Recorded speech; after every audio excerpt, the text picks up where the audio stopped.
right, if you happen to be listening in, and you're on the Carroll Invitational Wrestling Tournament, obviously, a little bit different. I'll go over this a couple more times because we are about 15 minutes away from the start of the Carroll Invitational Wrestling Tournament. Try.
Onto is the bout number, which you don't have to worry about if you're at home viewing this. So don't pay attention if it says you go for your stream. I'll try to tell you there, and you'll be able to see it on your screen because you'll be able to see as soon as you pop around. You can pop from mat to mat if you want to, and you can still hear me, but you can pop around and listen to and watch, anything you want to watch. So with any kind of luck, we'll be able to pull this off. The guy's done quite a bit of work on this over the last few days, getting things ready to roll. And I'll mention some of their names here in a little while. Now, if you are on early and listening, I got a little bit of stuff I'll throw in later also. Little Tiger Carroll Invitational trivia. The only team that's competed in this Invitational every year since it was started in 1982, other than Carroll and Kemper, is Dennis and Schleswig.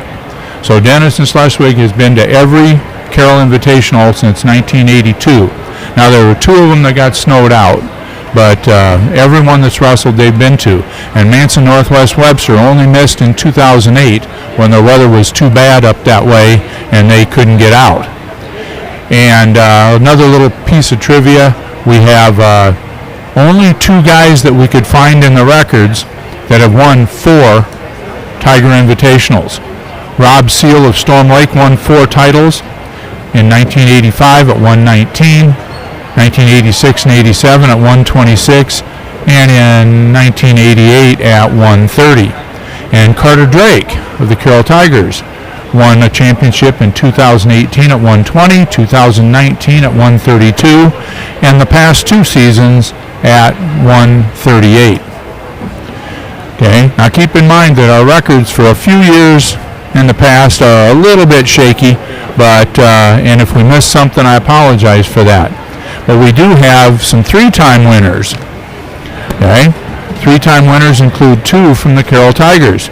Chris Toft at 185 won the first Tiger Night in 1982 as a sophomore and went on to win 2 more in 83 and 84, all at 185. Taylor Berger also has won 3 Tiger Invitationals. First at 2008 at 145, 152 in 2009, and 160 in 2010.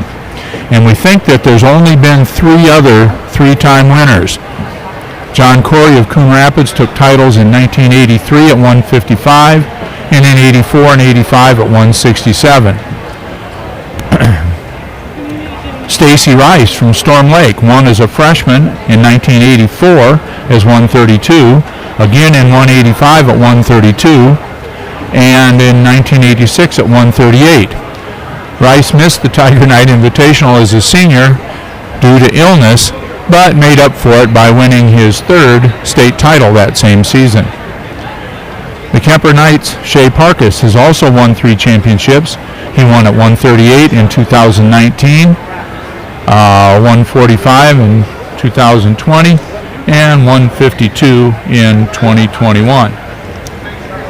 We have 6 guys that are here that are also going for their 3rd Tiger Invitational Championship, and we'll mention those as the matches and bouts come up. We'll have a little bit of time before we start, and we may get into a little bit of that. But like I said, we have 6 guys that are going for their 3rd one. Well, I guess we got enough time. I'll run those through here real quick. Deontez Williams of Pocahontas has won the last 2 at 170 and 182. He's back at 182. Jackson DeWald of Westwood has 2 titles. He won as a freshman and sophomore. He missed last year's meet. He was at 182 those freshman-sophomore years, and at 195 last season. Well, excuse me, he's at 195 this season, so he's got 2 titles at 182. Manson Northwest Webster's Ethan Agley is shooting for number 3. Past 2 years he's won at 120 and 126, and he is back at 126 for the Cougars. Greene County Rams, McKinley Robbins took first as a sophomore at 126 and won last year at 132, and he'll be competing at 138 today.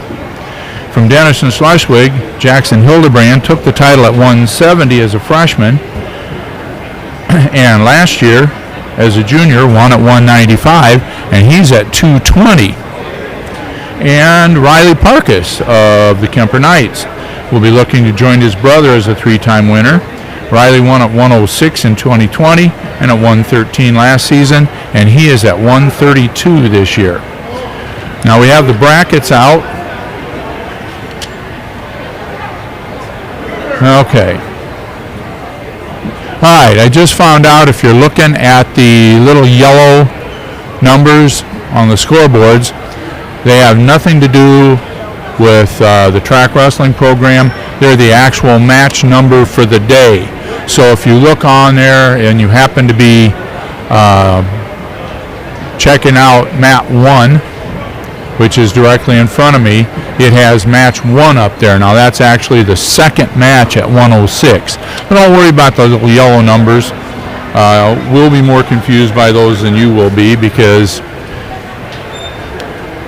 Well, they actually don't mean much anything because they're not even numbered the same way on the programs. All right, there's a couple of highlights here. Just to give you an idea of what's going on, we got about 6 minutes to go here. At 106, we have the defending champ at 106, Draylen Schweitzer of Carroll. He's seated second. We have a wrestler from Council Bluffs, Abe Lincoln, Jameson Vandevelde. He is seated top because he has the best record at the weight. And Draylen Schweitzer from Carroll is seated number 2. Vandevelde was the state qualifier last year, as was Schweitzer. At 113, our top seed is Jackson Pritchard from Westwood. Pritchard was second at 106 last year, and he has a 6-2 record coming in. He's a junior.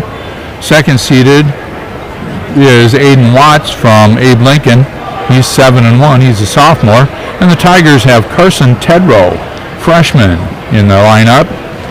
And the Knights have Owen Neppel, also a sophomore, at 113. And I should have mentioned also the Kemper Knights have Caleb Hoffman, a freshman, at 106. At 120, we have an interesting weight class. Jonathan Ryan was a state qualifier last year. He got the top seed. And the second seed is from Manson, a junior, Tatum Hansen. He's undefeated. So I don't know if they've met in the past or the state qualifying took precedence. Ryler Zigman from the Tigers is also in that weight class. And it doesn't look like Kemper has an entry at 120. At 126,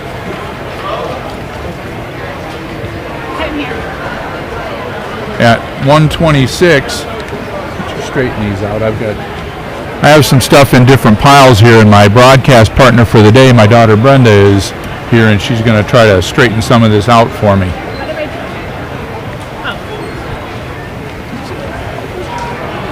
All right, so now, what did I just mention? 120. Now I'm going to 126, and at 126, a guy going for 3 championships, Ethan Egley from Manson. He's the top seed. Cale Nelson from Carroll is seed number 2. Both of those guys are state qualifiers from last year. Nelson was first at 120 last year, and Egley was first at 126. And I do not see an entry from Kemper at that weight.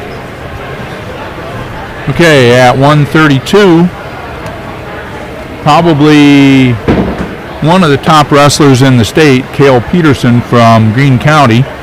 He was not in the Tiger Invitational last year, but he's a 3-time state place winner at 106, and he from West Fork at 1A. He's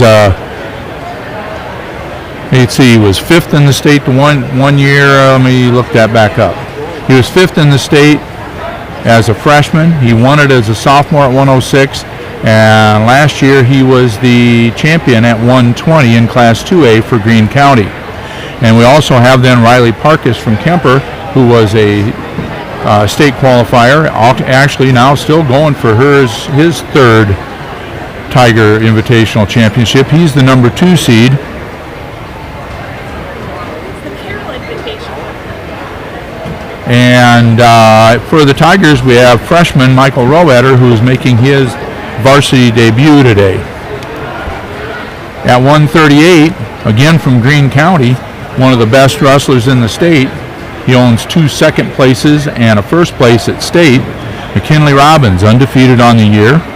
Second seed, Dominic Algetz from Pocahontas with a solid record. He's a junior. Robbins, by the way, is a senior. Robbins was second in the state as a freshman, first at 120 as a sophomore, and second last year at 132. For the Tigers, we have Levi Dirks. He's the number 3 seed. And for the Knights, we have Jake Hausman, junior. He will face Dirks in round number 1 at 138. At 145, you're going to be clearing the mats and doing something here pretty quick. So if you're watching, you'll see that. I'll go as quick as I can. Cooper Ludwig is undefeated from the Tigers. He has a bye in the first round. And second seed is Parker Herzog from Council Bluffs Abe Lincoln. And Kemper does not have an entry at 145. Jake Earlbeck, state qualifier from last year from Kemper, is the top seed at 152. Earlbeck's a junior. Second seed, Owen Clucky from Carroll. He's come out to a really fine start as a sophomore for the Tigers. He's 7-2 on the year. He's the number 2 seed, and he'll take on a wrestler from Denison in round 1. At 160, we also have a state qualifier, Brian South from Cam. He qualified in 2A at 152 last year for Atlantic Cam. And Jairo Gallegos is undefeated on the year at 160. He wrestled a few matches at 182 at the beginning of the year. He's the number 2 seed. And like I said, Gallegos is top seed, and he won the Carroll Invitational last year. I keep calling it the Tiger Invitational, but it's Carroll Invitational on track, and it's Carroll Invitational on the programs, and I'm going to say Tiger all night. Okay, at 170, Carlos Andrade from Council Bluffs Abe Lincoln is the top seed. He was a state qualifier last year. Chase Regaller from Carroll, junior. He's the 3rd seed. And from Kemper, we have Will Healy, and he is seed number 4 at 170. At 182, we have another guy going for his 3rd championship, also a state qualifier, Deontez Williams from Pocahontas. For the Tigers, we have Kieran Poking, a freshman, who drew a bye in round 1. And we also have Cooper Harmon, I guess I should mention Harmon. Cooper Harmon from Manson is the number 2 seed. And Bryce Wiskus from Kemper is also in the field. At 182, there are only 5 guys, so there'll be just 2 bouts in the first round. There's 6. There's one weight that's got 5. I think that might be the next one. At 195, it went down from 5 to 4. So you'll only be a couple of bouts at 195, none in this first round, but we've got one of the top wrestlers in the state as number 1 seed at 195, Jackson DeWald from Westwood. He's a 3-time state place winner. As a freshman, he was 7th at 182, and then he was 2nd the last 2 years at 182 in 1A. He's a 3-time qualifier, and he's going for his 3rd title at Carroll Invitational. And I think he missed last year's meet for some reason. So he won as a freshman, sophomore, but not as a junior. Okay, and for Carroll, we have sophomore Tayden Peterson in the lineup at 195. At 220, another one of the state's best wrestlers, Jackson Hildebrand of Denison Schleswig. Qualifier at state a couple different times. He's going for his 3rd championship. He was first at 195 last year. He's at 220, and he's undefeated at 14-0. And he'll be facing Carroll Tigers' Jeep Clark, senior, in the first round. And Kemper's wrestler, Connor Hayes, is the number 2 seed. And we're getting ready to roll here, so I'm going to quickly mention heavyweight. Colton Whelan from the Tigers is the top seed at 9-1. And Kemper has Hayden Benami in the lineup. And he'll have a first-round match, as will Whelan. So we're about ready to roll.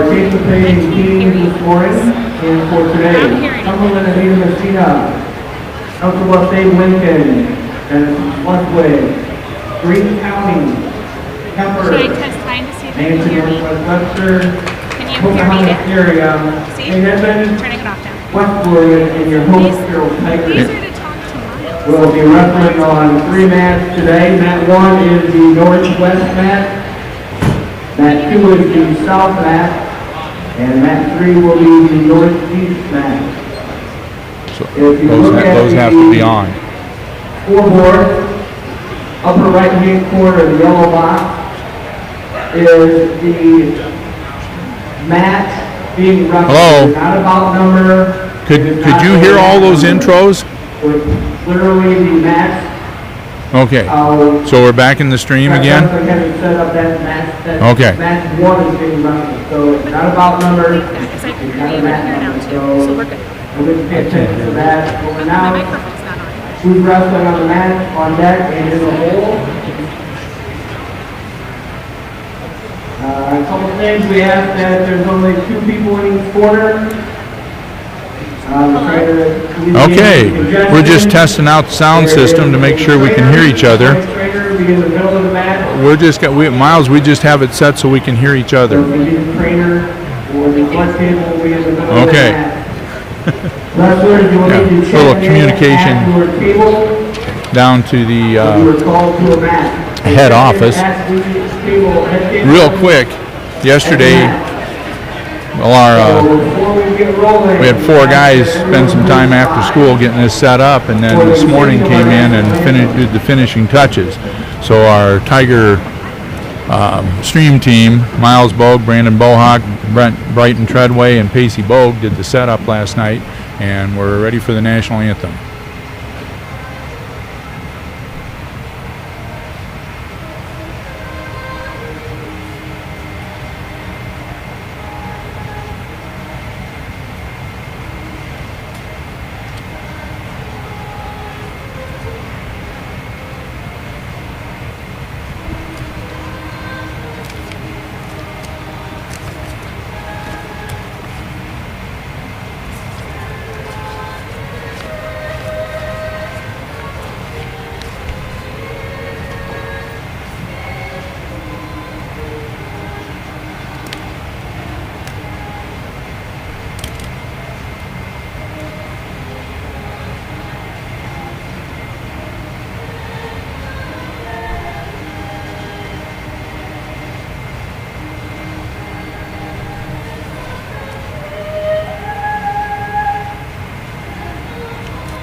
All right, if you're just tuning in, we're going to get rolling here at 106. Keep in mind that you can go from mat 1 to mat 2 to mat 3, but you may not be hearing the commentary for the mat that you're on. So as you do that, pick the wrestler that you want to see if you're from out of town and watch, because like right now, we have a Kemper Knight wrestler on mat number 1 and a Carroll Tiger wrestler on mat number 2. So we're going to be doing the Carroll Tiger match. It's Draylen Schweitzer and Juan Rafael Aguelo. Schweitzer last year won this at 106, and he was a state qualifier also at 106. This is his first time.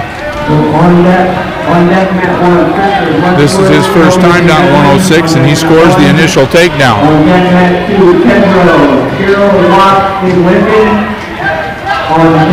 mat 3. On that mat 3. Schweitzer in deep on a leg. He gets his second takedown of the match. In the hole. In the hole. Mat 1, Vivian Carroll, or St. Edmund. And mat 1 in the hole, mat 2 in the hole. Scott Westwood, Bradley Dennison. And in the hole, mat 2 in the hole, mat 3. Okay. Schweitzer letting go, so now he's going to be back on the attack. He squashes the attack by Aguilar.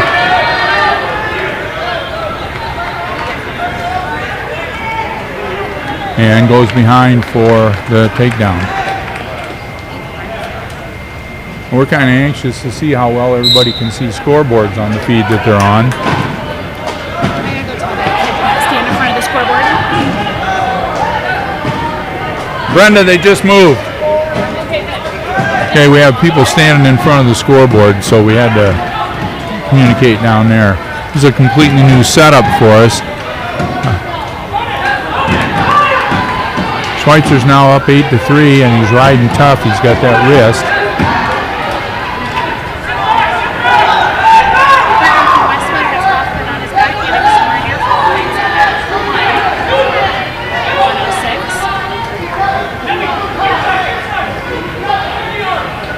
So right now you can pick the stream you want to pick from track wrestling. All you have to do is click the picture. Is that correct?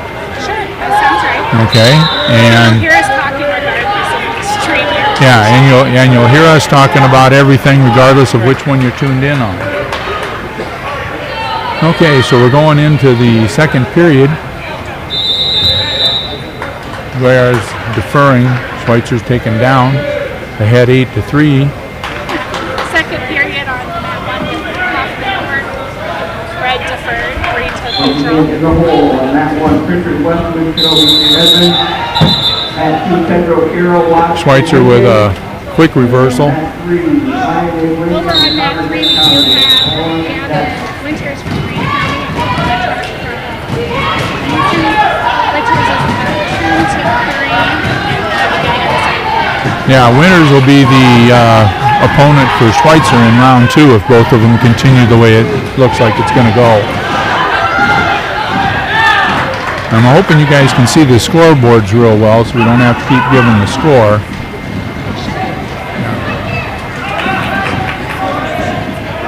Schweitzer riding tough. He's got that wrist buried. Now Guayar gets the wrist out.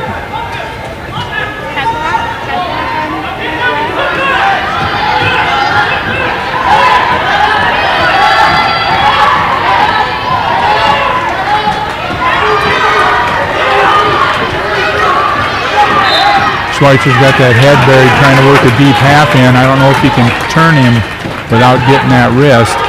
Guayar doing a really good job with countering, and Schweitzer just forces him over. And with the fall in 3 minutes and 15 seconds, Braylon Schweitzer on his way to the semifinals.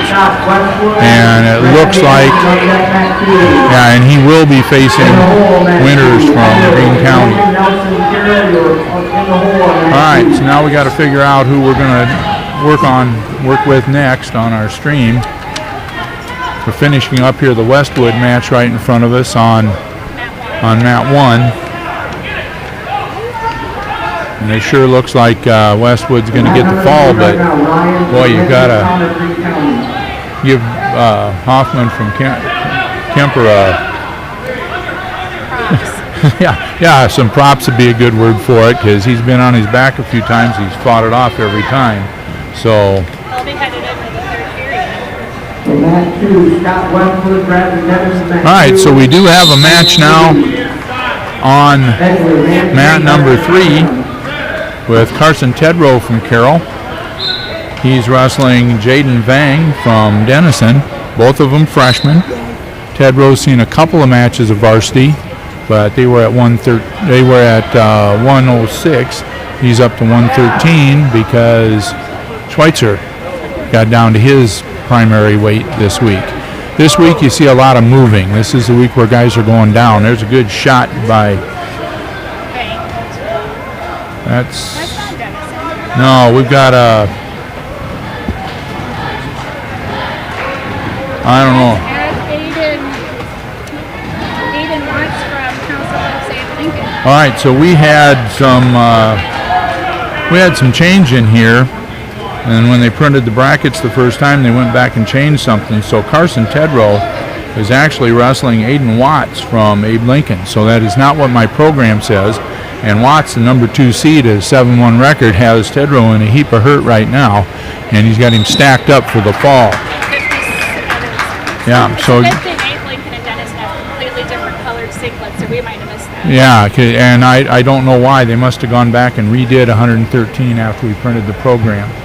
Okay, so let's try to figure out over here. We have Greene County and Council Bluffs, Abe Lincoln.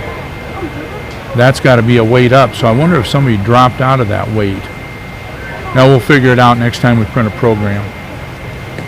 Or maybe we can get it fixed up here and just written over the top.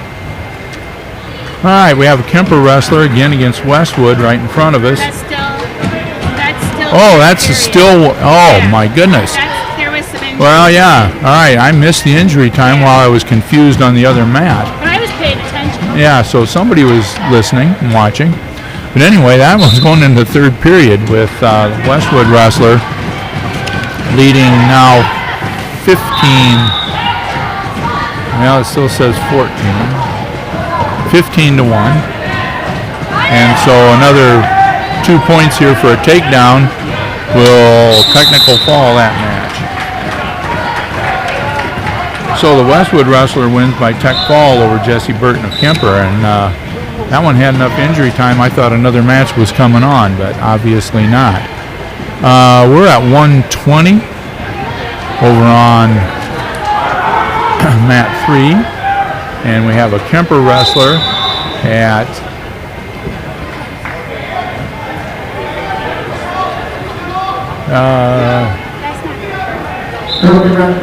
okay, we have Greene County and Council Bluffs Abe Lincoln. Is that correct? At 120? Yeah. Should be Okay. Connor. Yeah. Ryan. Yeah, and if you're watching, you can probably see the names. They're a little bit far away from us to be able to read them. But that is the top seed, Jonathan Ryan from Abe Lincoln, and he's on top with a commanding 8-2 lead over Crew Connor of Greene County. He's got him twisted to his back.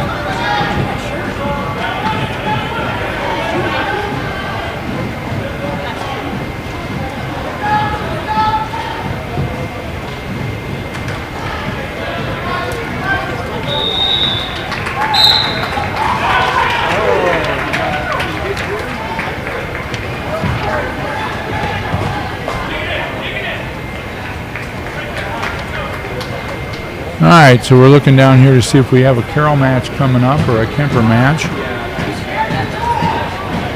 Double check the brackets quick. Okay, so we've just had one match at one match at 120.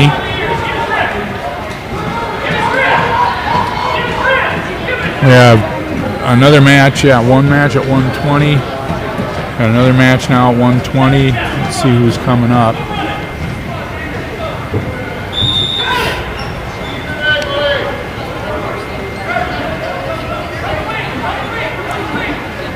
Ryler Zigman from Carroll should be popping up someplace. Okay, on mat number 2, I think we have Ethan Egley from Manson and Tristan Becker from McCam. Egley going for his third Carroll or Tiger or whatever invitational title, and he's in right off the bat on the takedown. Doesn't have it yet, but he's in there. And we should have Ryler Zigman coming up at 120. The Tigers, yeah, he'll be coming up on mat number 1. And he'll be placing Ronnie Orez from St. Ed's. So those two guys were the 4th and 5th seed. So we are now doing our commentary on mat number 1. And regardless of which mat you're zoomed in on, you're hearing commentary on the Ryler Zigman, sophomore from Carroll, against Ronnie Orez, St. Ed's senior. And as soon as we get the brackets checked, we'll go back into some other, we got Cale Nelson also on. So, okay, so we got Cale Nelson from the Tigers coming up against, it's supposed to be Luis Avalos from Abe Lincoln. He's coming up on mat number 3 at 126. So we'll have 2 Tiger wrestlers going at the same time. That was the only difference. Okay. The rest are all right. All right, so we got Zigman in front now with a takedown. He's got a tough ride on. We're looking for Cale Nelson. Nelson was a state qualifier last year.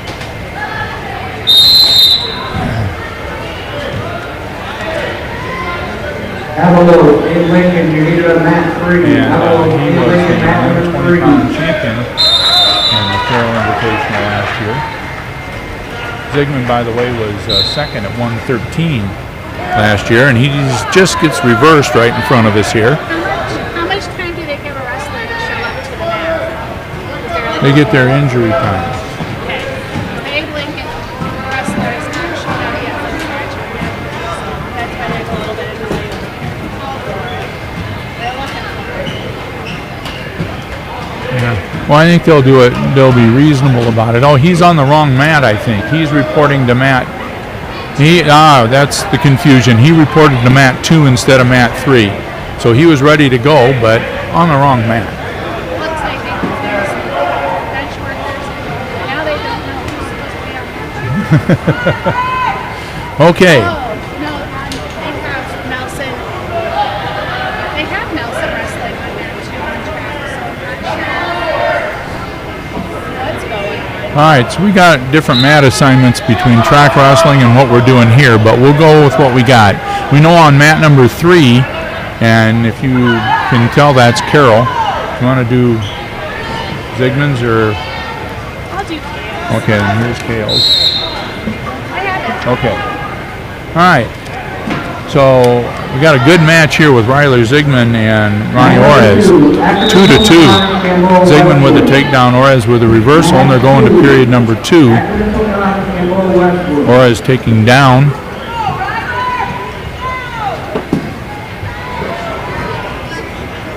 I'm still confused on the mat situation.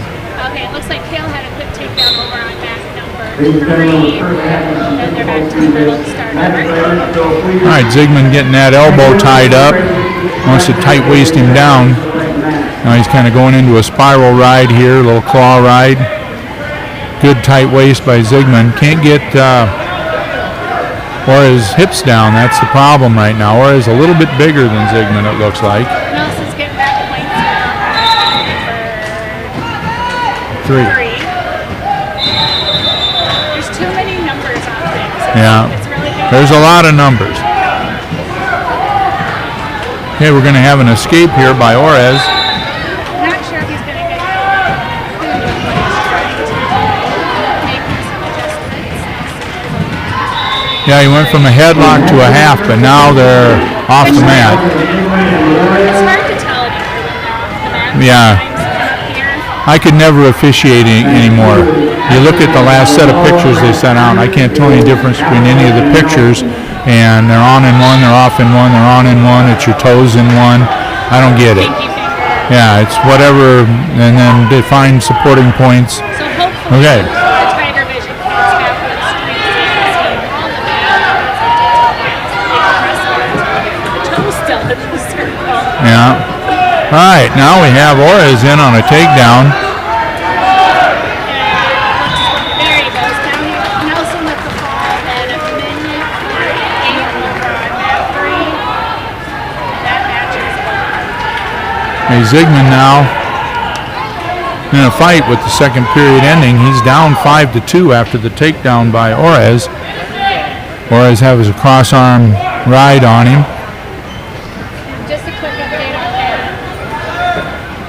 Mat number 3 right now, which is labeled mat 3 now at Track Wrestling. and second, Mat John Ackerman. 3.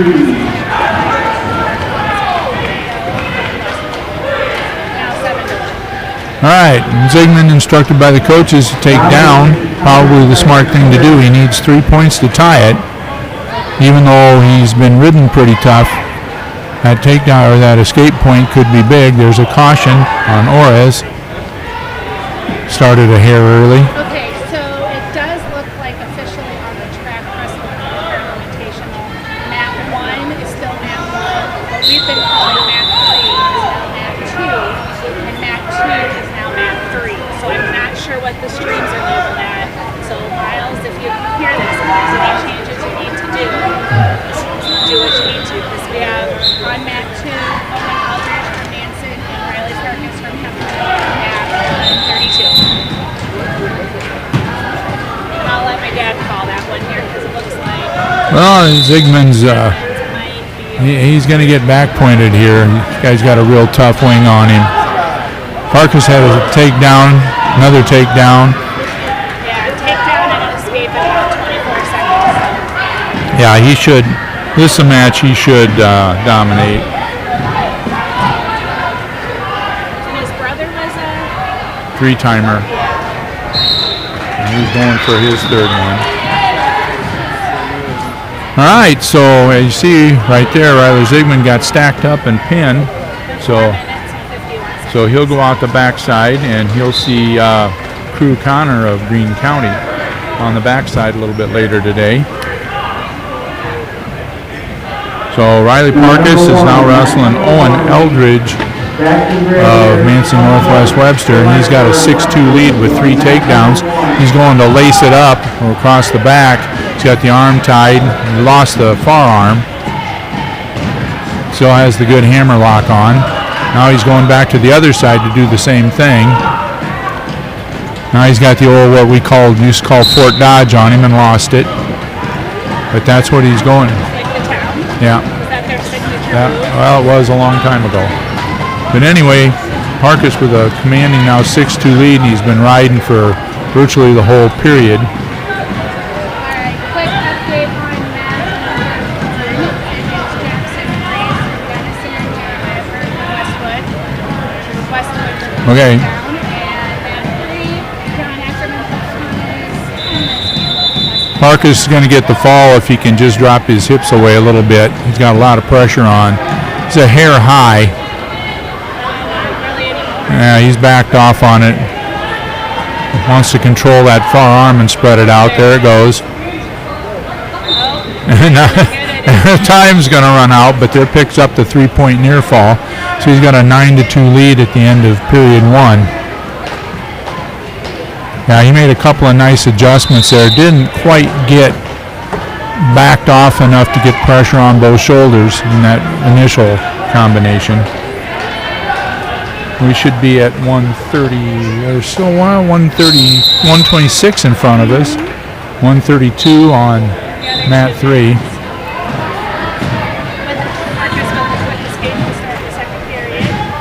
So we're 10-2. Parkus in on a little half shot. Now trying to pick an ankle. Snap by, didn't go. Nice reaction by the Manson wrestler, Eldridge. But there's the takedown for Parkus. Now he's up 12-2. I'm sure he's going to be looking for the fall rather than a major or a tech fall. No, Kemper should have enough guys to at least contend for the top few places.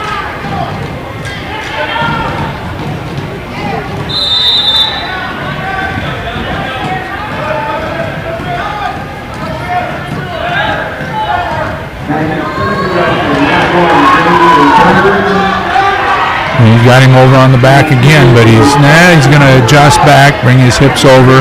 He's got that arm tied up, and if he can adjust to the shoulder and keep that arm tied, he should get it. Again, he's just a hair high. His chest is a little too far over, but got the fall anyway.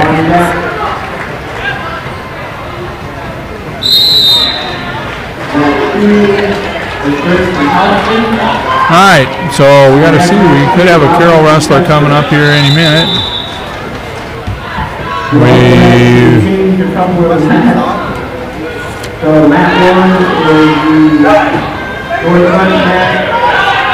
Now, if you look on the wall, the mat numbers are actually changing. So. But there is a chance for the streams. Mat 2 is mat 3, mat 3 is mat 2.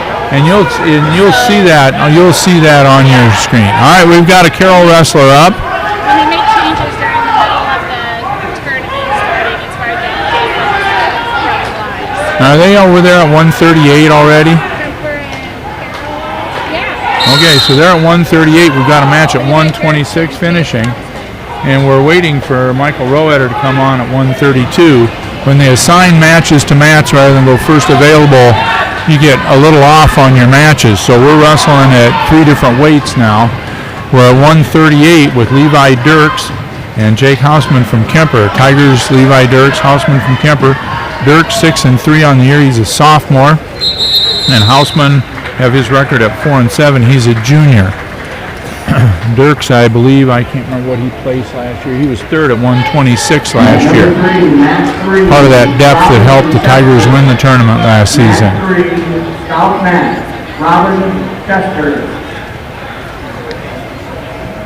Okay, Brenda, if you get a chance on mat 3 now, just to make a comment or two about McKinley Robbins. Again, Robbins, one of the top wrestlers in the state for Greene County. two-time state runner-up, one-time state champ. He's going for his third Tiger Invitational, Carroll Invitational. All right. So we got both guys from Kemper and the Tigers bouncing around. Dirks with a little shot, didn't get in deep enough. Boy, similar builds and long arms on those two guys, keeping each other away from each other. They're like same style, want to tie up a wrist. Takedown over on mat number 3 happened in the field of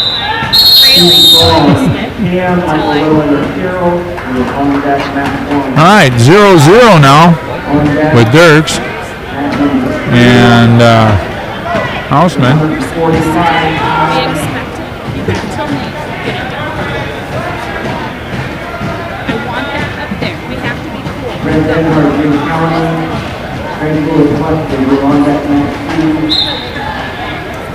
All right. Hausman riding Dirks pretty tough. Dirks to his feet, a little partial stand, tripod. Still trying to fight to his feet. Hausman with a good near arm tie. Over the top, keeping his weight up on Dirks' shoulders to keep him from coming up. Dirks now should be able to pop his hips out. He's got to get his hips away a little bit and get some hip freedom to get that back. No. Cam. I believe it's Cumberland Anita Messina. And I'm pretty sure that they were in with Atlantic the past few years. Boy, Hausman getting a leg in on Dirks. Pretty good leg in on him too. He's getting close to getting the back points out of it. Dirks sitting up out of it. Now he's going to try to shuck him off to the side, pick a foot off and come. Yeah, he might. You know, you always say when in a doubt, attack his head, but Dirks is.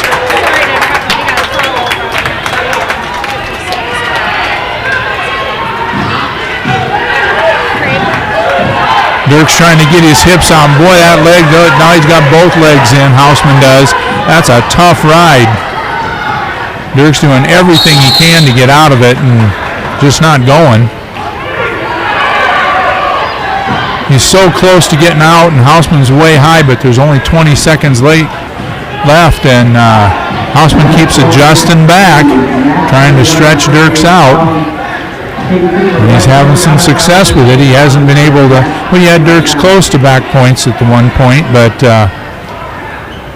hadn't got him yet.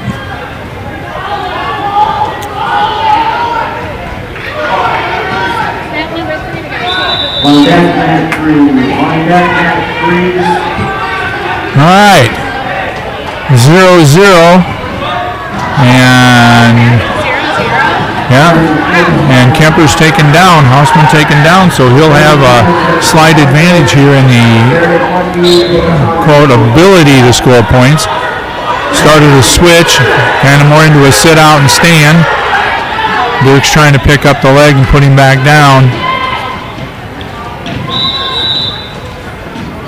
And I don't know what happened there. I don't think the clock started.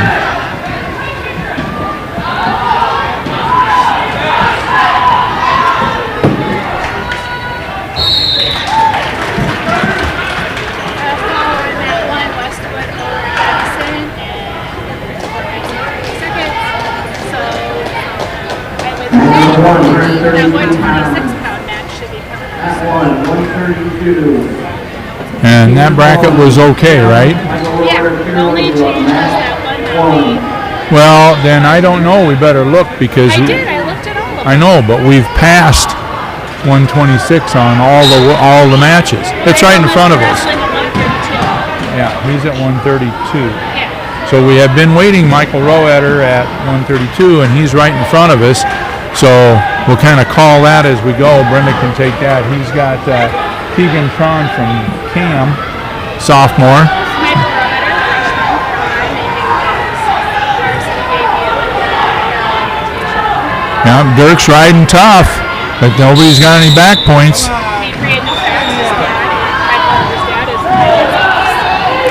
Okay, Dirk's still riding tough. He's got a lot of weight up front, but I don't know, he doesn't want to take any chances and give up a late escape either, because an escape could win it or a late takedown could win it. Dirk's working hard on the upper body. No, Hausman took down. Okay, so Levi again went in with a tight waist. Neither wrestler making a lot of progress. Levi got ridden out the whole period basically with the legs. There's a good little tripod stand-up by Hausman. Dirk's trying to break him back down to the mat. You don't want to give up two here. They can't call stalling because technically the Kemper wrestler is still down on the mat. He wasn't up because he had a hand down. Dirk's with a cradle now, and it's a good one. He's got it sunk deep. He's got the arm underneath, and he's going to, oh, boy. Hausman pumping his way out of that one because that was in fairly deep. Boy, that was a nice job by Hausman. Michael just got his first takedown. Oh, and there's the reversal, and Dirks is on his back, and he's going to give up enough points here at the end. Probably a 3-point near fall for sure, and Levi Dirks is going to go out the backside with Hausman coming up front. Yeah, 5-zip, I think it was, unless that was the pin. Okay, so now we're back to Michael Rowetter here at 132, who's cranking up a pin here. Keegan Pond from Cam. Michael's got that arm pretty tough. Rowetter does. Now he's got the half on. He's getting back points counted. He's got the wrist. Again, he's a hair too far over. He needs to bring himself back a little bit. And there's a fall. And what you would call probably a mild upset. 134. In a minute 34 for Michael Rowetter. So he comes out the front side. No, good way to start. And he'll face Riley Parkus from Kemper in the next round. All right, so what do we have going on here? Let's gather up after that exciting fall. That was tight. Okay, so we're at 145, 138, and 145 here. Who's our 38-pound match? Oh, it's just coming out.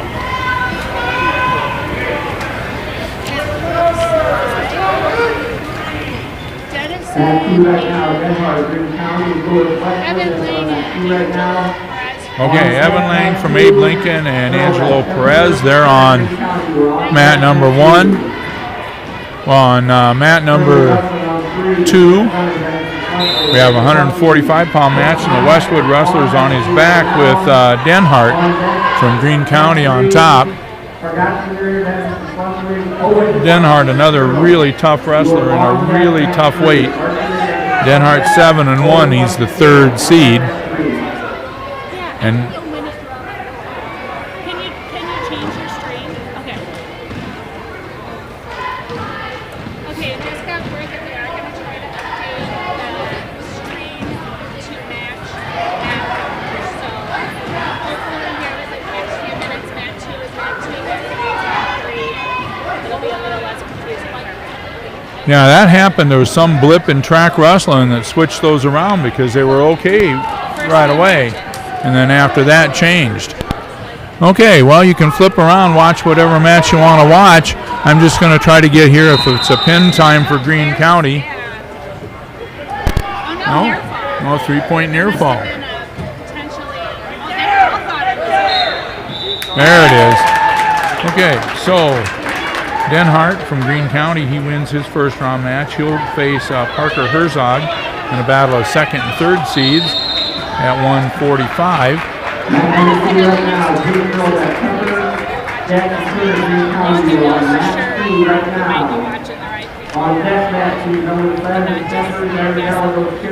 Yeah. Well, hopefully.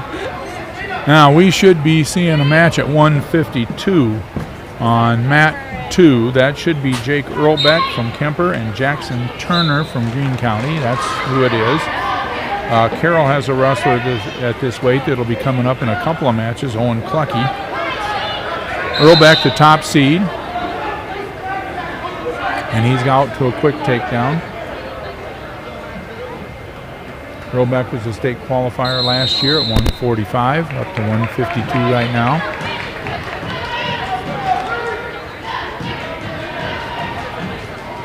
We had some teams in 3 different uniforms in the first round, don't we? It's really messy. Yeah, it's a little a little hard to tell. Greene County and Greene County. I think this is Greene County's 3rd one for the first round.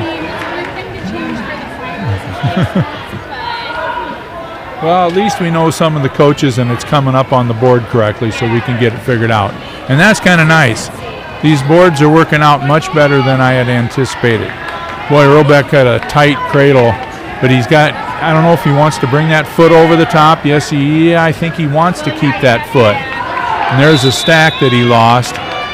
Yeah, I don't know if he wants to get off that foot or if he wants to bring that around with him. I don't know what his style would be.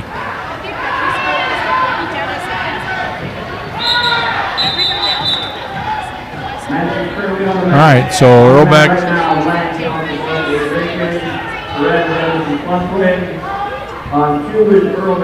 All right, so we're doing Earl-Beck's match on mat 3. We have Denison Wrestlers on mat 1, on mat 2. On mat 2, we're doing a Kemper match, and on mats 1 and 3, we have Denison Wrestlers. Hey, Robeck trying to go back to the cradle. Oh, he's got it, trying to dive over the top to get it. Now, he just went over the top, rolled him right into it. And did he have time to pick up the 2? Yes, he did.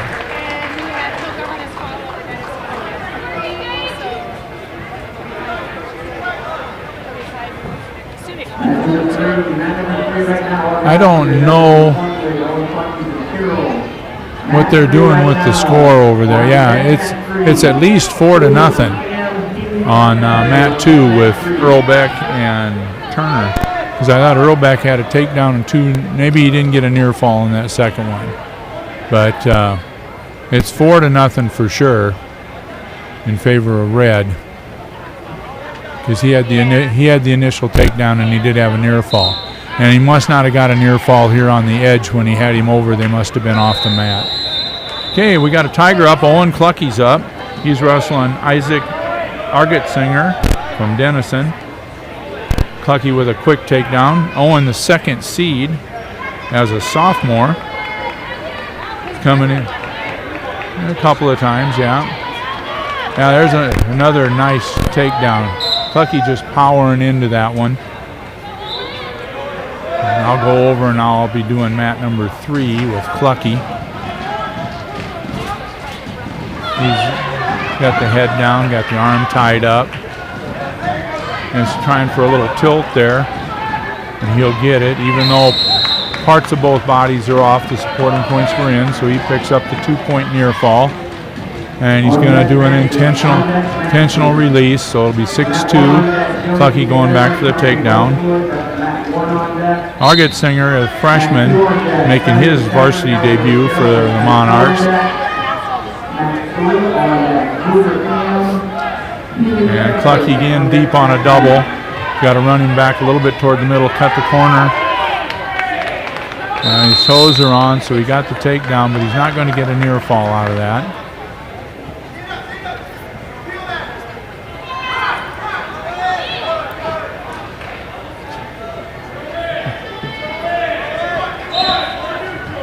Clucky with another intentional release, up 8-3. In on both legs again. Dumping the Denison wrestler, Argetsinger, to his back. Didn't pick up the back points, but it is 10-3.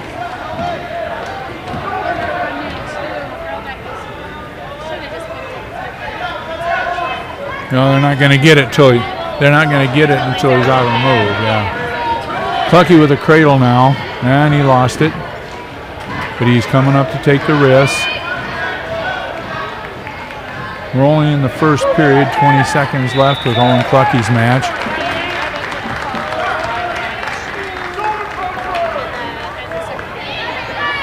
All right, so Clucky cranking up on the upper body. Trying to stretch the Argetsinger out to turn him. On deck, Matt 2. Regaller Carroll. Okay, so we've got Gyra Gallegos from Carroll at 160. He's the number 2 seed. He has Nolan Simons from Pepper. Okay, so Number 1 right now. I'll stay over with Clucky. Brenda can do Gyra with Clucky's taken down. All right, Gyra with his takedown in about 4 seconds over.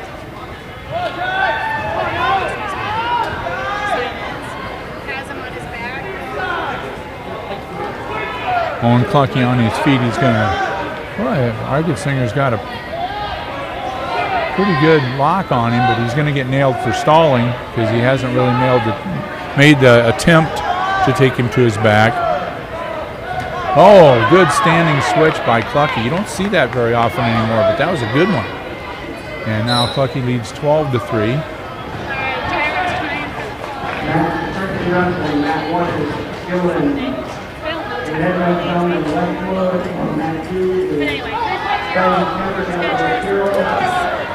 But anyway, Owen's got the wrist pretty good. He's just there. Now he's committing to go to the outside and go toward the head to turn him. He might have enough to horse him over, but he's got to go all the way with what he's got. If you're watching Gyra, or not watching Gyra, he's got the legs thrown in and doing a little scrambling around. Clucky again riding tough, trying to get back to the wrist. Argetsinger wanting to stand up, but it won't go the way Clucky's got the pressure on the upper body. Owen now with a Owen's going to drive him over and stack him. This is probably, yeah, he did get the stack. So there's a pin for Owen Clucky. Yeah, we watched him to do that to 2 or 3 guys in wrestle-offs. That's his move. He's a stacker. So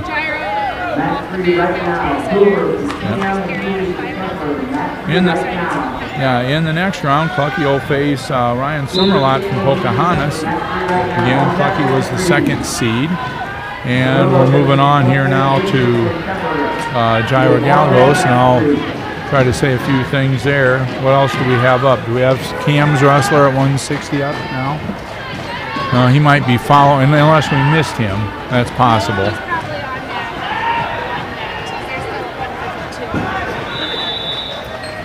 Yeah, okay, we might be seeing the top seed, and then Gyra just got a 2-point near fall there at the end of the first period.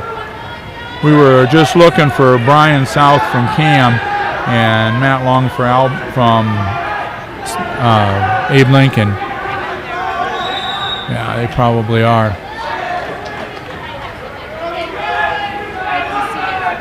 Okay. Gyra with a switch. He's up 9-0. We have a Kemper wrestler going at 170 on mat 3. Yeah, and then we're going to have Chase Regaller from Carroll up pretty quick.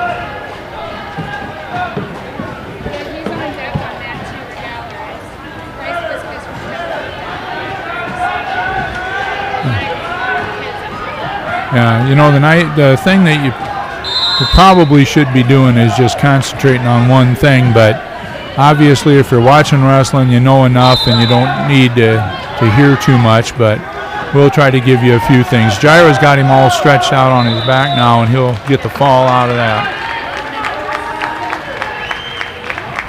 148 for, period 2. 348.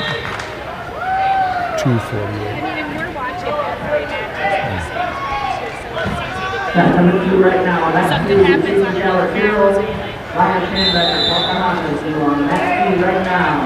All right, so we're going to mat 2, and that's going to be Chase Regaller from Carroll. Chase is the 3rd seed at this weight. He's an 8-2 record, junior, and he's seeing Ryan Panbecker from Pocahontas. This is a pretty tough weight. When you look at this weight, everybody at 170 has a winning record. So everybody got seated. Oh, and there's Regaller with a quite push through, and he's going to get this, I think. He's on it tough. Although Panbrecker's got the, oh man, Now he's going back trying to get a headlock out of it, but he's going to lose it. Yeah, Pamberger did a pretty decent job there trying. Oh, and a mad scramble by Regaller to stay on top.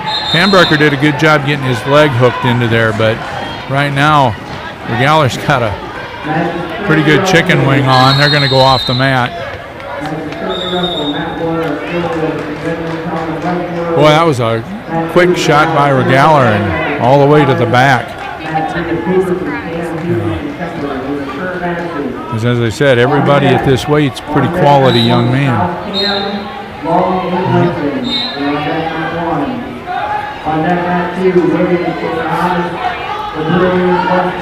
Regaller riding tough, trying to get for that hammer lock. He's got the near wrist.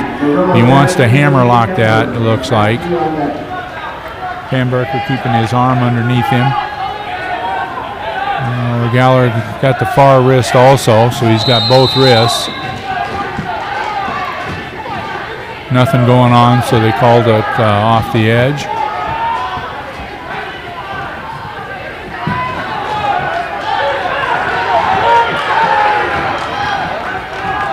We'll have a takedown for the Kemper wrestler on mat 3.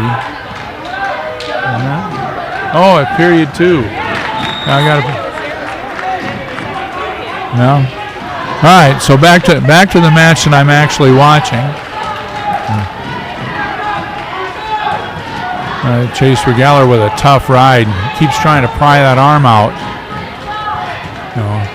Pamberger doing all he can to survive underneath. That takes a lot out of you. Because they're still in period 1, and Regaller's been on top for minute 50 pretty easy. So, as I say, two good wrestlers, anything can happen here.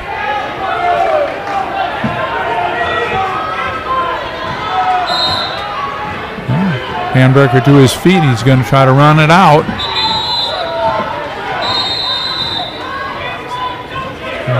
Mat return for Regaller right on the edge.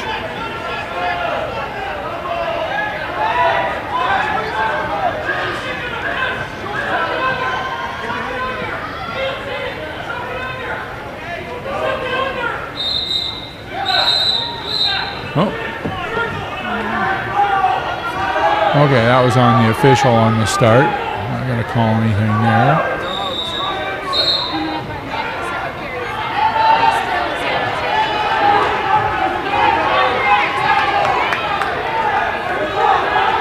Regaller again trying to go to that tight waist.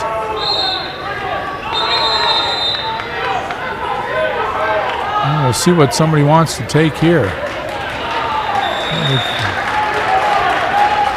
Okay, so Pocahontas deferred. Regaller's taking neutral, which is probably the thing to do. Also a smart decision.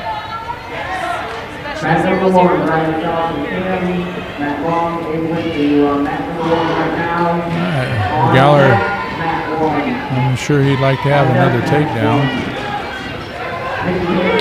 And he gave it just on the edge. I thought he only had, yeah, you couldn't really tell because I'm a little farther off to the side. I couldn't see one of the toes, but they must have been in. It's a takedown right into the cheerleading section.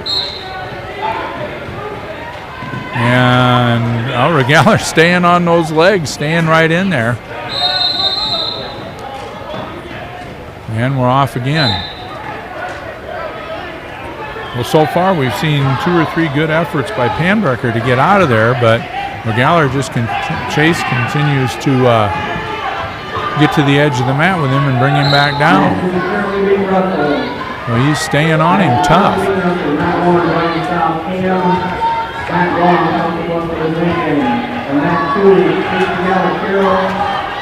Tight waist, little spiral.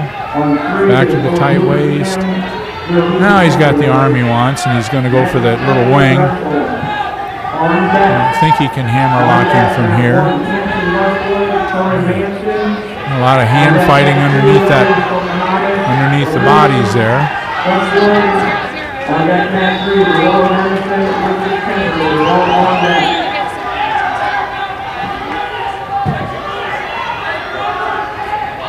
Matt 1 right now. Matt 1 right now. Oh, Panberger trying to get Regaler's hips to the side so he could hip over, but it didn't go. Regaler now cranking on got the far leg figure forward. We're going to see back points there, aren't we? Okay.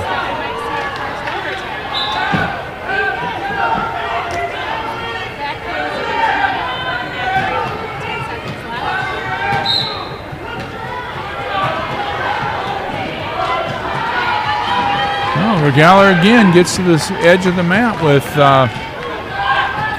Panberger.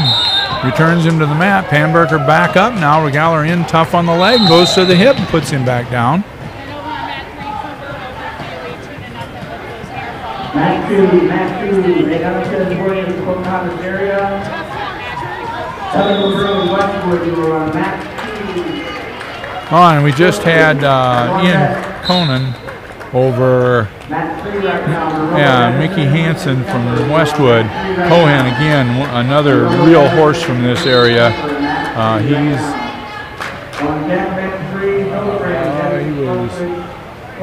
first last year at 170, and he just got a fall at 170. So we got a 170-pound match and a 182 and a 220. 195 is a little short. There's only four guys at the weight, so it will not be a first-round match. So they'll be going right into 220 someplace. Now Regaler on the bottom now, up 7-0. All the scoring early, and Regaler's out. Chase is out.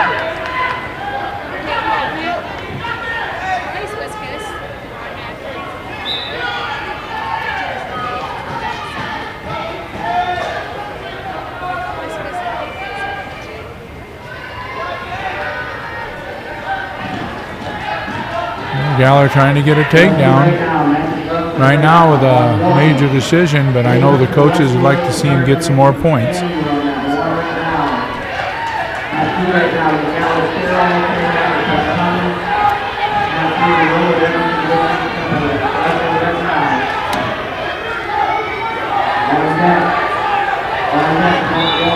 Regaler under both arms trying to get a throw in.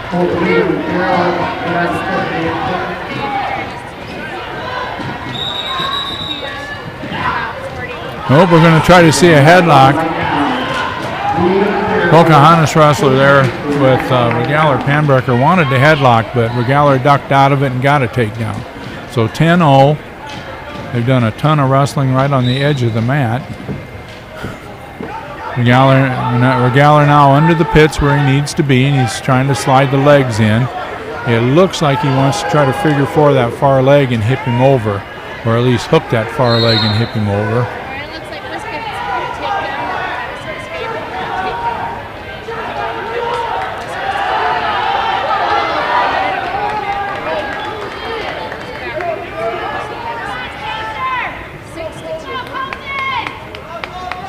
Okay, Regaler. Colton Whelan will be coming up. He's the top-seeded heavyweight. Regaler in command at 10-0. Got it locked up. It's still locked, so there would be no points at that with that move. Yeah, we got guys on at 170. 182. We just had a 220 match, and now we have heavyweight. So I guess we'll kind of bounce around a little bit. All the weights should be on your screen so you can see what's going on. Colton Whelan, top-seeded heavyweight. We've got 11 seconds left in Regaler's match, and he's going to ride it out. And Whelan with a quick takedown, and he's going to get the fall here, I think. He's a real load on top. Yeah, he gets good position. He gets his hips where they need to be. So Colton Whelan moves into the championship round with a fall over Manson's Leon Cook. So now we just kind of figure out where we are, because all the I had that. It was 10-0. So now we should be done with Carroll wrestlers in this round, unless, because at 182, Kieran Poking drew a bye in the first round. At, we got another one coming at 220. Oh, gee. Yeah. Taden Peterson, since there were only 4 guys at 195, they all drew byes. And so we've got Jeep Clark coming up against Jackson Hildebrand. That'll be coming up somewhere. So we do have another Carroll wrestler coming up. And we got some little guys showing up, and I'm pretty sure they're going to I'm hoping they let this round go all the way through before they start the next one. Because They didn't. They already started at 106 over there on the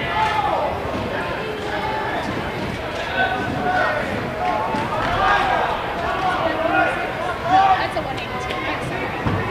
You're that. It does look like they're pausing at the 106 guys. Yeah. Because this next round, there's going to be 2 matches in the winner's bracket and 2 matches on the backside, depending on the buys at the weights. So I think they're going to let this one run through, which is the right thing to do. Although they could, and they could. Shouldn't have a problem with 45 minutes because it's been an hour. But and on top of, they could shift a match over here to match Mat 1, but they've already assigned them, so I don't know if they'll do any swapping. As I said, we got 182 going on both mats, but we're actually sitting on and waiting some 2 220 matches and heavyweight. Okay, because we have Hayden Benami and Joseph Sanders coming up at heavyweight, so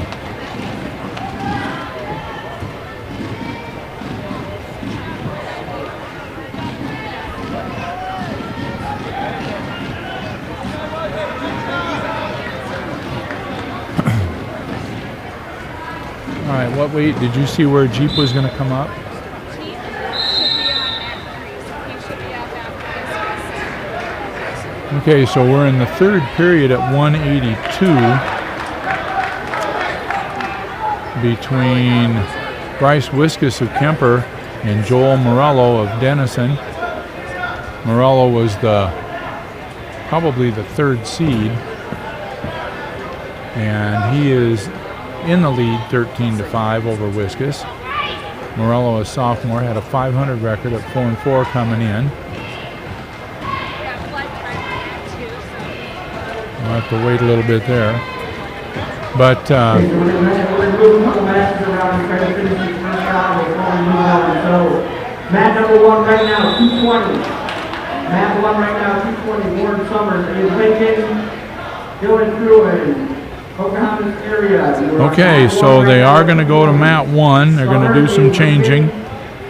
So mat number 1 will have a 220-pound match coming up.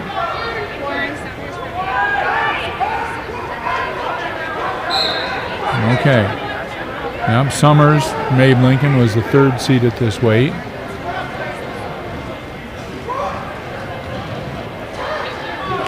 We had some crazy wild action over on mat number 2.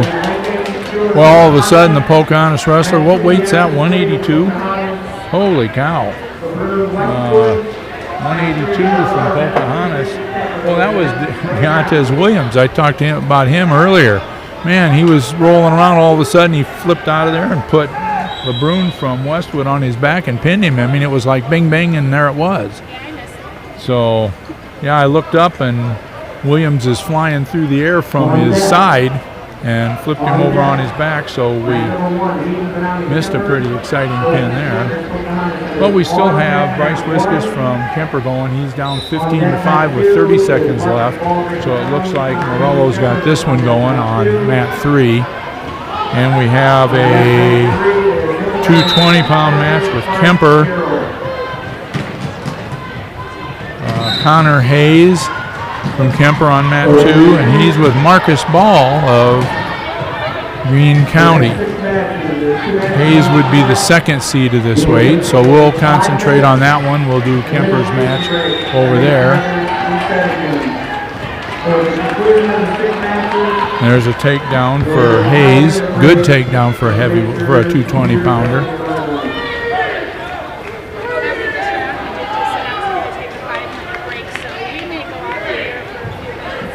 Yeah, and we may run the brackets off so we can figure out who's where for the next round. Okay, so Jeep's up. So, Brenda, you want to get Jeep over there at 220? All right. This is Jackson Hildebrand. Again, one of the state's best wrestlers. He is, I remember him as a freshman. He's an absolute horse. And Jeep's kind of a first-year inexperienced guy, and Hildebrand's been a three-time, let's see, I don't know if it's 2 or 3. Hildebrand, two-time state qualifier at 195. He won 195 last year, and he's pretty good. Okay, so let's go back here now to 220 with Connor Hayes from Kemper. And that one just ended in a pin by Hayes. And we got maybe what do we got left for a match? Hayden Vanami.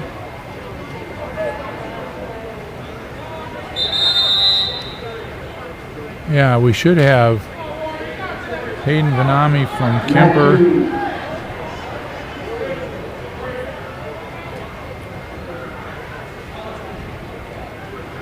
Do we have Westwood and Cam out there anywhere? Not yet. All right, it looks like we have 2 matches left, and they're trying to figure out where to send them.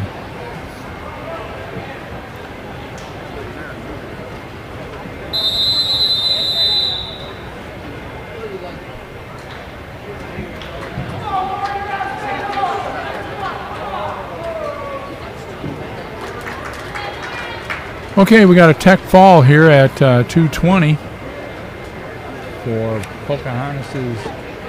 Oh, that's not correct for me. I got the wrong one.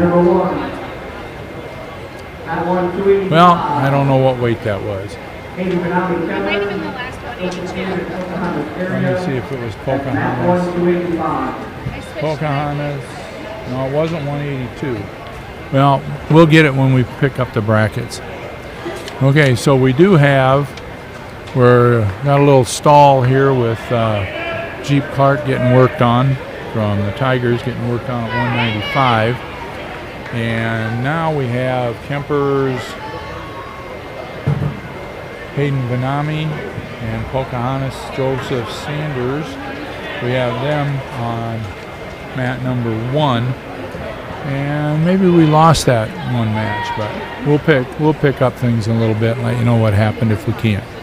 Okay, so anyway, Joseph Sanders, Pocahontas, 500 record, number 2 seed, and Hayden Vanami from Kemper.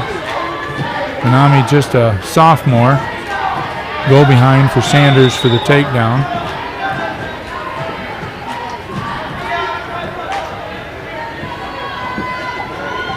Looks like we got more blood there for Jeep.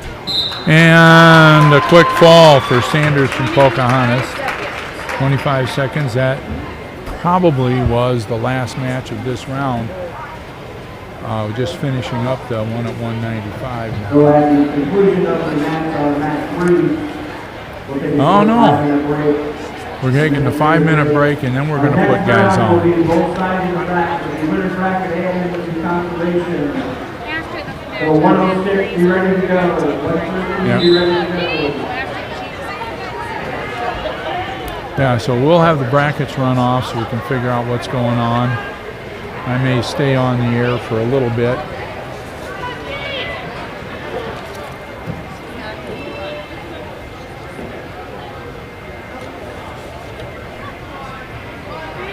So again, got a takedown for Hildebrand. Now he's gonna, well, Hildebrand with a 2-point near fall following that takedown.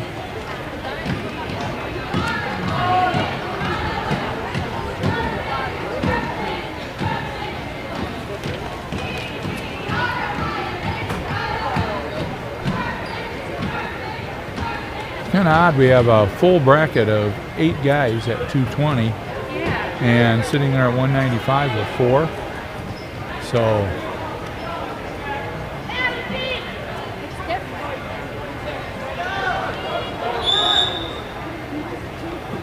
no, I think we got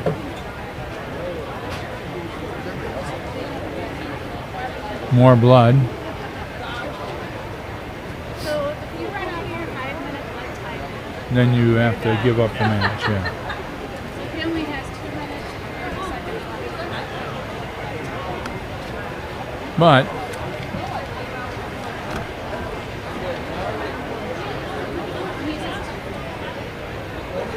yeah, Hildebrand, as I said, one of the better wrestlers in the state, certainly in this area, one of the very best. And you know, we've got Jeep Clark, first-year senior, I believe. Jeep showing just a awful lot of guts going out there when you got a kid that's that good. But he'll give it. He's given it his best every time he's been out there so far this year. So, but Hildebrand by far the class of this weight class.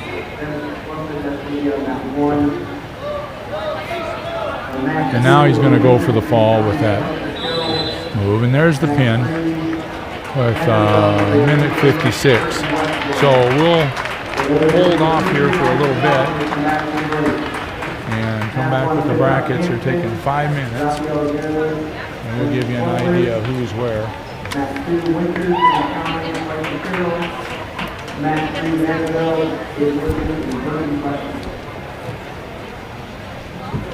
After we get the brackets printed, we can probably do a team score. Read that off to you. Kind of, sort of meaningless just after one round, but it is what it is.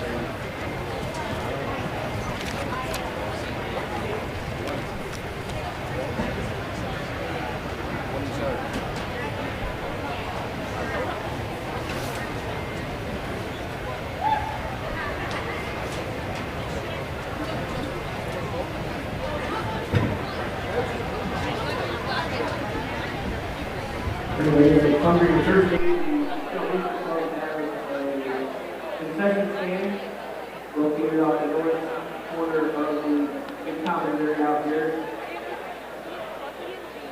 You can walk to the top of the this is the youth club and help out Carroll Invitational.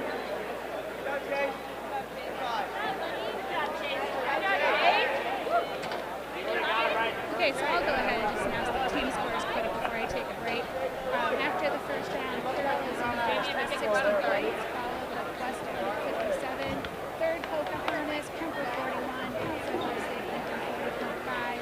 Denison is in 6th at 4, Green County 24, Manson 23, Cam at 12, and 10 for St. Ed's with 10. And we'll be back in a little bit.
Okay, well, we're here 2 minutes.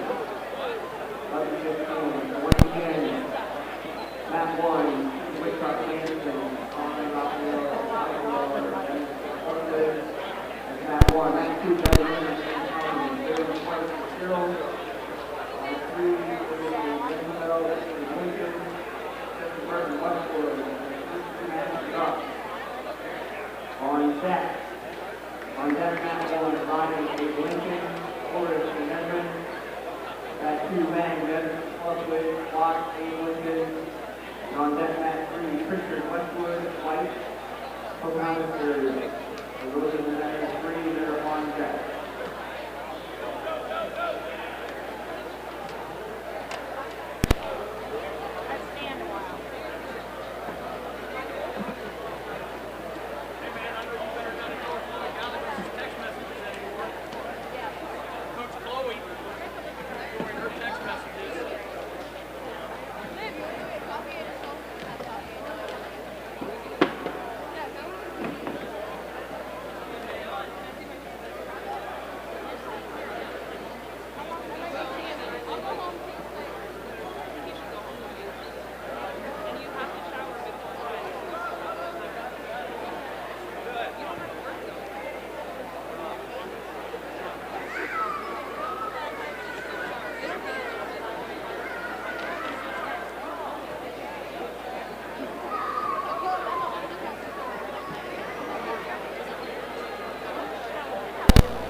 Okay, if you're just tuning in to the Carroll Invitational, we've just completed the first round of wrestling and getting ready for round 2 in just a couple of minutes.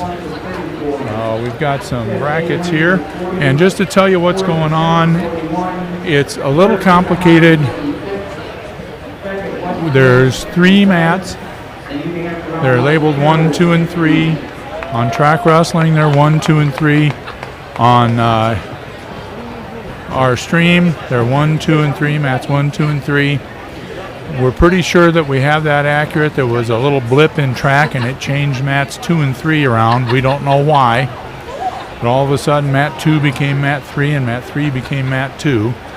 But you can still pick the match you want to focus in on by clicking that stream, that mat. Although you will hear our commentary on all 3 streams regardless of which one you pick, and we may not be commenting on the same match that you're watching. We may be commenting on a Carroll or Kemper match and then jump around to some of the others, but we'll try to give you some updates. We can't keep up with everything because there's 3 mats going on at the same time. There's just 2 of us. We'll do the best job we possibly can. So to give you a quick rundown of the Carroll and Kemper wrestlers, Draylen Schweitzer from the Carroll Tigers won his first round match, and he'll be facing Gavin Winters from Greene County at 113. Oh, we've got backside. I don't know. All right, here we go. All right, we're going to get going. I'm not 100% sure what just happened on a couple of these prints. So, anyway, so we're going to be concentrating now on Draylen Schweitzer from Carroll. And he's going to be on mat number 2, as we said, against Gavin Winters from Greene County.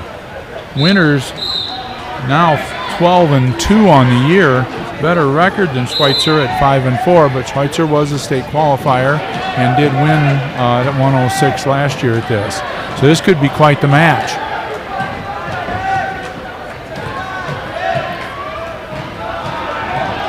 Schweitzer in with a shot, didn't get in deep enough to catch the leg. So again, we are doing mat number 3. Oh, there's Winters in. He's probably going to score here. He's controlling the hips. Now goes to a single. Schweitzer fighting it off, fighting the head, and he's got a little whizzer in there. Oh, and Schweitzer doing a really good job of getting out of that one. I thought he was going to get taken down for sure. I don't have my partner up here just yet, so we won't give you too many updates, but I'll just concentrate on the one mat. Unless we get another Carroll wrestler up, I'll try to give you an idea what's going on there too. There's another shot by Winters, and it's a good one coming out the back door. Schweitzer with a whizzer counter, and he needs to face him, and he does. That's 2 good shots fended off by Schweitzer.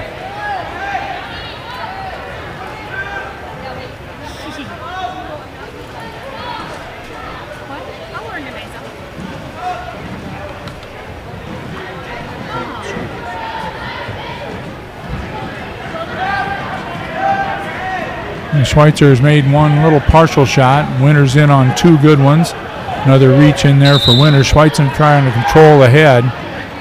Another shot by Winters. Sprawl by Schweitzer. Schweitzer circling to stay in.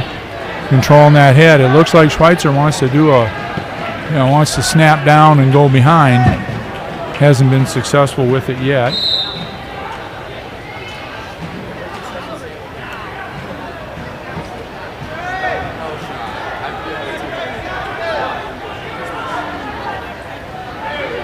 Winters on the chase. There's a good shot by Schweitzer. Might be too late to get it though. And he scrambles. Oh man. Another couple of seconds, there would have been a takedown, and Schweitzer looking to cover him up to get the back points too. Okay, so we got a defer by Winters. And Schweitzer taken down.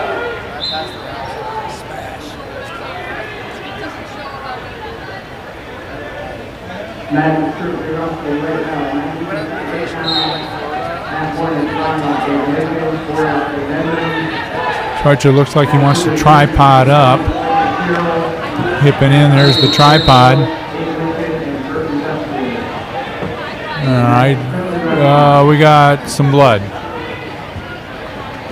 Okay, it looks like Schweitzer's got a little nosebleed.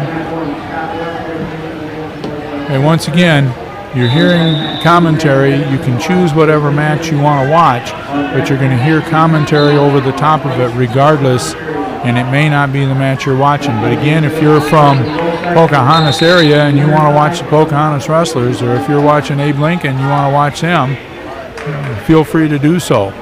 You should be able to see scoreboards real well. We think we've got the cameras in good positions. We got great big scoreboards now, and like I said earlier, they worked out way better than I thought they were going to work, as long as we keep people from walking in front of them. Okay, so looks like we got the blood taken care of.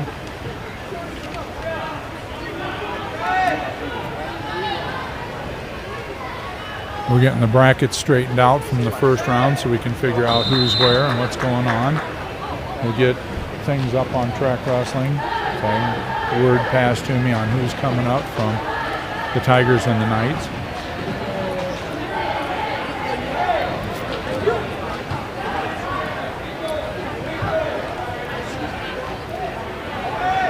All right, so Schweitzer was not the one with the blood. He might have had some on him. Winters was bleeding. Okay, so 10 seconds into the second period. Braylon Schweitzer down.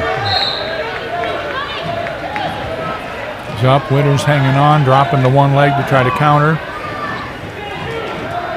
Schweitzer in on the whizzer. That's how Schweitzer in on a deep one there.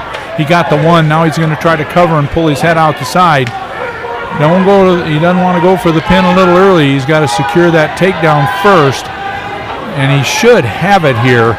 He's way in control. There's the referee. It was a late two, I think. But he's going to pin him with this cradle. That's tight. That's really tight.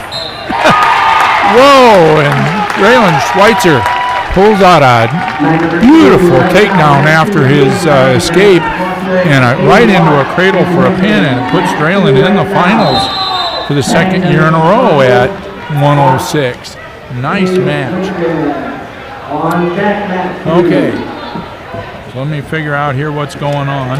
On that match to 113 bracket here, so I can maybe see who's where. On that match too.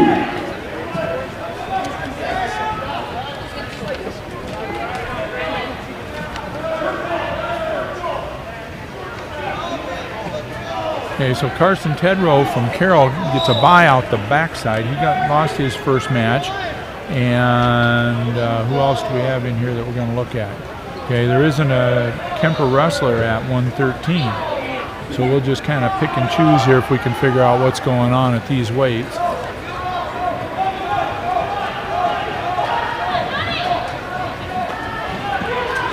So these are winners bracket and losers brackets going at the same time, although at 113 there is no losers bracket match. We've got Jackson Pritchard from Westwood wrestling Sam White from Pocahontas, and that should be over on mat number 3. And we have Jaden Vang from Denison Schleswig. He's wrestling Aiden Watts from Abe Lincoln over on mat number 2. Watts in the lead 2-0, and going back to Pritchard from Westwood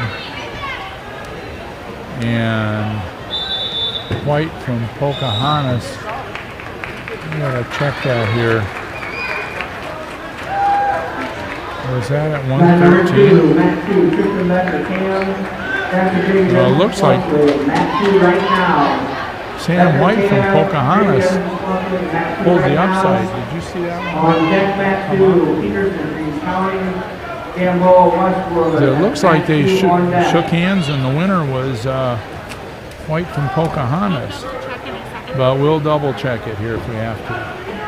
And once again, if you miss team scores right at the end of the other round, after round 1, Carroll Tigers 60, Westwood 57, Pocahontas 46, and the Kemper Knights 41. Abe Lincoln right behind that with 40.5. So very narrow lead for the Tigers. And again, this round here is huge because you win here, you're guaranteed 12 points. You lose in this match, you might just end up 6th, which is a lot different than getting second.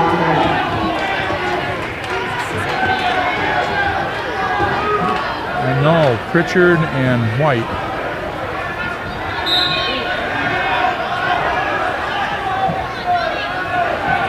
I thought that was at 113, but that one's on right now. Okay, so that one was not a 113 match. That was a, it wasn't 10, it was 106. I don't know, with backside and front side going at the same time, and right now we have matches at 113, 120, and 126.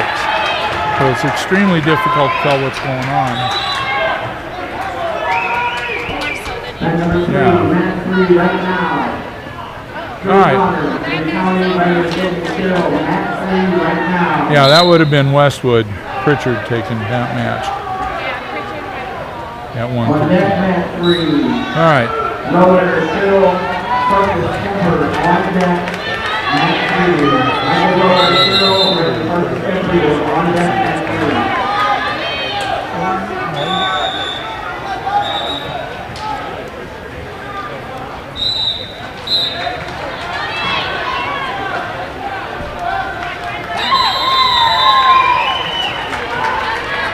All right, we got Carroll Tigers on mat number 3.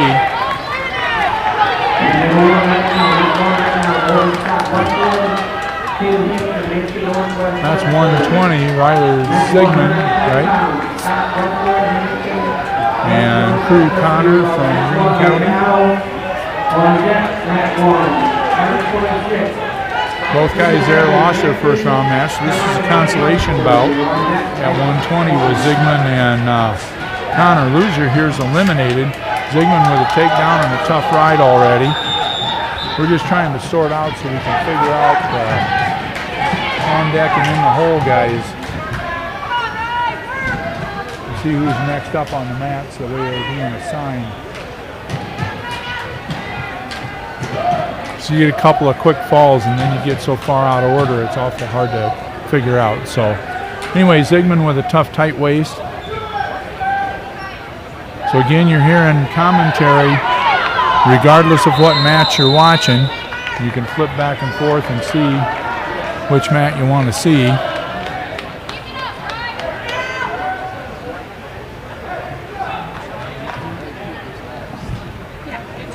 Okay, so yeah, on YouTube Tiger Vision, you should see mat 1, mat 2, mat 3.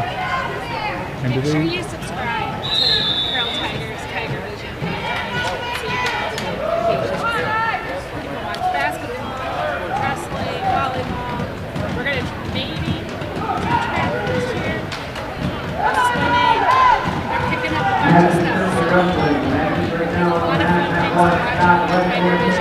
to watch on Tiger Vision. all right, so if you've been watching, Zygmunt, I haven't said much. He's just got that good ride on him. He's been in complete control here with the ride. Mostly just chopping the arm and tight waist. Hasn't had success turning him over yet, but again, I mentioned in an earlier match, that'll wear you right out when you're getting ridden that tough, but one of those things. On deck, mat 3, Carroll. On deck on mat 3, we've got Michael Roeder coming up in the winner's bracket match at 126, or 132, excuse me, against Riley Parkus of Kemper. All right, Zygmunt's down to start period 2.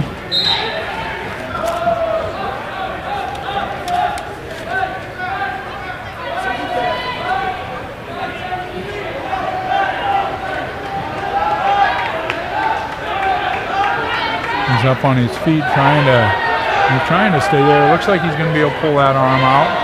He's trying to thread one of the arms through, and he does. The official is not going to award one. Wasn't quite far enough away.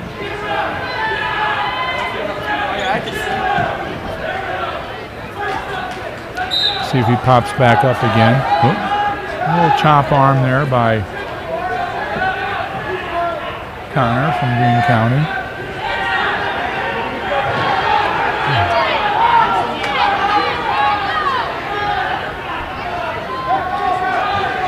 Zygmunt fighting to come out.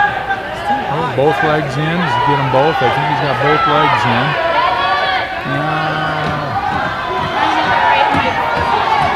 I think we've got an illegal.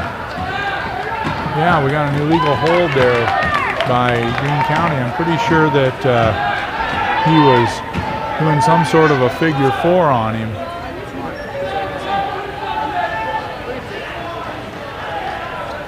So Zygmunt now up 3-0.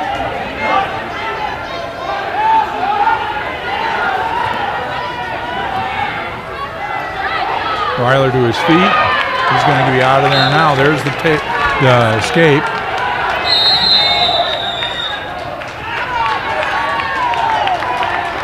The wrestler's fairly evenly matched. You're up. There we go. On the feet.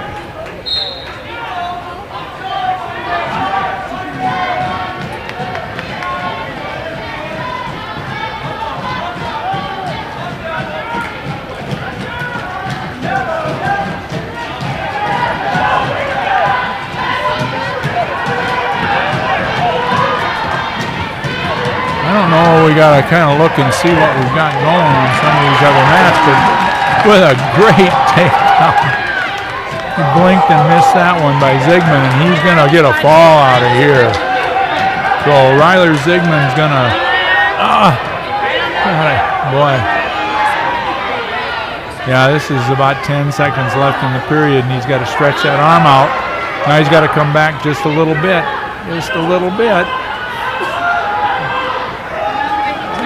Oh, boy, is it tight.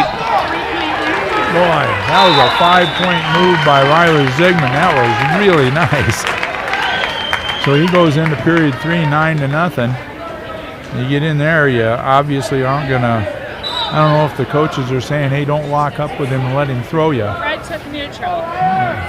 Yeah, well, he's been down most of the match, so. A lot of blood time today. Yeah, there's been a lot. We got blood again on that. Looks like it's the other wrestlers. All right. Connor trying to control Zygmun's arm and try to maybe pull him by. Zygmun won't have any of that. And he's making a shot. Fireman's carry right straight to the. Oh, I thought he was kicking him right straight to the back, but that takedown's going to be there momentarily. Oh, he's not going to give it.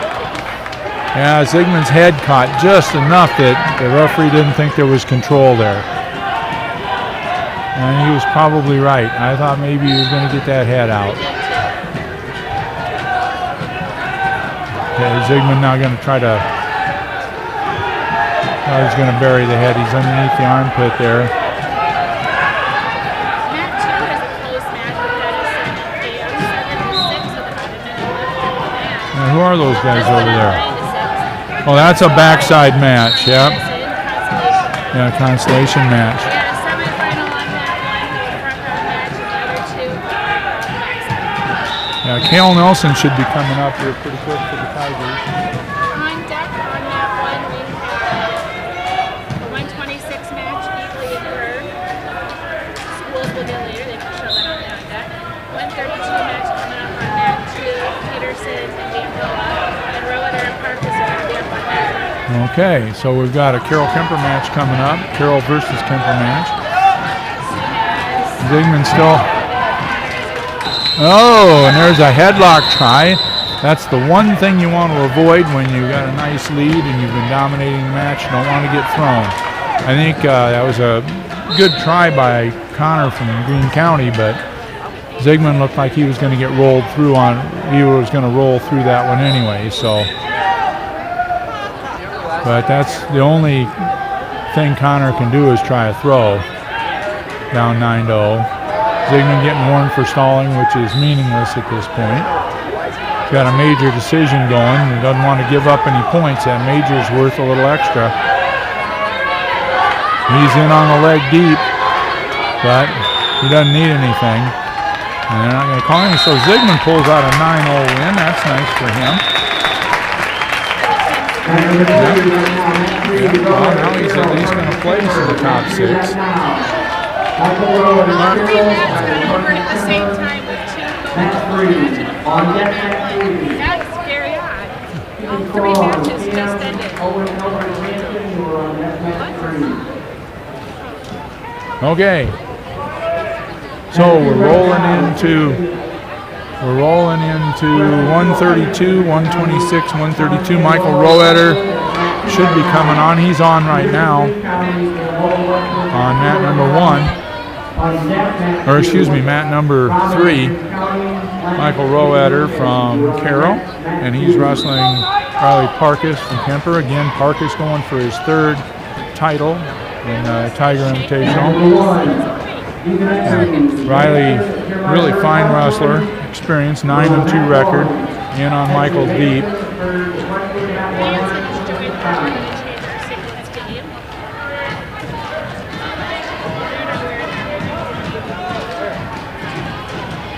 Okay, Parkus with the takedown.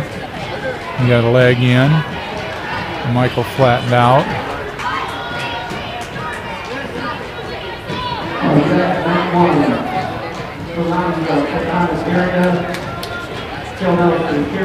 You're on deck, mat 1. Yeah, Nelson's on deck on that one, so Parkus with a deep chicken wing, and he's got at least a tilt going. Michael fighting it off.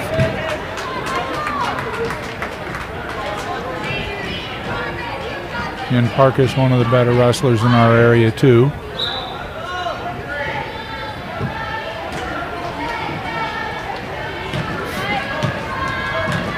Parkus with a fall in the first round to get to this, stay in the winner's bracket. And Michael Roeder with a pin in his varsity debut, but Parkus now with a clean edge here. We've got a experienced senior and a freshman going at each other. Good experience for fun. Yeah, it's good. Yeah, it doesn't hurt you to go out against people that are really good, but that's pretty tight. Parkus can't quite. Yeah, I was going to say that's the end of the period. Can't quite get over the. I think he wants to walk around the head a little bit further, but he didn't have time to do it there.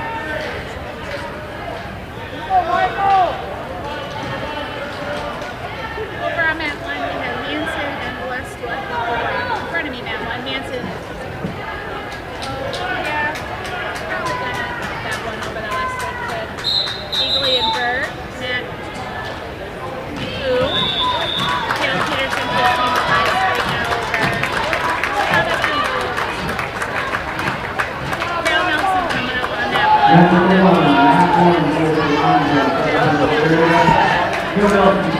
All right, so Parkus up 8-0. Roetter riding in the second period, but Parkus going to pick up the reversal. Now he's got Michael on his back, and this one is pretty tight. If he keeps that elbow, Michael needs to get that arm through and can't get it through. Yeah, now it's got both arms tied, and it's not looking very good. Carroll Nelson, Carroll on that one with Joel Arianza. Semifinal front side match at 126.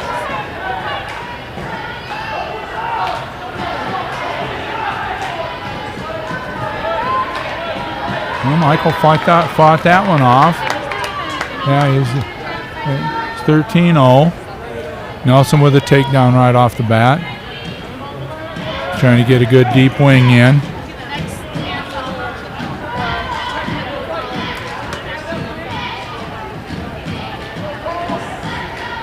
Nelson with the takedown period, first period on that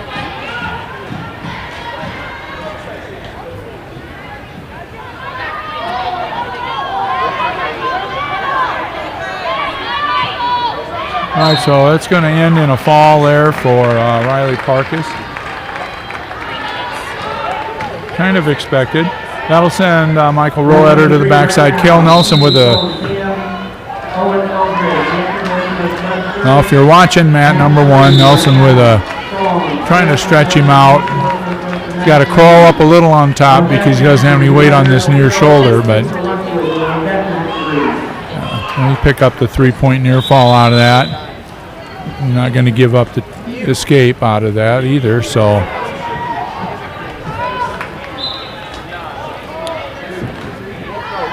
Okay, so Nelson leading 5-0 with 26 seconds left in the period.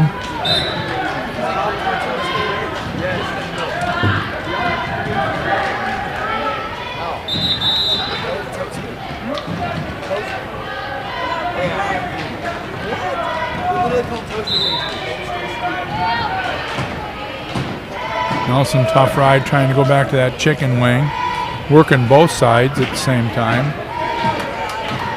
Trying to find out what's going to open up.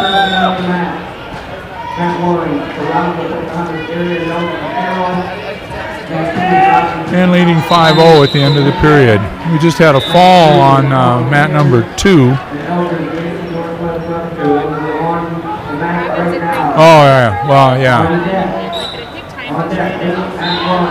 Well, yeah, time did run out. It's 15-4 for Robbins going into period 2. It's 15-4 for McKinley Robbins over Evan Lang from. Yeah.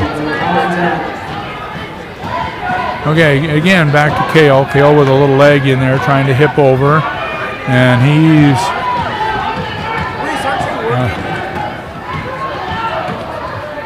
He was. Okay, so we'll have a consolation match with Levi Dirks popping up here pretty quick. Not going to award the 3 over here till he gets off that leg. There it is. So we got an 8-0 match. Robbins now going for the fall for Greene County, up 19-5. I'm sure he wants the fall instead of the tech fall. And we got Nelson cranking it over here.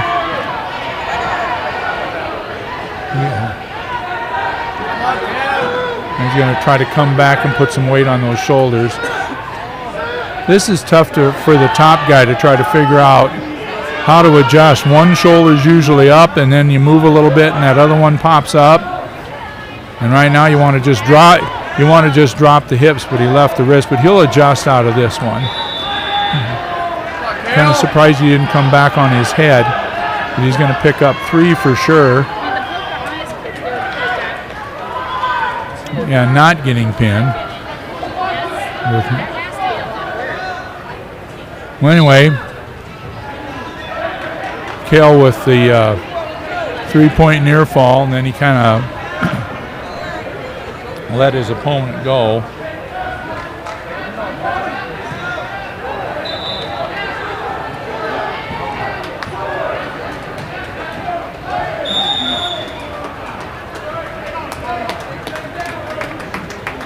(13-1) ending period number 2. Cale Nelson with the commanding lead, dominating all the way. Had 2 or 3 pinning combinations. Nelson taken down. No, wait, going back to neutral.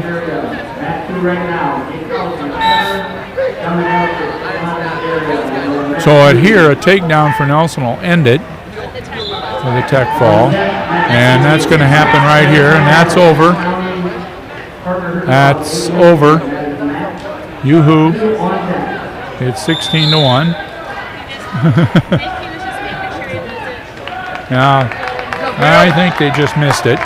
So anyway, Nelson into the finals, and he'll face Ethan Igley from Manson again. Igley going for his 3rd Tiger Invitational win. Champion at 126 last year. Nelson champion at 120 last year, and they will be meeting in the finals later on today. So now, and what weight are we at there? So are we done with 32? Well, our wrestlers are done with 32. Yeah, 132 should be finishing up on that 3 here shortly. Okay.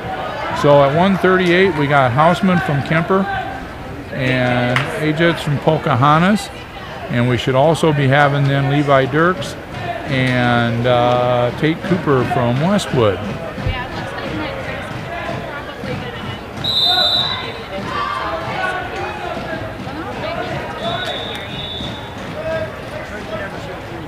Now we've got a lopsided match going over there at 132. Who are those guys? That's Manson? It's Keegan Cron from Kane and Owen Eldridge from Manson. Okay, yeah, that's a backside match, and boy, being dominated by the wrestler from Cam, Keegan Cron.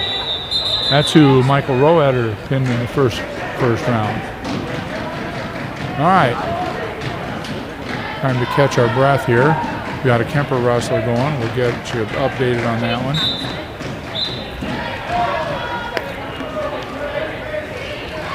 Hausman and Ajax from Pocahontas on the winner's side. Hausman, who defeated Carroll's Levi Dirks in the first round, just got taken down by Aljets from Pokey.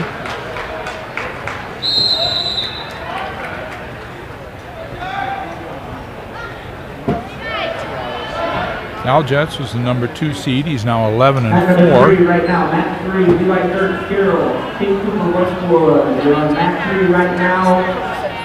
On Matt 3, and he's against the wrestler from Westwood, Tate Cooper.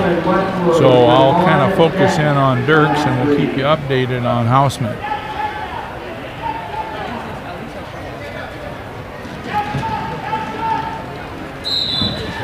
Once again, pick whatever match you want to watch. Yeah, and if we're talking about there's a takedown and you don't see one, well, we're commenting on another match. So there's a takedown for Dirks.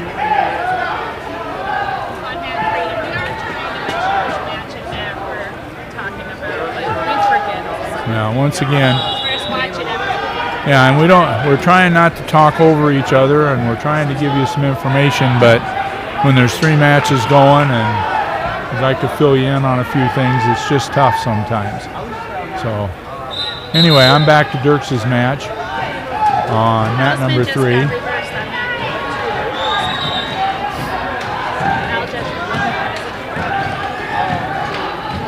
keep in mind on these backside matches, these guys, if they win, they're in the top 6, and they can still go back to 3rd. So if you happen to drop a first-round match and it was like, oh man, yeah, you can still get 3rd out of there. So, and that's what a lot of these guys are wanting to do. Dirks with a nice tilt, forearm or near arm tilt. Picks up a 2-point near fall. Now he's got a little bit of a wing and he's cranking it around. I think he's going to get it if he drops the hips just a little. He's got to drop his hips. Yeah, but boy, I don't know how he. Yeah, Dirks all the way around the head and then dropped that right hip into a nice pin by Levi Dirks to stay alive. 105, quick one. Okay, so how's Hausman and Aljets? Aljets in control. And conceivably, Hausman and Dirks could meet again on the backside. All right, we got another Kemper wrestler popping up at 52. All right, at 145, there's 2 winners matches, but there are no backside matches. That's why we're going so quick. Yeah, all 3 matches. But we do have a match from Carroll right in front of us. Cooper Ludwig. He's undefeated on the year now at 8-0. First match of his day, first round. Yeah, he had a first round bye. He's against Verde Clucky from Pocahontas. This was another one of those tough weight classes where almost everybody had a winning record. Cooper in deep, driving all the way through that one for the takedown. Cooper was only 3rd at last year's Tiger Invitational, but I wish I could tell you. I cannot remember who all was at that weight. McKinley Roberts. Yeah, Roberts was at that one. There were like 4 real quality kids. Yeah, McKinley Roberts from Greene County won it last year at 132. Okay, so we had an escape. A little takedown shot by Clucky from Pocahontas. Now Cooper back in on that. I don't know. He's just quick. He was an absolute terror at linebacker on the football field. They couldn't. His tackling were 2-point taken. Yeah, you just didn't even know where he was coming from half the time. So fast. Over on map 3, we do have Jake Rosa over top. Westwood, that's also a outside semifinal match. Yeah. 152. Yeah. Next up, 2-0. Takedown in the first period. Yeah, once again, Earlbeck is top seed. We'll have Owen Clucky from Carroll coming up. He's not on deck. Well, yeah, but He's probably going to wrestle something. he's our next match for the Tigers, I believe. Should be. Cooper just riding tough, stretching that arm out. He's got the old arm bar on, looking for a head lever. Now he's got a hammer lock on.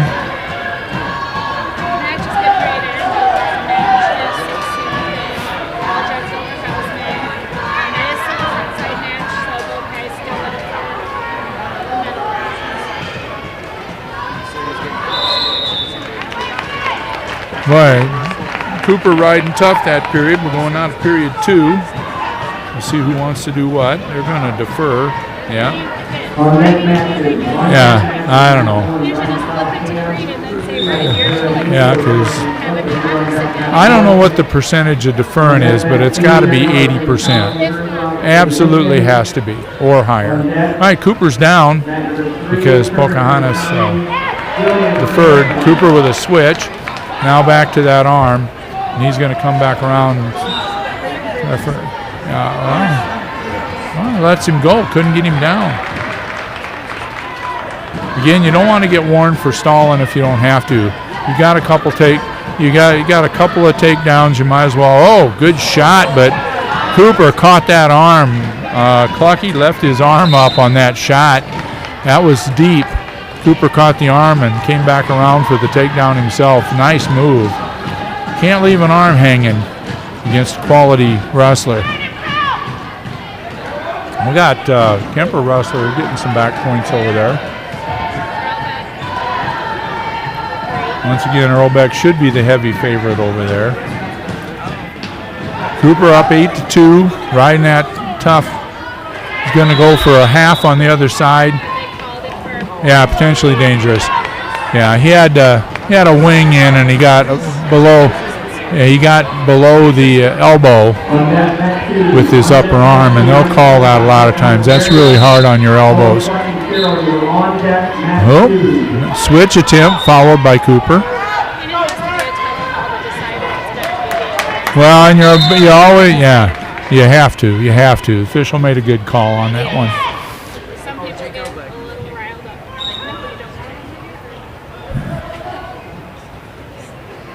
Well, that's up 9-0 over Cooper now with a wing in. He's going for a half on this side. Match 2, we have a semifinal front side match.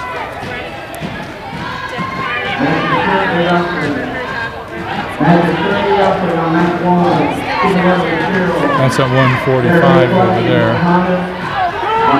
Yeah, this is Denhart and Herzog, third and second seeds at 145. Cooper wins this one. He'll face the winner of the Denhart and Herzog match, which is going on over there on mat 2.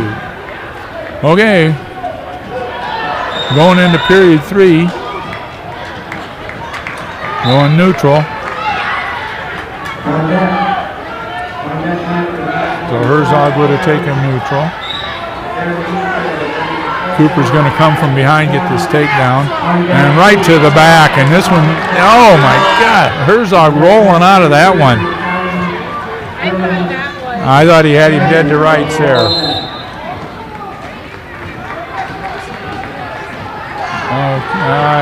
Boy, it's tough on that arm. Okay, he's going back to the chicken wing. Now he's going to try to double wing him, it looks like. Just can't get that arm in. Herzog keeping that elbow buried. And Cooper says that's enough of that. Get your one, we'll go to neutral.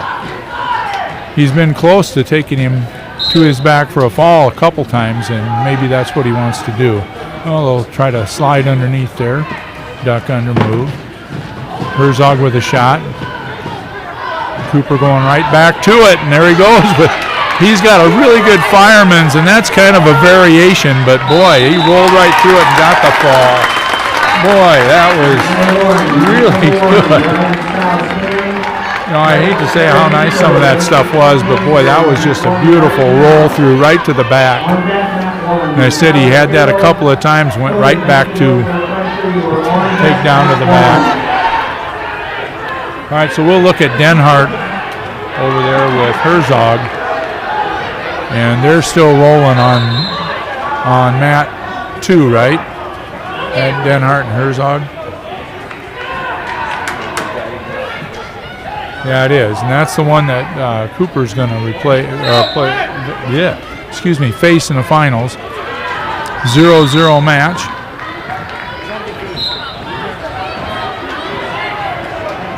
They've done a lot of work for it to be 0-0. Yeah, they've been pounding on each other over there.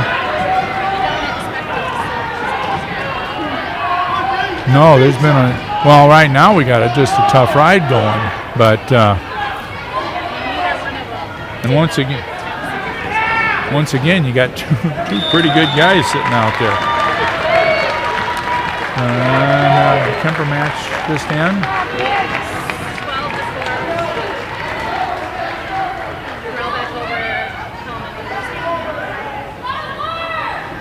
So Earlback will go to the finals for Kemper.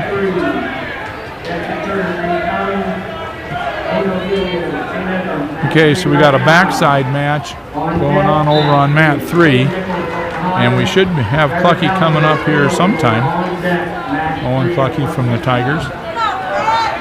Mat 3 is Jackson Truder from Gillen from Yeah, Gillen from St. Ed's. Clucky is on deck on mat 2. Okay. So, what period are we going into? Isn't it 3? Yeah, period 3. I don't know, I was looking at the map right now. Yeah, period 3, and Still, yeah, 0-0, and Denhart. Lack of video. Yeah, Denhart's taken down. Escape. Take down. Take down. Spin it, I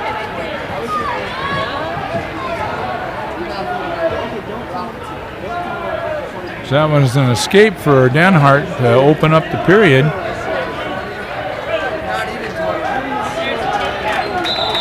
And he picks up the 2 now. And Must have been potentially. yeah, potentially dangerous. Something got caught underneath someplace. Mat number 1, Mat 1 right now, Team Dallas Carroll. Please go and make the way for Mat 1 right now. Dallas Carroll, Corey Manson, Northwest Webster on Mat 1. All right, so who do we have coming up from the Tigers? Chase Regaler's coming up already at 170. All right. Well, things are kind of upside down here for me. I'm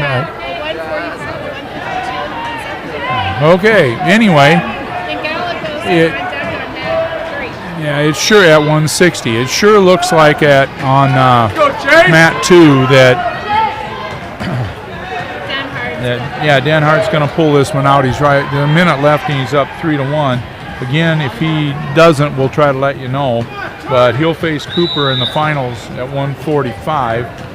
Now let's see what we can figure out what's going on with. We got Clucky at 152, who hasn't been on yet. Yeah. Okay, and then we got Regaler on in front of us. Oh, Chase almost. Yeah, he did get taken down, didn't he? I didn't see it because there's a bar in my way. Yeah. Chase is, yeah. I should watch it on the TV. Chase is the 3 seed. Yeah, Cohen from Manson, 9-1 for the year. He was first at 170 last year in this invitational. Another one of the really good wrestlers out of Manson. So we'll have to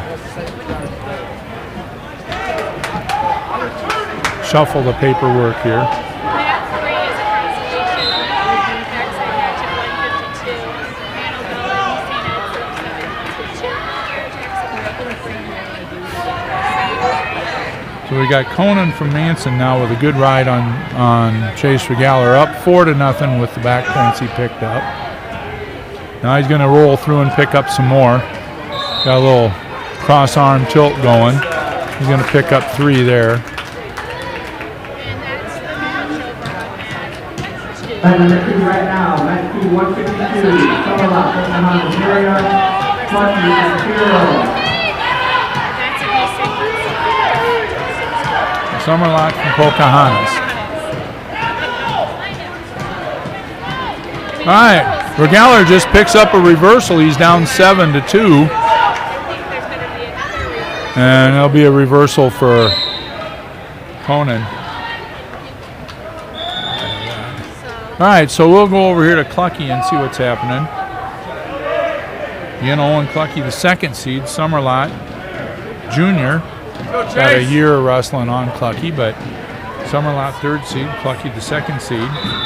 Winner to face top-seeded Jake Earlbeck at 152 in the finals. Third match is wrestled right now on Mat 1 is Regaler Carroll, Corey Manson, Northwest Webster. On Mat 2 is Summerlock, Pocahontas area, Clucky and Carroll. On Mat 3 is Turner and Collins and Phillies and Edmonds. We will wrestle right now. Okay, Regaler with a little bit of legs on, but he's gonna. Yeah, well, Conan's gonna come out the back door here pretty quick. Because Regaler's a little bit high, and Clucky's still fighting off the takedown. He needs to get to his feet and face it off. He's got the leg, come to the feet. That was a good takedown shot by Summerlot, and he didn't get it. Good defense by Owen Clucky.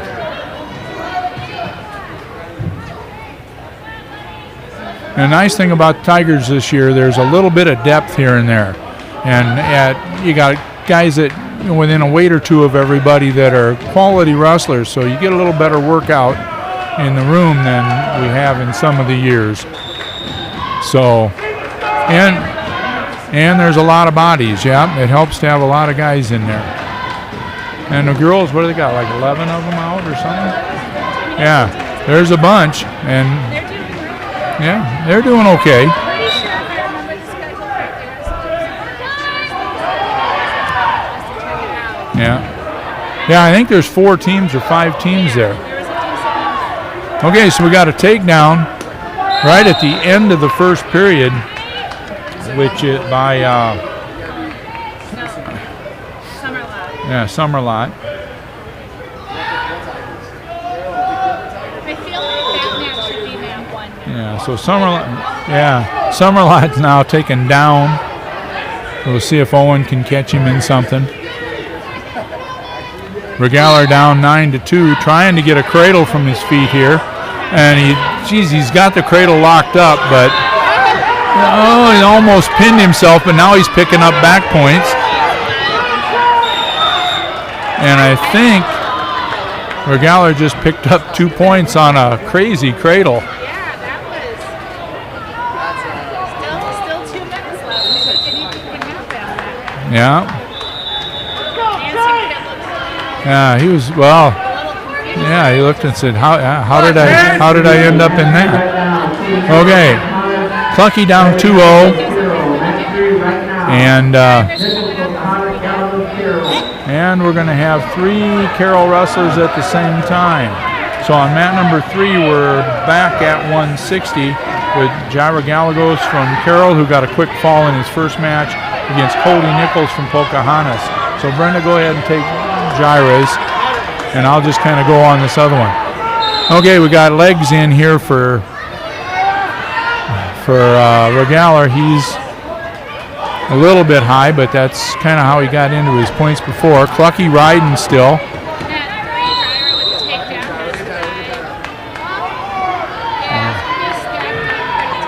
Yeah, that one's over. Yeah, so. Also, no overtime matches. No. Mat number 3 right now. Mat 3 right now. The little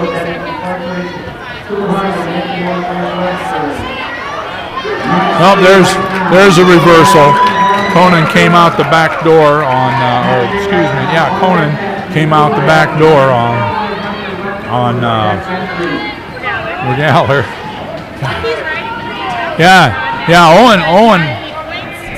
Owen has to ride him out for sure. If he can get back points, that'd be even a bonus, and he's getting fairly close here. Yeah, he doesn't want to get too high and lose anything with 20 seconds left. Now he's good. Oh, don't get out of position here.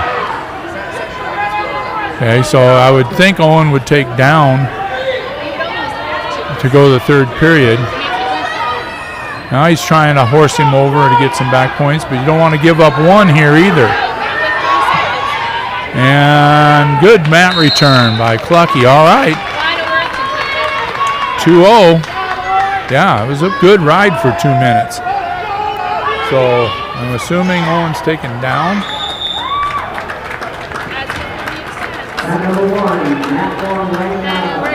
Okay, Regaler drops an 11-4 decision. Once again to a pretty good wrestler. Yeah, Chase Regaler, he'll face Will Healy from Kemper. I think did he wrestle with the Tiger Knights freshman year? Regaler? Still the Tiger Knights freshman. Yeah, well, no, and he didn't wrestle last year either. So this is his All right. first time All right. So anyway, we've got Clucky down 2-0, and he's in the down position.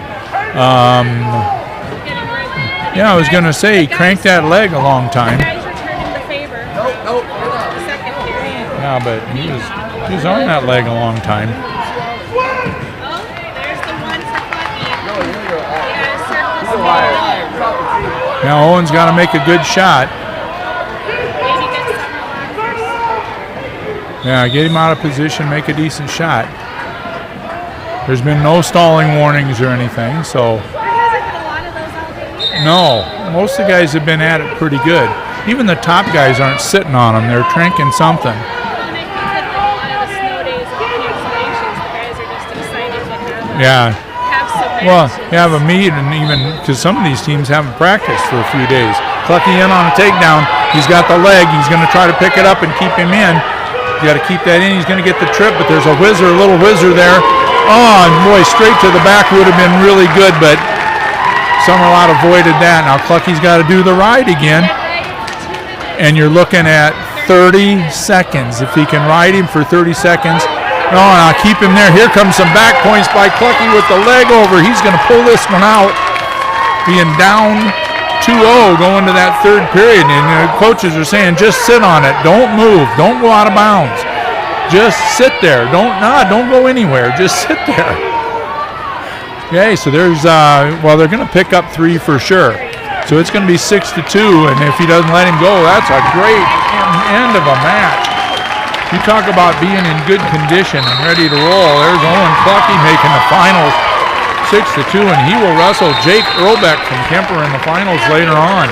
That could be a really good match. Earlbeck will have the edge on him experience-wise, but boy, Clucky pulling it out there at the end. That was outstanding. Now, is Brian South and from Cam and Vera Needledab been on yet? I don't think so. I don't see it.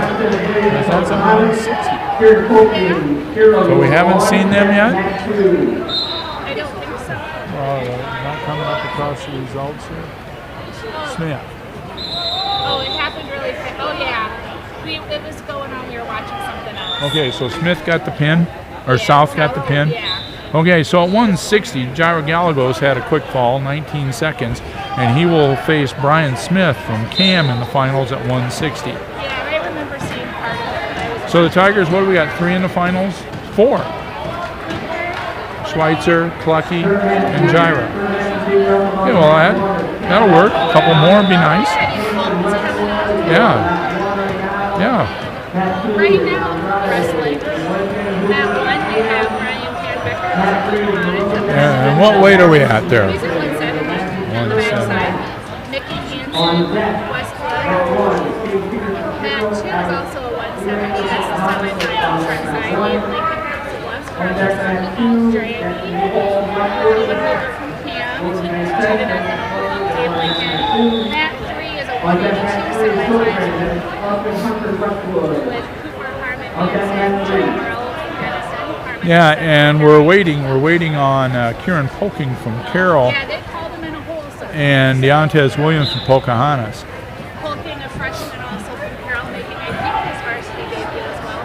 Not 100% for sure. Well, his varsity debut here. He's wrestled varsity in a number of meets earlier.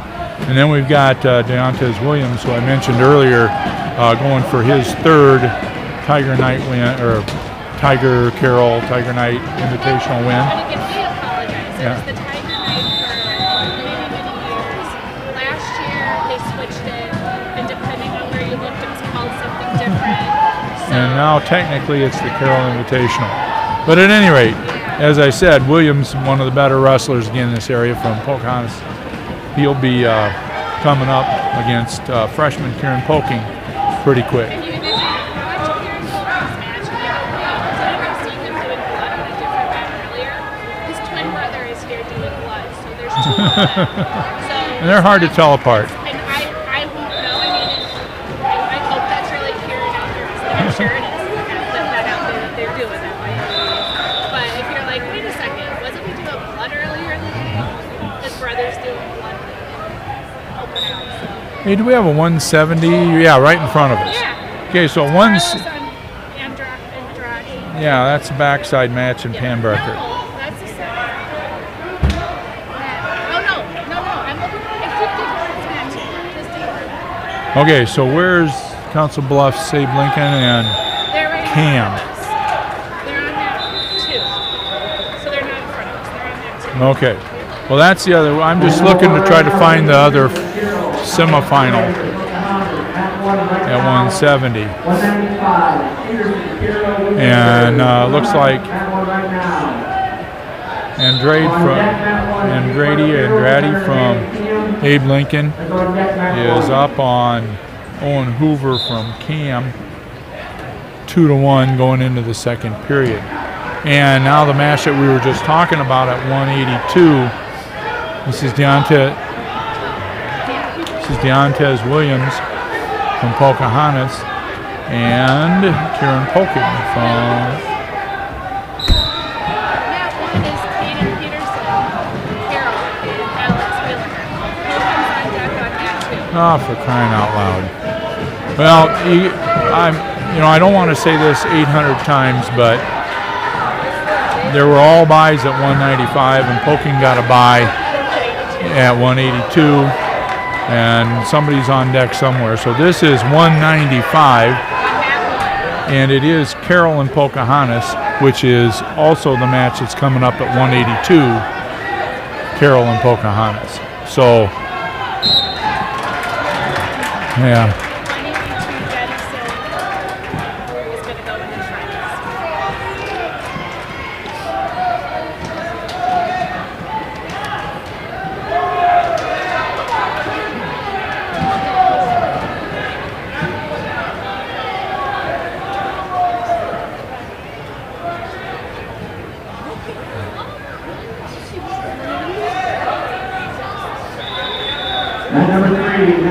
front. Sometimes it kind of sounds like I'm totally mixed up, which I am, but believe me, we do try to prepare for these things.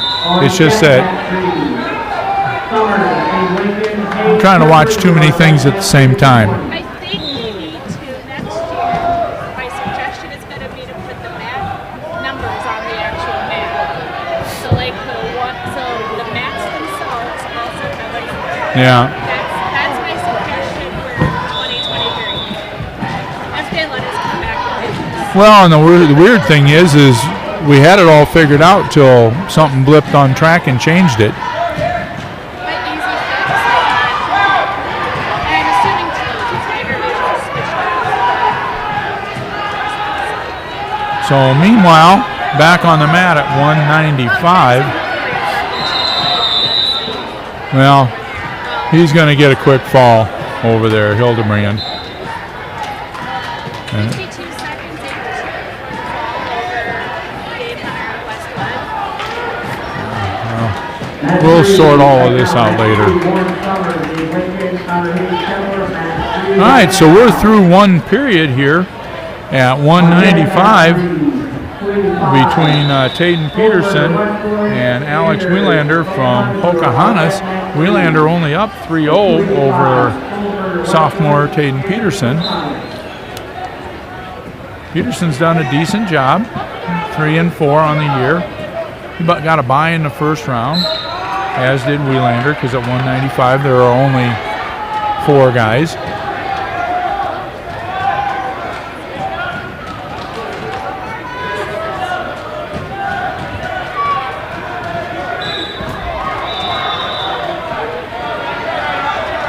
Now we got a cradle by Wheelander. It's pretty good when he keeps edging out to the side. He's going to either put a knee in the side or a knee in the back. On Peterson, he's going to get this. So we got a fall for Wheelander from Pocahontas, who goes to the finals. We're going to go out the back side for Tayden Peterson, and he'll see the loser of DeWald and Von Tersch.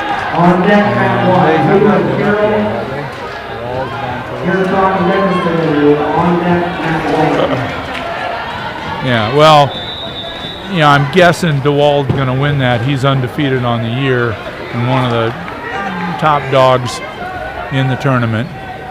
Okay, Matt 3 is a semifinal match at 220 with Warren Summers, Council Bluffs, Abe Lincoln, Connor Hayes from Kemper. Hayes up 2-0 in the halfway through the period. Out bounds against middle. We've got Jeep Clark and Gunnar Namani. Jeep trying a headlock right off the bat. I don't know if he's going to get it or not, but he's going to give everything he can to get it. And he's going to lose it. Unless he rolls all the way through this, because he does have the head caught.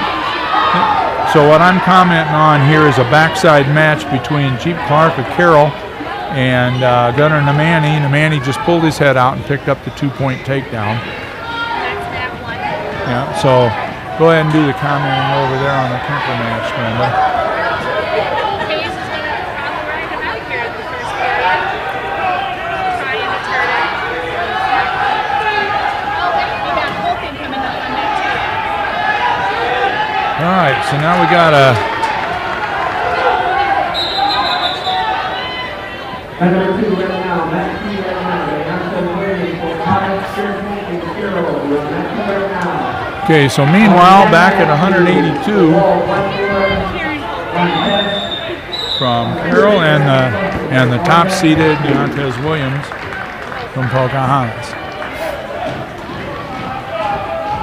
I know Holton's been wrestling since he was a little kid, but Now, you don't see a whole lot of freshmen come in at 182 and have a ton of success, particularly in a tournament where there's some veteran guys.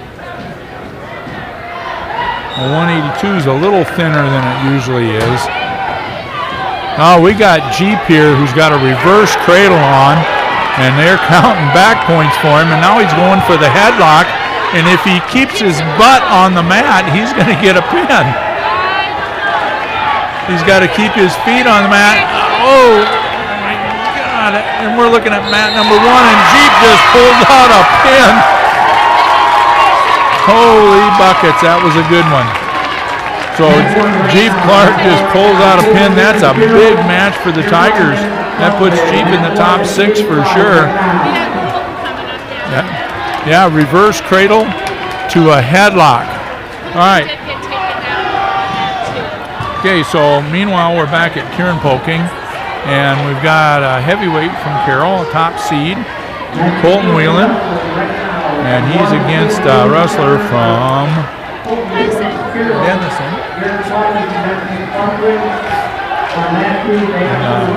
Semis, Garrett Poggy from Denison, who's 9-7. Colton coming into this match at 10-1. Both guys big. I think the Denison guy wants to throw. I think Colton would like to get into that throw and duck under and come out on the side and trip him, but both guys want to throw. And how's Kemper doing over there? Tied to 2.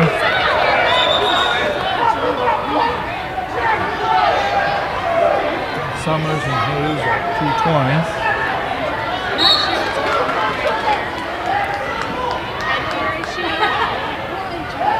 Looks like it. All right. So both guys wanting to throw here at the heavyweight match on mat number 1. Oh, yeah. See, I said Colton, I think, wanted to sneak underneath that arm as he's looking for the throw. He does a really nice job dropping his hips and going into that snatch single. He worked quite a bit with second hit.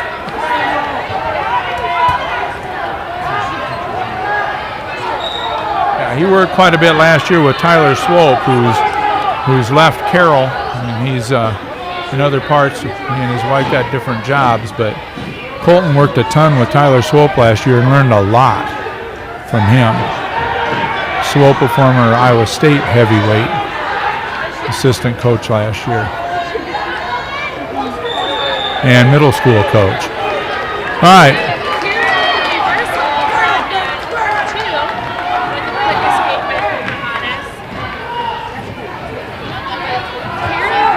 Yeah. Oh, hey, he's showing up. Hey, you got a cradle coming now from Colton, and I would be surprised here. Got to get that edge out. Oh, and time's going to end. Yeah. One of the area's top guys, state qualifier, actually the winner last year at 182 in this tournament.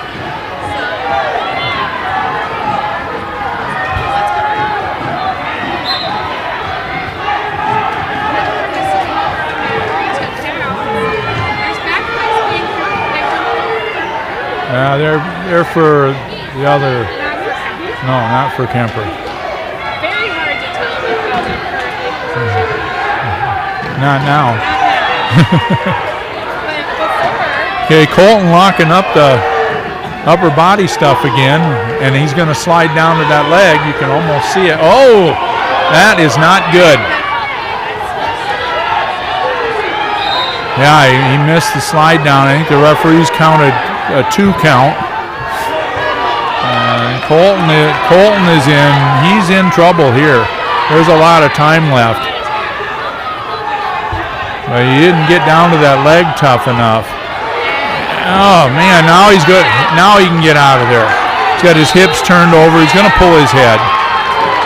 But the referee picked up, or Denison wrestler there picked up 2 more. So Pluggy's now 5-4.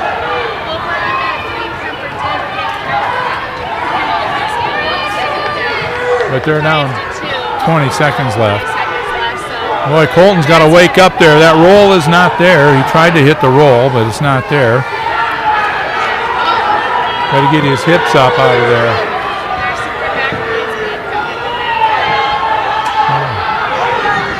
Well, we got Pluggy with a deep half.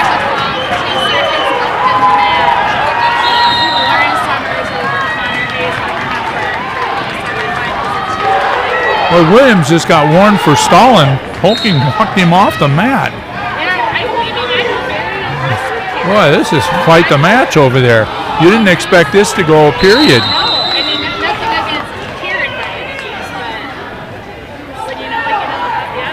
That's crazy. All right, so now we're going to go neutral into the 3rd period. And Colton's going, boy, I don't know if I want to. But he was in good position. No, we're going down. Colton's going down. He was in pretty good position to get that snatch and just didn't get his hips down and got thrown. Which, like I say, at heavyweight, anything can happen. You've seen matches being 7-8 nothing and the guy getting pinned. Okay, so there's a warning because Colton's got to get out of here to get his 1. There's a stalling call on Denison for not attempting to take him to the mat, and a point for Colton.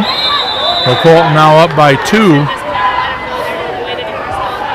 Yeah, and they were off the mat, so he's going to cut him. He's going to intentionally let him go. So now Colton up by 3. That's a lot better at 7-6. We had a quick match over there at heavyweight. Okay, so that'll be the finalist over there. Pocahontas's Sanders just made the final.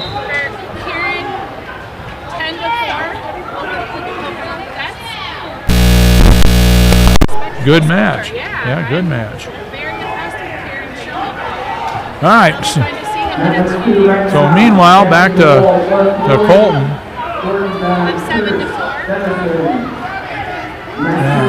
7-4 lead with a minute left, and doesn't want to end up on his back again. But you know, and that was just the fact that he just didn't get his hips dropped down low enough to pick that leg up. Yeah, he was 90% of the way into it and lost it. So he can be cautious. He hasn't been warned for stalling.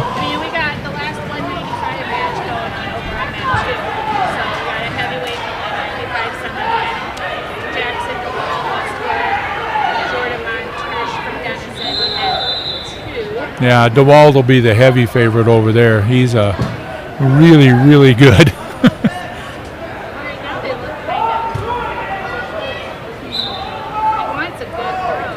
DeWald has been a 3-time state place winner.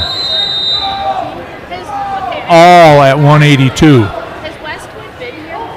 Yeah, they've been here a lot in the last few years. They won it a few years ago. Anyway, Colton up 8-4, and he's just going to sit on him and let him move. So that puts Colton in the finals. He'll have to wake up a little bit to get through it, but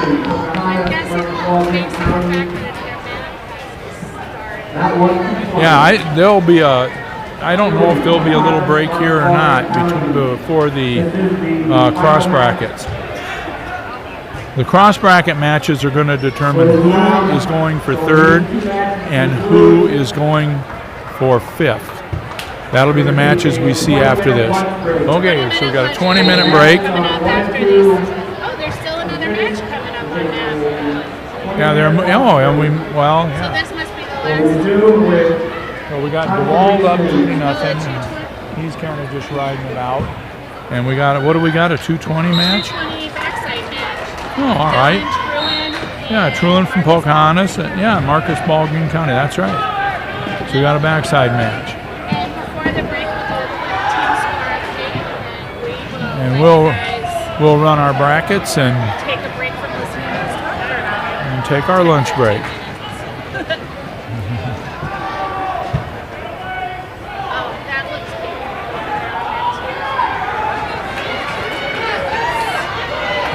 Yeah, this. Oh man, I'm about rolling out of something. Hunter from Westwood rolling out of that match. Quick 30-second call on map 1, Greene County, Pocahontas. So that concludes the matches on map 1 for this round. And that was Greene County. Greene County got the fall. Yeah. Okay, so Marcus Ball goes into the. Backside. Yeah, he's in the medals. He make the top 6. I don't know why I put it myself there because I don't even know.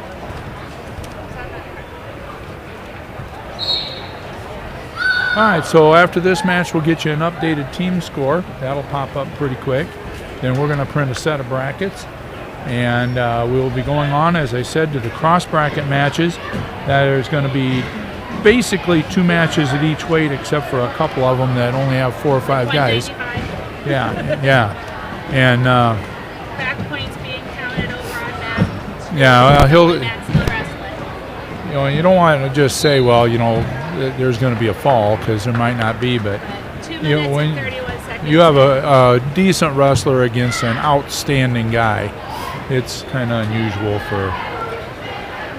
to see too many upsets. Because as I said, there's some outstanding people in this tournament, and Hildebrand was one of them.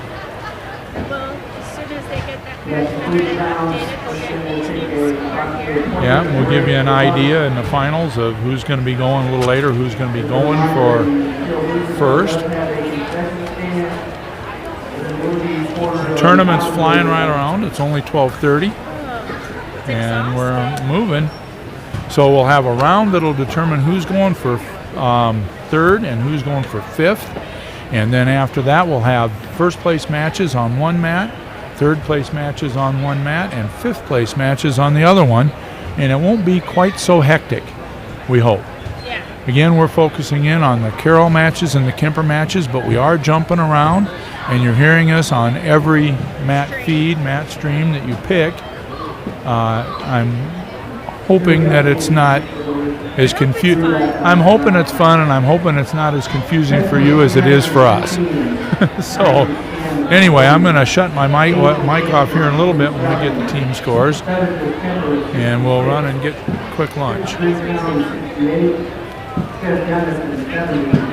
right, we'll start from the bottom up. 10th place, we have St. Ed's with 15 points, Camp in 9th with 40.5, Manson in 8th with 47, Peppers coming in at 7th with 66, Greene County 68 is 6th place, Denison 5th place currently with 70 points, so a lot of close scores there in the bottom half, and Westwood 4th with 98, Pocahontas 101.5, Council Bluffs, Abe Lincoln is currently in 2nd with 106.5, and according to the team scores, Carroll is in 1st place with 164.5 points. So Carroll currently with a commanding 1st place in the tournament. So Yeah, that's pretty good lead going into here. yeah, and St. Ed's is down a lot of kids. Yeah, they're down a lot of kids due to illness, but we're sure hoping here that we can see a little more depth out of the Tigers and pump a few more guys into that 3rd and 4th place match. Those are all big points. Right now, guys are guaranteed on that backside if they just won. They're guaranteed 6th, but if they win, they're guaranteed 4th. And the way the scoring goes, that's a bunch of points. And every guy you get in the finals is guaranteed 12 for a placement. If they win, they pick up 4 more to make 16. So some of these matches are big, and you see a lot of teams make a run in these cross brackets. So at any rate, we're going to shut down, and we'll be back in just a little bit.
All right, we're going back on right now. We're in our lunch break at the Tiger Invitational.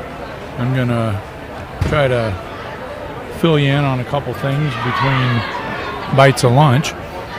I'm going to run down who's in the finals and see how things are going, and maybe try to get the team score. I don't have it in front of me right now, but at 106, we've got Jamison Vandervelde of Constable F.A. Lincoln and Braylon Schweitzer of Carroll in the finals.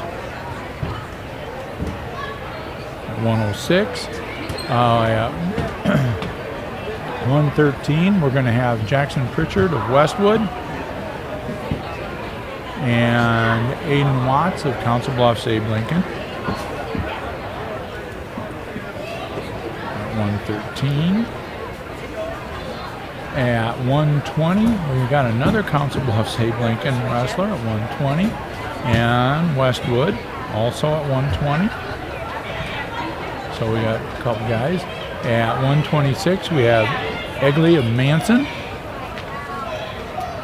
Ethan Egley, he's going to be going for his third Tiger Invitational title.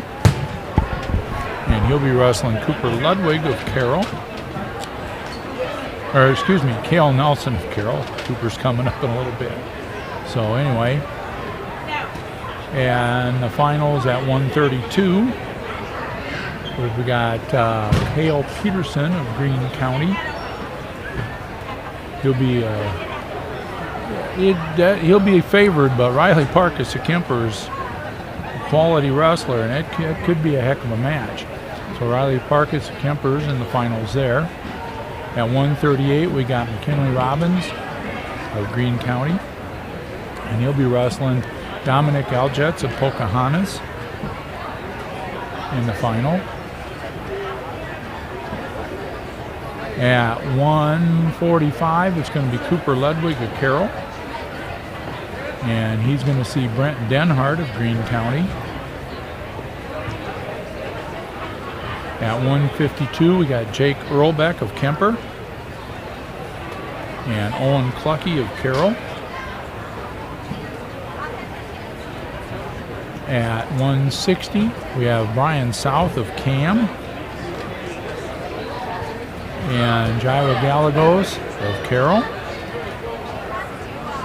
At 170, Carlos Andrade of Council Bluffs, Abe Lincoln. And Ian Conan, who's going for his third one, I believe. No, I was wrong there. That was Egley. Ian Conan of Manson. He's in the finals. Get that one written down. Okay. At 182, we got Deontez Williams of Pocahontas. And he's going to see Joel Morello of Denison, Schleswig. At 195, we got Jackson DeWald of Westwood. And he'll be wrestling Alex Waylander of Pocahontas in the final. At 220, we got Jackson Hildebrand, Denison. And he's going to see another Abe Lincoln wrestler, Warren Summers, at 220. And at heavyweight, we have Colin Whelan of Carroll and Joseph Sanders of Pocahontas. Now, I can tell you about other guys, but it really doesn't make any difference. We've got 4 guys that'll eventually be going for third and fifth. Well, third, fourth, fifth, and sixth. And they'll be wrestling next to see who's going to go for third and see who's going to go for fifth, with the winners of these next matches going for third and the losers going for fifth. So right now, we have Pocahontas with 4 guys in the finals, Carroll with 6 guys in the finals, Abe Lincoln with 5 guys in the finals, Westwood with 3, Manson with 2, Greene County with 3, Kemper with 2, Dennis and Schleswig with 2, and Cam with 1. St. Ed's does not have a finalist. And What? No. who am I missing? Anybody? 1, 2, 3, 4, 5, 6, 7, 8, 9, 10. And St. Ed's does not have a finalist, so that's all 10 schools. Now, also to see if we can get some team scores, and they've been read to you, but Carroll with 164.5, and that includes the 12 points that they're guaranteed if they're in the finals, and any backside points guaranteed for 6th. And Carroll's got a lot of guys alive yet that are going to make the top 6. I can just tell you about the Tigers here.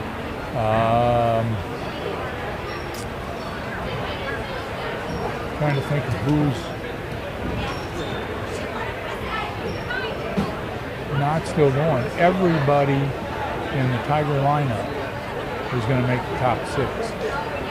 So right now we've got 1, 2, 3, 4, 5, 6 guys. Yeah, that would be right. 6 guys on the backside.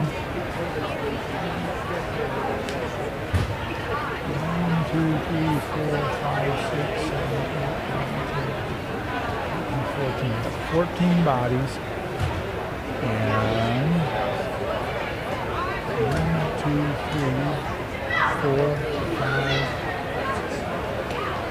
6. Yeah, we've got 6 guys that are guaranteed 6 points, or excuse me, guaranteed 3 points for 6. We have 2 guys that are in short brackets who've already picked up 7 points in placement because they're going to make, because they're at no, they can't get any worse than 4th. So we got 2 guys that are in the top 4 already and could get higher than that. And then we've got the other guys that have guaranteed the 12 placement points, plus the fact that we've got the advancement points out of the rounds, if you know something about wrestling, you know about that, and the activity points, because you get a couple points for a pin and 3 for a tech fall and half a point for something. So there's all those points thrown in there. So it looks like the depth of the Tigers, with everybody now making the top 6, everybody's going to place, is what's fueling the big team score lead for the Tigers. Tigers with 164.5, and the 6 guys in the finals. Council Bluffs was 106.5, and 5 guys in the finals. And Pocahontas has also scored a bunch of points with 4 guys in the finals, and they're sitting in there in 3rd, although Westwood is really close with them in 4th. So the top 4 right now probably are going to remain the top 4, although anything can happen between 2, 3, and 4. And it would take just an absolute monstrous, awful couple rounds for the Tigers to lose this. They're going to be favored in a number of the weights, and you know, you win a few when you've got a 58-point lead. You win a few of those, that's going to clinch it. And I'm not going to go through and figure out what weight's going to clinch it, but it's a pretty good day for the Tigers. So we'll have the brackets up here, and we'll be able to tell you who we're wrestling and what's going on in just a little bit. So I'm going to shut off my microphone and get my lunch, and we'll go from there. So we'll visit with you here in just a few minutes.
All right, wrestlers, we're back.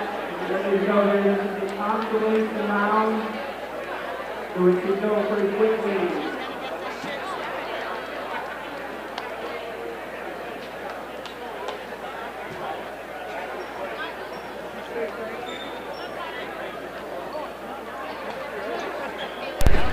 No overtime. Nobody's sitting. There. Well, people were, but I don't know where they went. All right. All right, we're going to get ready to roll here. And I'm going to try to give you where the Carroll wrestlers are in this round. And I'm not going to mention the finalists till a little later. But in this round, we'll have a Tiger wrestler at 113. Carson Tedrow is not going to get a match. He's already got an injury default, so he's into the third and fourth place match already. Again, winners of this round go for third, losers go for fifth. Did you run 2 copies? No, because I don't need it. I'm just looking on it. Well, there's 2 113s. Well, then. Okay. Anyway, at 120, we got Ryler Zigman, and he's going to be coming up shortly. And he's going to be wrestling Manson. All right, here we go. Well, hey, we're not going to get the rundown in. So, at any rate, we're going to get going here. So we should have one match at 106 and a couple of them at, 2 matches at 106s. Yeah, and the 113 does not involve Carroll, so let's go back and see where Kemper is. Kemper's wrestling at Kemper's wrestling at 106, and he has Gavin Winters from Greene County.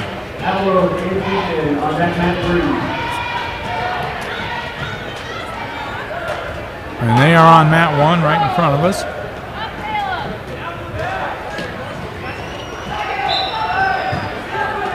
Winters in tough on the takedown. Winters had quite the battle with Braylon Schweitzer from Carroll, and Schweitzer all of a sudden just kind of caught fire and pinned him in the second period. All right, so it's 4-2 on 2 takedowns by Winters.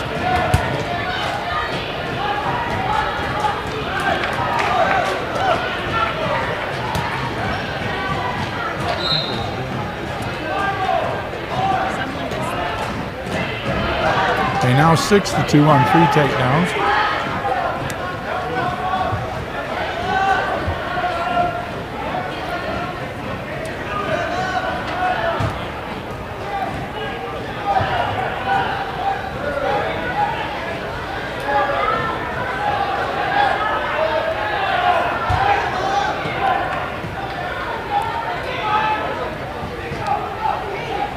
In the other 106-pound match,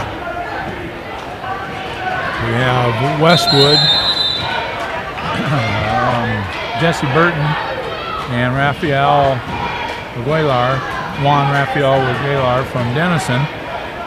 And Westwood wrestler Burton has Aguilar on his back. The winners of these 2 matches on mats 1 and 2 will be going for third. And at 113, the winner between Kenobi from St. Ed's and Bang from Denison Schleswig will face Carson Tedrow from Carroll, who is a winner by injury default over Pocahontas wrestler. They'll face them for third. So again here, the points go from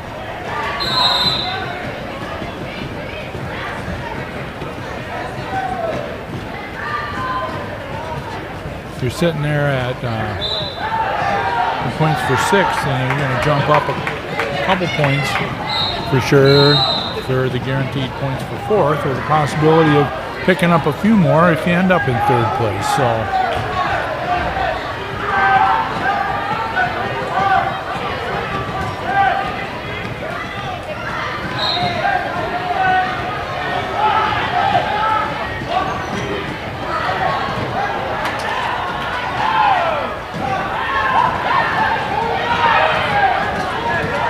Okay, looks like we're going to have a pin, and we do at 113.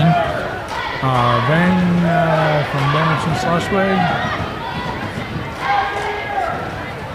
Yeah. And so he'll face Tedrow from Carroll. Bang from Bennington Schleswig will face Tedrow from Carroll in the match for 3rd and 4th. For Westwood, I go a women match 3 right now. On that match 3, 138 Chester, Cam, Housen, Timber, match 3 on that.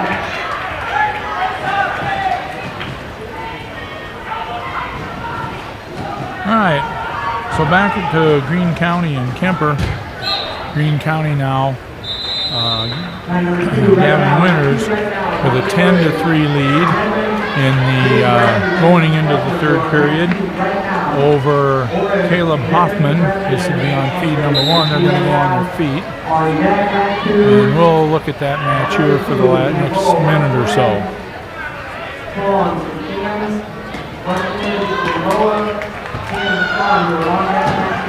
The Winters in on another takedown. Going to go up to a 12-3 lead. Zygmunt's on double. Okay, let him go.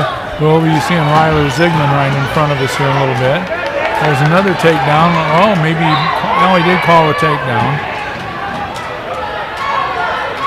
Hoffman immediately into a reversal. No, he waved off the takedown, I think. I don't really know. I glanced away for a second, but it's 14-6 for Gavin Winters from Greene County over Caleb Huffman from Kemper.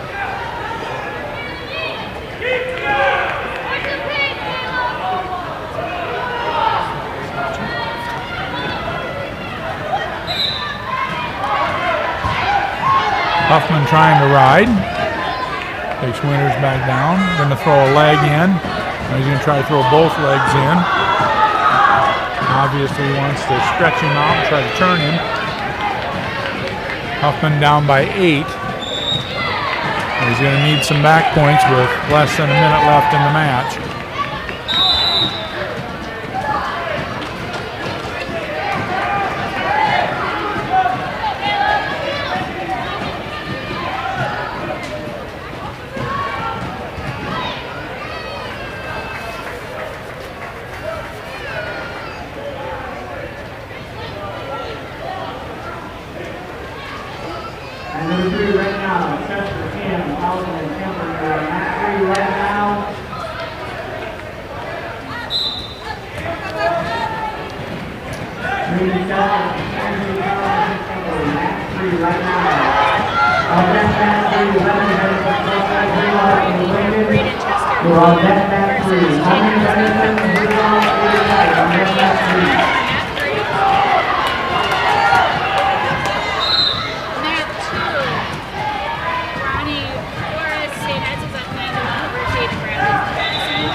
What weight do we have going clear over there? So we're at 138 on mat 3. We're at 106 over here. And 132 and a 120 on this. all right. Zygmunt's coming up. All right, so we'll look at Ryler Zygmunt's match. Carroll wrestler at 120. And we're going to have a tough time trying to keep track of all these. We'll keep track of it. I'll just tell you. We're on deck mat 1, 126. Dr. Cam from Rockville, Pocahontas area, on deck mat 1. All right, so we're at 120 on mat number 1. We have Kemper and somebody on mat 3. Brady, Chester, Cam, and Jake Housen from Kemper on mat 3, 138. But I'm jumping over here to Ryler Zygmunt and Tatum Hansen.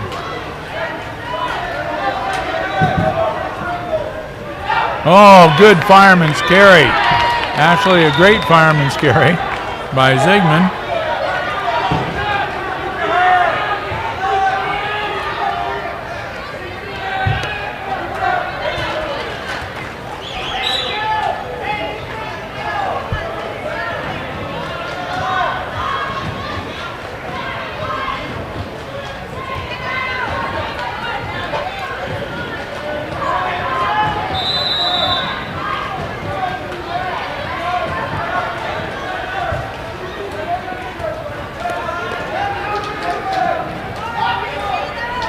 Zygmunt with a solid ride.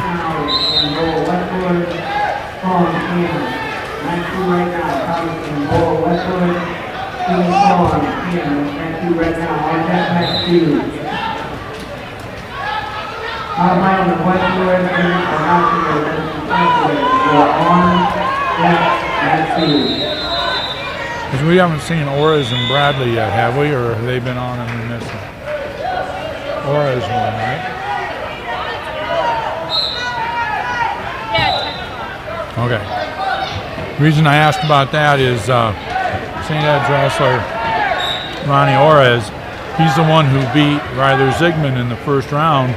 And if Zygmunt wins this match, he'll face Orez again in the match for third. But again, Zygmunt's got to win this one for that to happen. All right, there's a point on the edge of the mat, an escape for Tatum Hansen from Manson.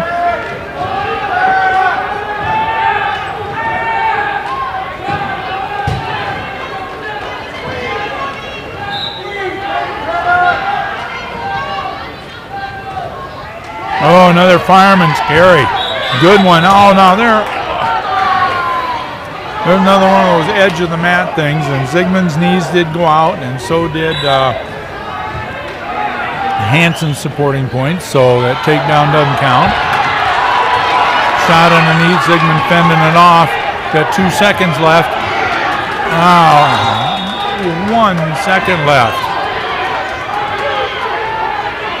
Hansen gets the takedown and jump up 3-2. So at the end of period 1, Zygmunt's behind.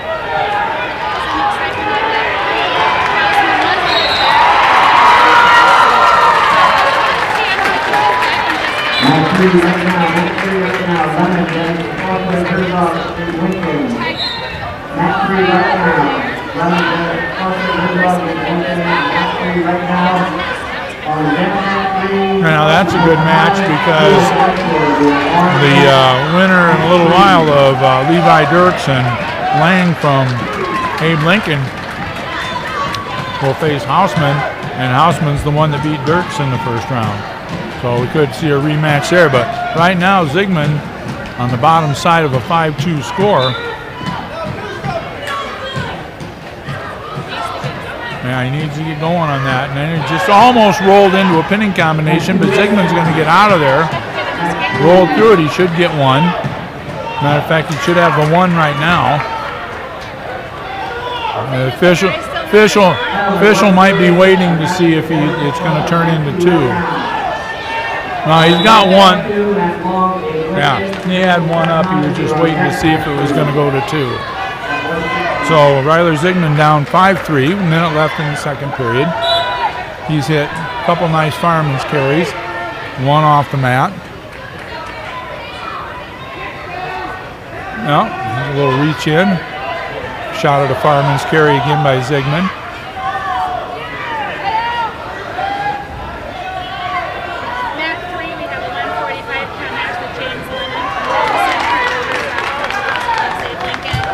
Zygmunt just ties it up with a takedown.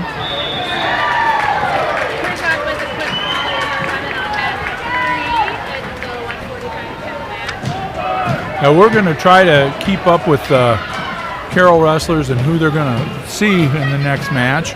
And we'll also try to keep up with the Kemper wrestlers. But again, as frenzied as some of this goes and as fast as some of this goes, you blink and you miss a few things. All right, but Zygmunt now 5-5 with no time left now in the second period. And that, whoa, almost back points and almost a reversal in the last no seconds of that second period.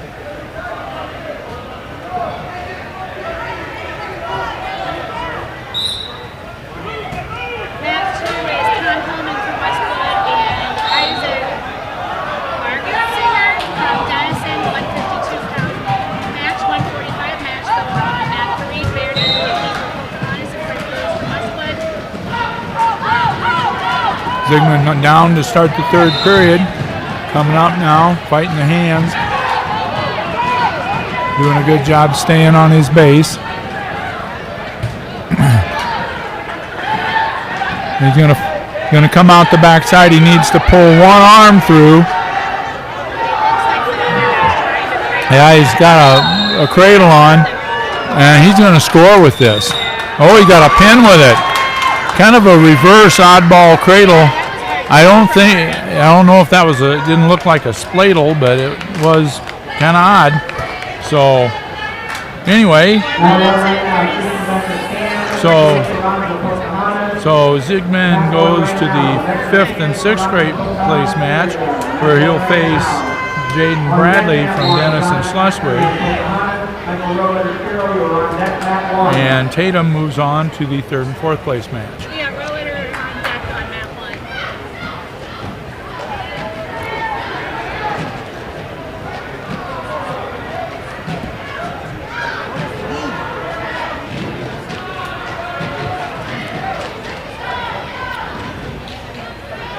Oh, we had a throw over there on the far mat, on mat number 2, or mat 2. Matt Long, cross the left side, Lincoln, Cody Nichols, Yeah, there's a pin. I don't know what weight that is. at 160. At one, Yes, Dad, 160. 126, 160, and 145. Yes, that is where we go. Well, we'll. Right now. Correction. Matt Long to Lincoln. Okay,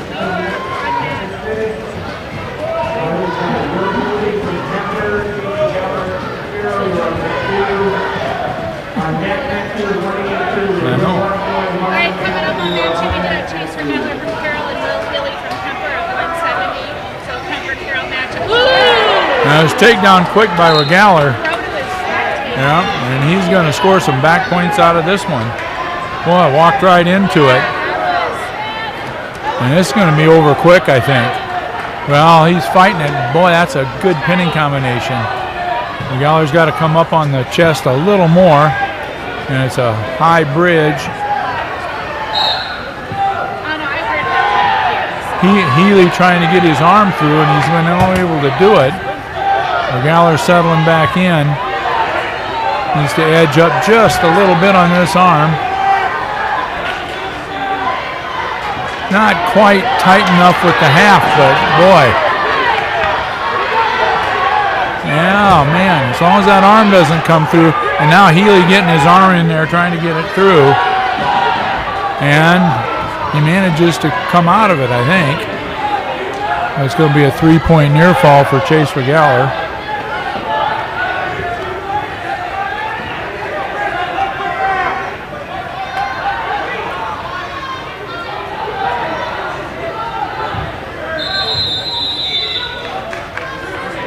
Right now we're just talking about Regaller's match with Healy from Kemper on mat 2. So I'll try to keep you apprised of what's going on otherwise, but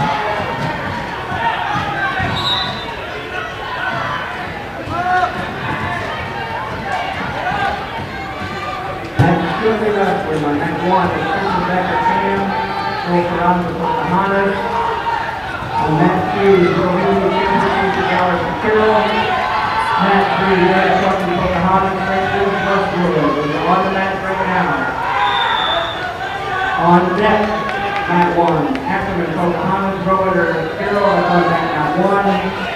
On deck. all right, so the first period ends with Chase Regaller up 5-0. We do have a Carroll wrestler coming up at 132 on deck. Takes neutral. Yeah. Well, and he had a minute and 57 seconds of riding time, which does not count in high school, but It will probably someday. now they've talked about it, but the problem is keeping track of it accurately. One more thing for the scorers to do. There's another throw try by Regaller, and if he gets up on his hips, he could still get it, and he's got it. He turned kind of a lateral drop into a partial headlock into now finishing the lateral drop. If he can get both the arms crossed across the body, and he got it. So Chase Regaller goes into the 3rd place match. And And we'll see, because he's going to have either Hoover from Cam, Owen Hoover from Cam, or possibly Panbrecker from Pocahontas, who that's who he beat in the first round. So that'll be interesting to see if there'll be a rematch. All right, so who do we have coming up here?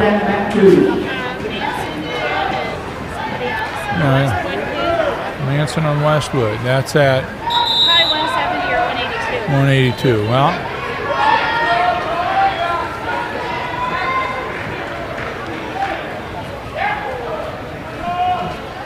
all right. So meanwhile, back at 126 and 152. Mat 3, 152-pound match with Mano Holland from St. Ed's and Ryan Summerall from Pocahontas. 7-1 with the takedown escape by Holland. We have Mat 2, 182 is Devin LeBron from Westwood. Number one right now, John Ackerman, Pocahontas. Yeah, Pocahontas just got the fall here at 126 with the headlock. So we got Michael Alexander. On deck, Mat 1. On deck, Evan Lang. A Lincoln, Leroy Carroll were on deck, Mat 1.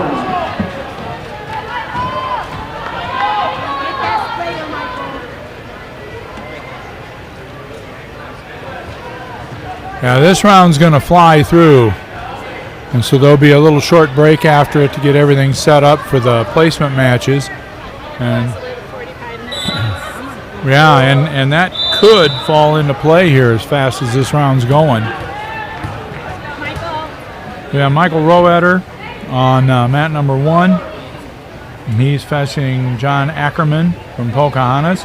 Ackerman 6-7 right now in the season. And yeah, 1-1 on the day. Yeah, his varsity career. Ackerman's a sophomore. Got a little edge there with maybe the experience.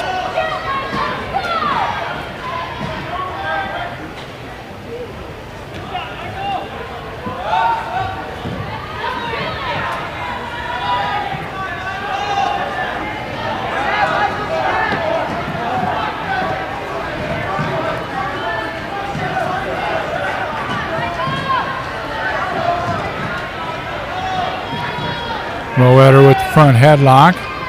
Now trying to grab onto the thigh and work his way around.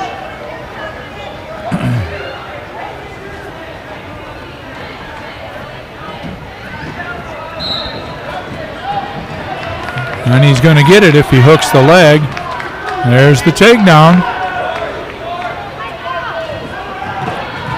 He needs to settle in behind the armpits, which he's trying to do. And Ackerman trying to keep his hands out in front of him. Michael going for the wrist and the half.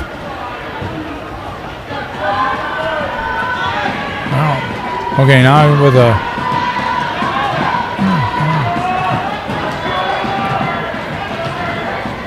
looks like he wants to try a tilt, but got to get the legs on the correct side to get a tilt out of this. Here's the end of period 1 with Carroll's Michael Roetter up 2-zip. He's going to defer. He was deferred before he was even for sure it was green. Yeah, I'm deferring. Matt is on the mat right now. On deck, Mat 1, Mike, a Lincoln, there's Carroll. We could have somebody show up in one of the heavier weights. Dex is on deck with Mat 1 next. Yeah. But we've got, they're at 182 over there. Yeah, we have 170s on deck, 220s on deck, and 138s on deck. Well, because we'll have We a, have a 32, 52, and 82. yeah, we'll have an 82 going, A variety of weight classes. and we'll have a 220 still going in this round. So we'll have to see where those pop up. Oh, Michael with a little short drag into the leg. He's got to just come down on top without losing position. Now he's into a headlock. Almost lost position and came back into a headlock with it. touch your hands together because he doesn't have an elbow encircled. Now he does, and he's going to get this one.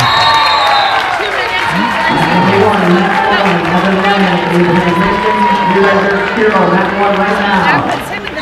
Yeah, and he'll face, if we can find this next 132 up, he could face the guy that he pinned in the first round, or he could face guy on the other half of the bracket, Gamboa from Westwood. So we'll just have to see how that goes. All right, so right now we're at 138 in front of us with Levi Dirks. And Yvonne Ling from Council Bluffs in Lincoln. Yeah, Dirks lost a tough one to Jake Hausman from Kemper, and Hausman has already been up in his 138-pound match, and he won that. West, Gamboa from West. Okay, It so was a quick fall, so we did not see that one. all right, so Michael Roeder will see somebody he didn't see before, and Dirks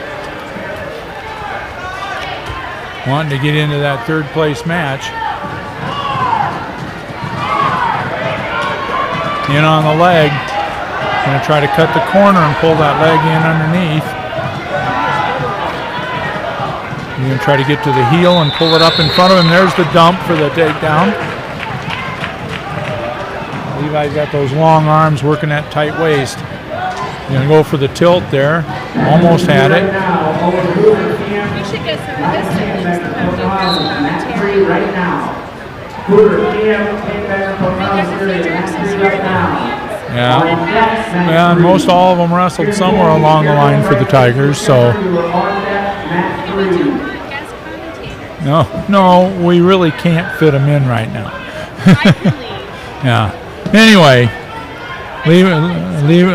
Levi's cranking it up.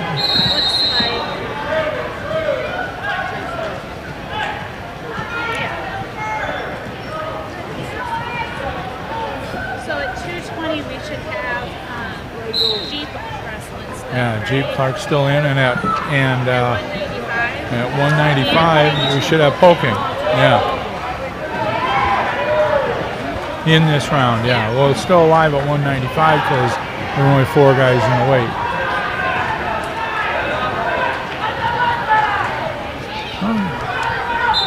Dirk's riding him out.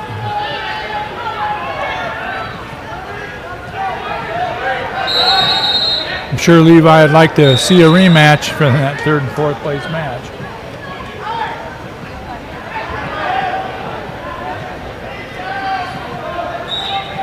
All right, so Levi will ride this period.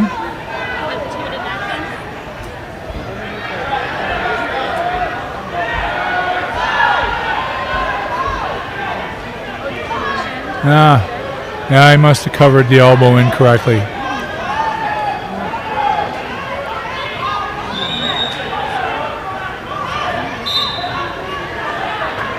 Quick turn, and Levi's got to scramble to stay behind the armpits. There he's working his way back.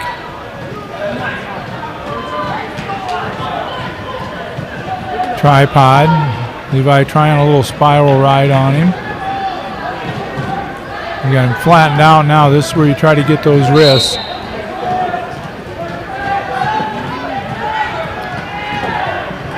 Now he's got the wing in. He's got the wrist. Wrist and the wing, he didn't get him stretched. Because he'd run out of room now. If he stretches him out, they'll be off the mat. So Levi ain't getting into those legs. Got to work up or he's going to get called for stalling. There you go.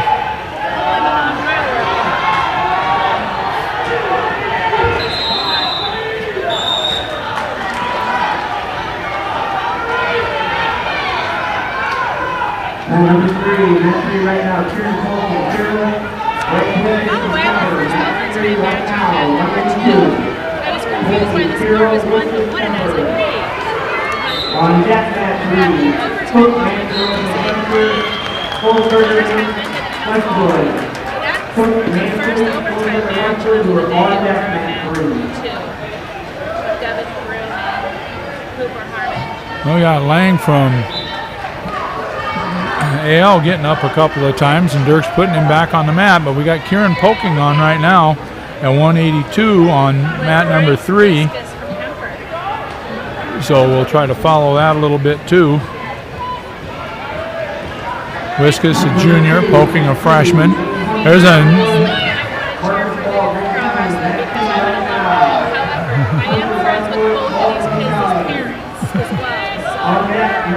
So... All right, so Levi just burying this guy now. Yeah, it's been about 2 minutes for that. Yeah, it has been, but to give Lang some credit, he's been up 2 or 3 times, but Levi's just put him right back down.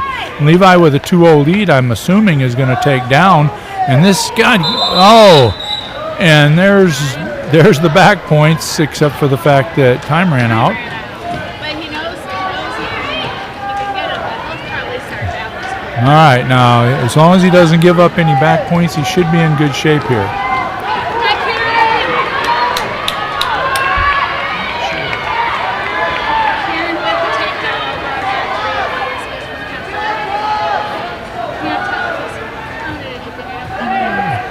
Yeah, it's hard to tell on which hand. Yeah, he did. All right, Dirk's down.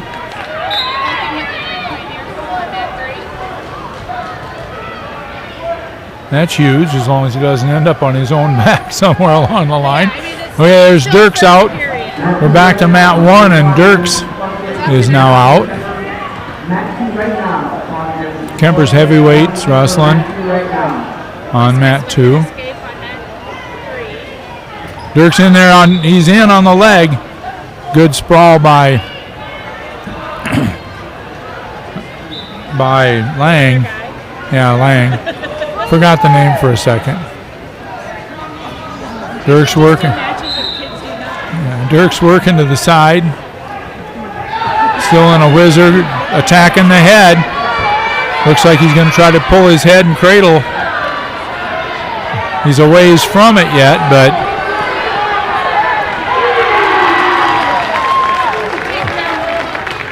and there's a takedown for Levi Dirks also right at the 1 minute mark of the 3rd period.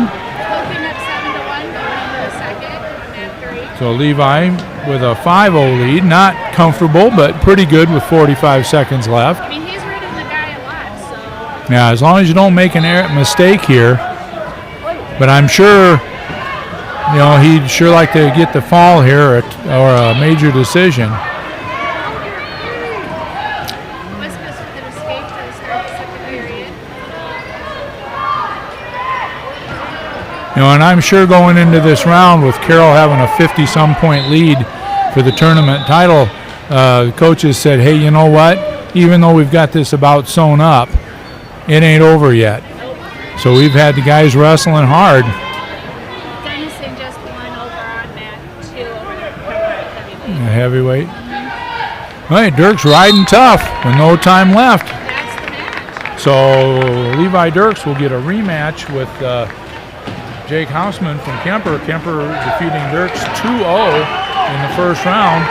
And here comes the rematch.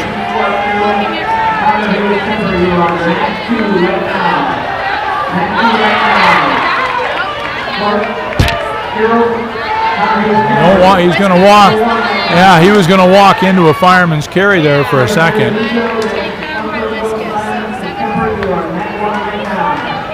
Yeah, that's what you got to watch out for when you're that young. A lot of times, you just haven't been in some of this stuff that often.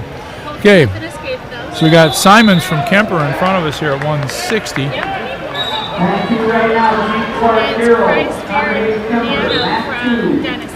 Mark, Carroll, Dave Kemper, mat 2 right now. Jeep's on. Yeah. Now we got another Kemper Carroll match going on.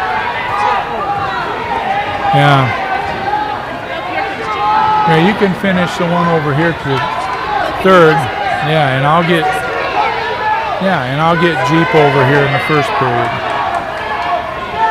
Okay, so we got Jeep Clark, who pulled out a reverse cradle in the previous round. Jeep Clark with a reverse cradle to take Gunnar Nemani from Cam out of the tournament. Now he's facing Connor Hayes from Kemper, who is the second seed and got beat in the second round. Hayes should be a heavy favorite here. Hayes being a senior who's wrestled for a while, and Clark being a senior who hasn't. But as I said, you get a win in this tournament, and the worst Jeep's going to do is 6. So It looks like they're shuffling some matches around to get this round to finish up. Moving the heavyweight match over. yeah, are we still? Here's third it down. Looks like for the third period. All right, so Jeep's out there with Connor Hayes. Jeep throws a headlock and he didn't get it finished. Oh, and there's the takedown on the scramble by Hayes. Well, it was worth a shot there on that takedown because he was darn close to getting it. And if he could have got his hands locked up, it was a 4 or 5 point move. But Hayes countered it well and came out with the takedown.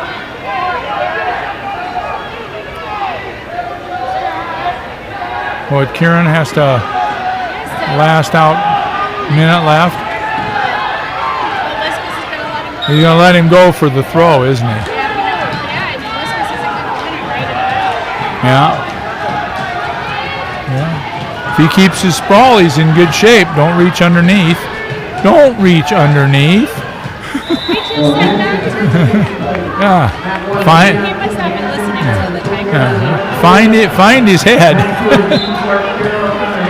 Anyway, Jeep's down and Hayes is working on him, but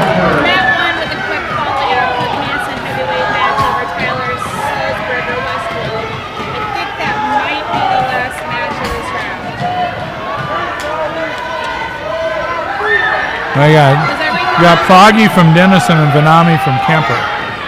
Okay. That should be in there someplace. And maybe that went by us already. All right, so there's a fall in front of us for the. That had to be heavyweight. That was.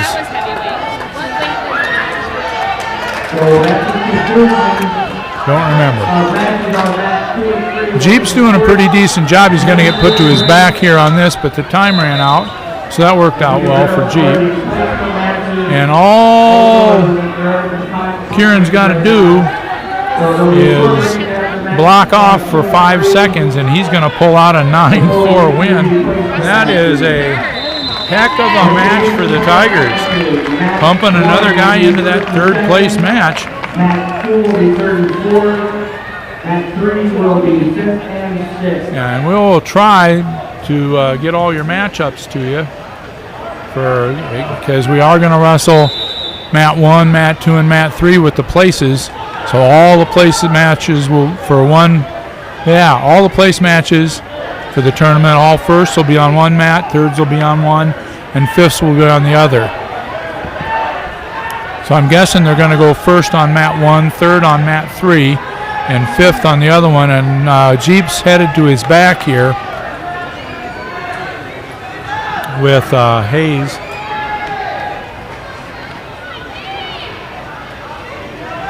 From Kemper. He's getting counted on, but he's fighting it pretty good. And there's the pin.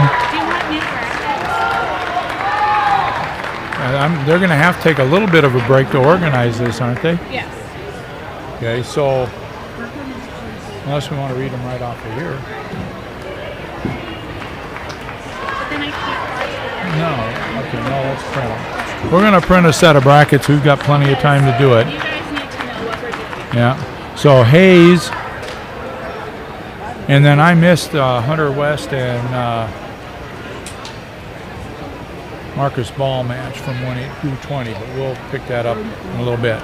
So we'll be able to try to tell you who's wrestling where for what in just a little bit.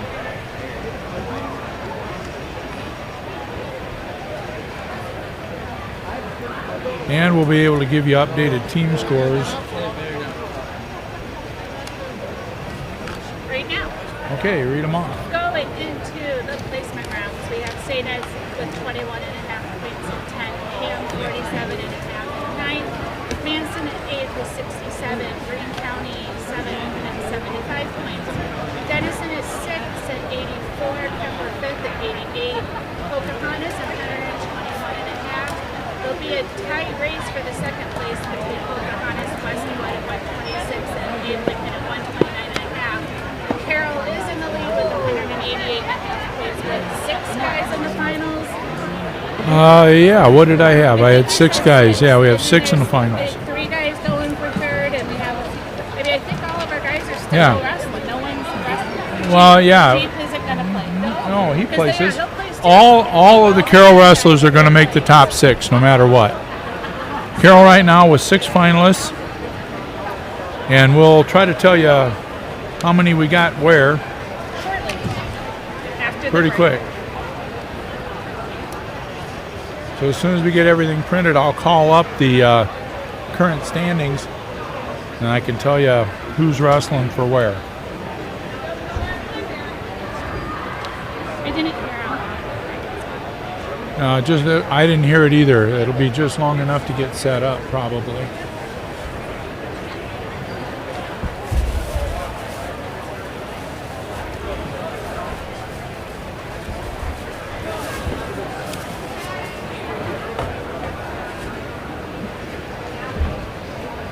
All right, so it's a 1:45, and we're getting ready to roll into the placement matches. It's amazing. And so the tournament's gone really fast and really well.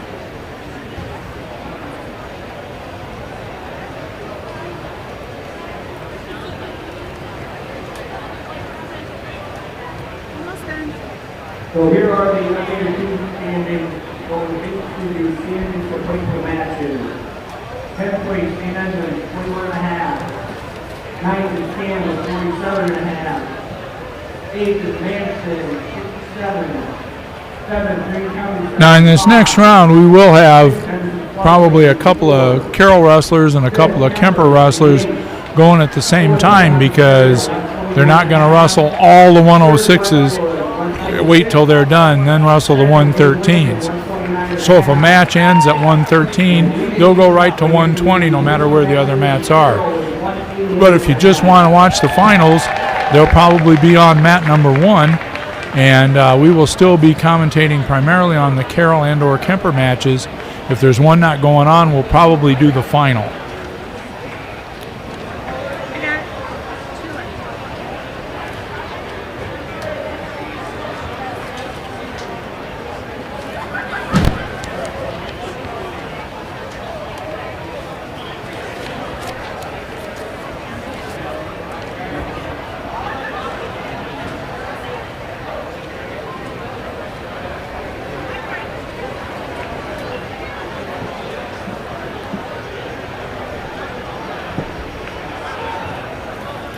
Do you need anything?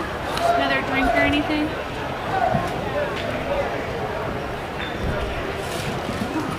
All right, to give you an idea what's going on, we have Draylen Schweitzer of Carroll and Jameson Vandervelde of Council Bluffs. Abe Lincoln going for first at 106. For third, Gavin Winters of Greene County, Jesse Burton of Westwood, and for fifth, Caleb Hoffman of Kemper and Juan Rafael Aguero of Denison. Going for first place at 113, Jackson Pritchard of Westwood, Aiden Watts of Council Bluffs, Abe Lincoln. Going for third, Jaden Vang of Denison, Carson Tedrow of Carroll. Going for fifth, Sam White of Pocahontas and Thomas Kenobi of St. Ed's. At 120, Jonathan Ryan of Council Bluffs will be taking on Owen Scott of Westwood for first. It'll be Tate Hansen of Manson and Ronnie Orris of St. Ed's for third, and Ryler Zigman of Carroll and Jaden Bradley of Denison for fifth. At 126, Ethan Egley of Manson will be going for his third Tiger Carroll Invitational Championship, and he'll be facing Cale Nelson of Carroll. It'll be Joel Carranza of Pocahontas and Luis Avelos of Council Bluffs, Abe Lincoln going for third, Jeremiah Berg of Westwood and Tristan Beckert of Cam going for fifth. Cale Peterson of Greene County will take on Riley Parkus. Parkus seeking his third Tiger Invitational, going against one of the best wrestlers in the state, Peterson of Greene County. They'll be going for first. Thomas Gamboa of Westwood and Michael Roetter of Carroll will be going for third. And Keegan Cron of Cam and John Ackerman of Pocahontas will be going for fifth. At 138, we have McKinley Robbins of Greene County. He'll be facing Dominic Aljets of Pocahontas. Levi Dirks and Jake Hausman of Kemper will have a rematch of the first round. They'll be going for third. And Evan Lang of Council Bluffs, Abe Lincoln, and Braden Chester of Cam will battle out for fifth. At 145, Cooper Ludwig of Carroll will be taking on Brent Denhart of Greene County. Parker Herzog of Abe Lincoln and Verdi Clucky of Pocahontas for third. James Lemon of Denison, Frank Lewis of Westwood going for fifth. At 152, it'll be Jake Earlbeck of Kemper and Owen Clucky of Carroll. Ryan Summerlot of Pocahontas, Thomas Heilman of Westwood for third. Nan O'Gean of St. Ed's, Isaac Argotzinger of Denison going for fifth. Brian South of Cam and Jairo Gallegos of Carroll will be at 160. Nolan Simons of Kemper and Matt Long of Abe Lincoln for third. Cody Nichols of Pocahontas and Chris Veranito of Denison for fifth. At 170, Carlos Andrade of Abe Lincoln and Ian Cohen of Manson will go on at it for first. Chase Regaller of Carroll and Owen Hoover of Cam for third. Will Healy of Kemper and Ryan Panbecker of Pocahontas for fifth. At 182, Donantes Williams of Pocahontas will be seeking his third Carroll Invitational title. He'll be going against Joel Morello of Denison, Cooper Harmon of Manson, and Kieran Poking. But something's not right there. They'll be going for fourth. So I don't know if that match got entered or not. And I don't think it did because it's not popping up here. Bryce Wiskus of Kemper and Devin LeBrun of Westwood will be going for fifth. So something didn't get entered correctly there or didn't come up on track correctly. Jackson DeWald of Westwood and Alex Wheelander of Pocahontas will be going for first at 195, and there's only four guys, so Taden Peterson of Carroll and Jordan Van Tersch of Denison are going for third. At 220, it'll be Jackson Hildebrand of Denison, Warren Summers of Council Bluffs, Abe Lincoln going for first. Dane Hunter of Westwood, Connor Hayes from Kemper for third. Marcus Ball of Greene County and Jeep Clark of Carroll for sixth. And at 285, it'll be Colton Wheeland of Carroll and Joseph Sanders of Pokey for first. Garrett Plagge of Denison, Leon Cook of Manson for third, and Tyler Sulzberger of Westwood and Hayden Vanami of Kemper will be going for fifth. We got one match here that for some reason, this one right here, they still have Connor Hayes. The best place he can get is sixth at 220, and they have the same thing at 182. So something either didn't register, or we printed this up before. The programs are right. Well, yeah, so but maybe we must have we need to refresh that page Now they got it. because we know who's in the match. Let's go to teams here and results, and we'll see if that refreshed correctly down there, because we may have printed it early.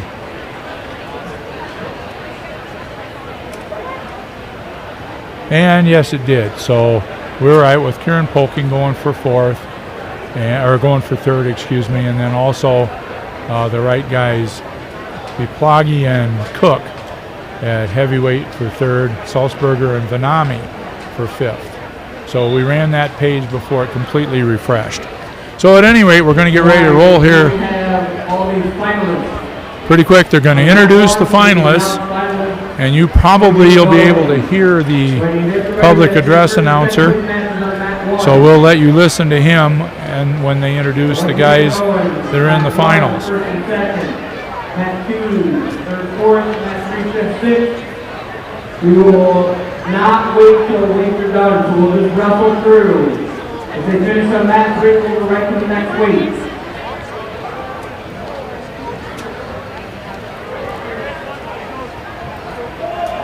Once again, match 1 will be 1st, 2nd, 2, 3, and 4. Match 3 will be 5 and 6. And we will wrestle straight through. We will not wait until a weight completion. So they're doing first, third, fifth.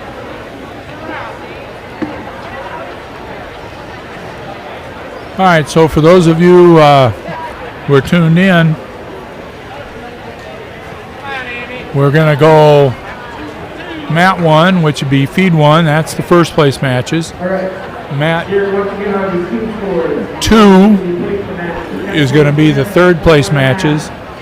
Good, mat 3 will be the fifth place matches.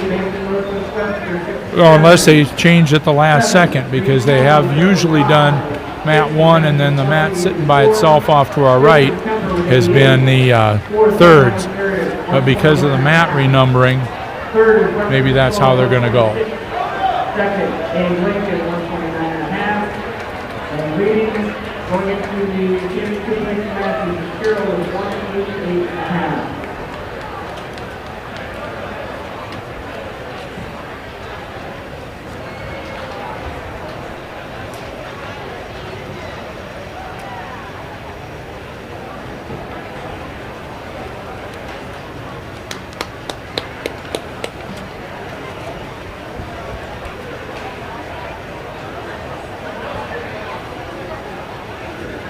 All right, here we go.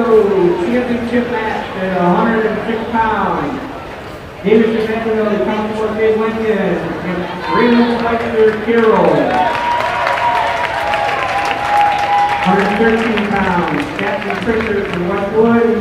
8 Watts, Councilor Dave Lincoln. 120 pounds. Jonathan Ryan, Dave Lincoln.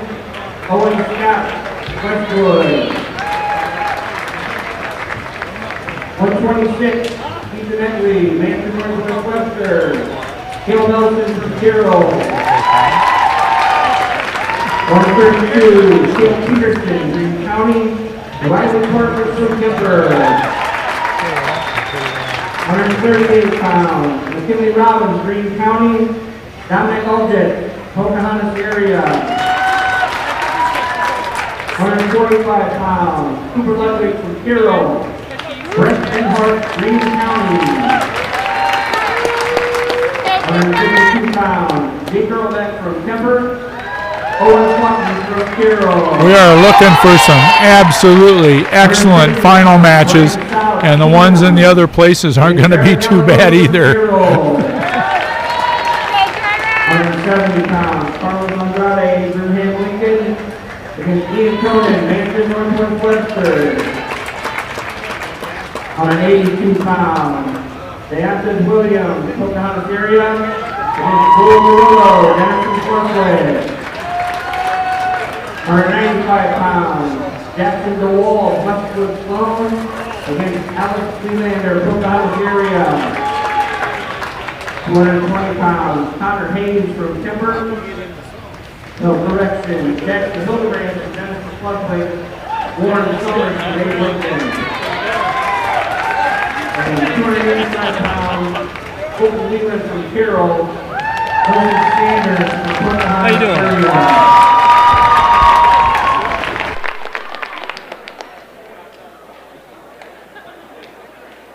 All right, let's get ready for the championship matches. Mat 1, David Vanderbilt, Abe Lincoln, Graham Schweitzer Carroll.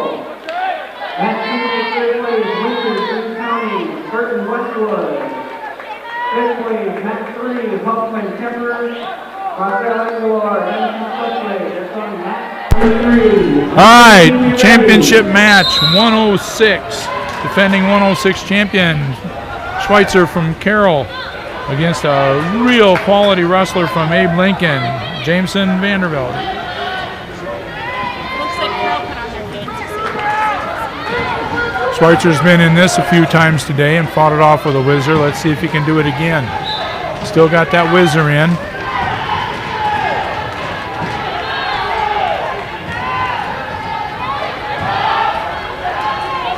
Got to stand down on that leg.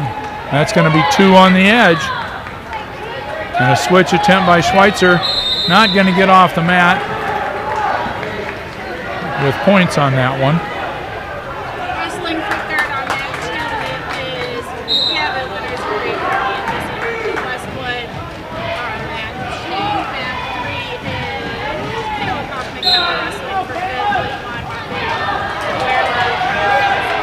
Kind of a little sit into a switch into a partial roll there by Schweitzer, scrambling on the bottom to get his points.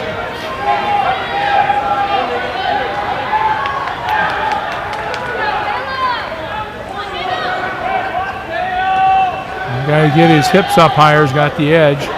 That's usually true. Referee signaling that there's still control by Abe Lincoln's Vanderveld. Schweitzer now working for the reverse, but Vanderveld's got the leg. Schweitzer needs to throw a cradle on or something to get him out of that. And that's okay. Schweitzer's weight was completely supported by Vanderveld, so that's why that's potentially dangerous. College, that's not a potentially dangerous move, but it is in high school and needed to call. Schweitzer now down 2-0 with 40 seconds left in the period. Got plenty of time, but a score here in this first period would be huge.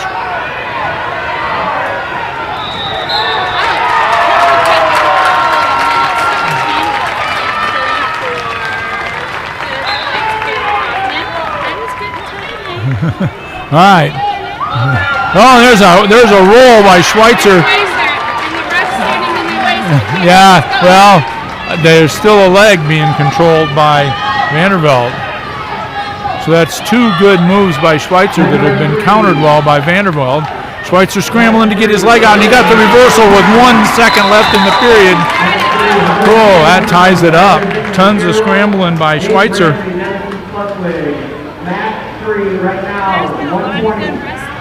Yeah, there's been a lot. Tell your friends if they're not watching live to come back and watch it later because it will be saved on the internet forever. Yeah, that's just what we need. All right, so Schweitzer now on top. See if he can ride. Vanderveld with a great ride on Schweitzer till right at the end. Countering everything Draylen did. Now Draylen, though, with a ride, going to pick that leg up.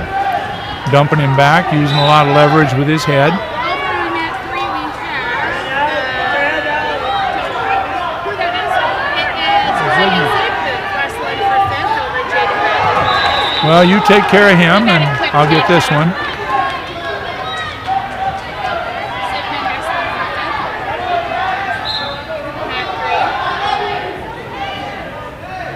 for 5th. Well, we got a ride going here by Schweitzer. Yeah, but that's not going to give me points. No, two evenly matched guys, though, Schweitzer and Vanderveld.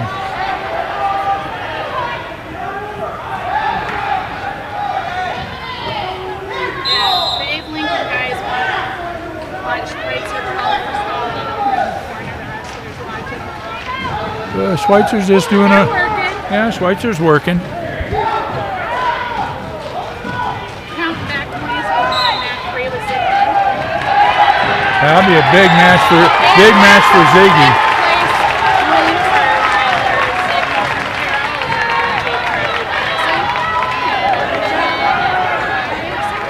Number 3, 126. They got a 5th Matt place. 126. Christian Dr. Cam, Carolina Bird, And Oh, it wait. looks like Santa's in the building. Cameron is in here. Yeah, Santa's here, Dad. Yeah. Christmas came early. All right, Schweitzer hanging on to that leg for dear life. But Referee going to stalemate that. I mean, I guess with 24 seconds left, you don't really want to let him go for a takedown. But No. you got to hope you can get out when you start the third period. All right. Who changed singlets over there? Westwood did. Jeremiah Bird Westwood wrestled for 5th over Tristan Becker. Hey, that's going to be an escape almost for sure. Oh, no. Never got him faced. Schweitzer's arm was still past the middle of the back. Yeah, really, really close. Yeah, when they went off the edge of the mat, Schweitzer's arm was still all the way across the back of Vanderveld, so the points did not count. Matt, too, is still at the 106 pounder. Schweitzer's still riding with a good mat return. He's got to get him down one more time in 2 seconds, and he does. Boy, that was a nice lift with all that tight waist. Okay, so we're going to see Schweitzer taken down here. See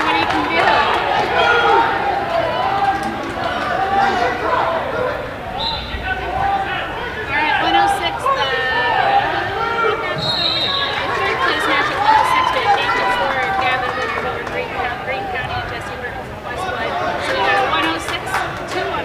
All right, so we got an intentional release here. Which I think was a good call. Yeah.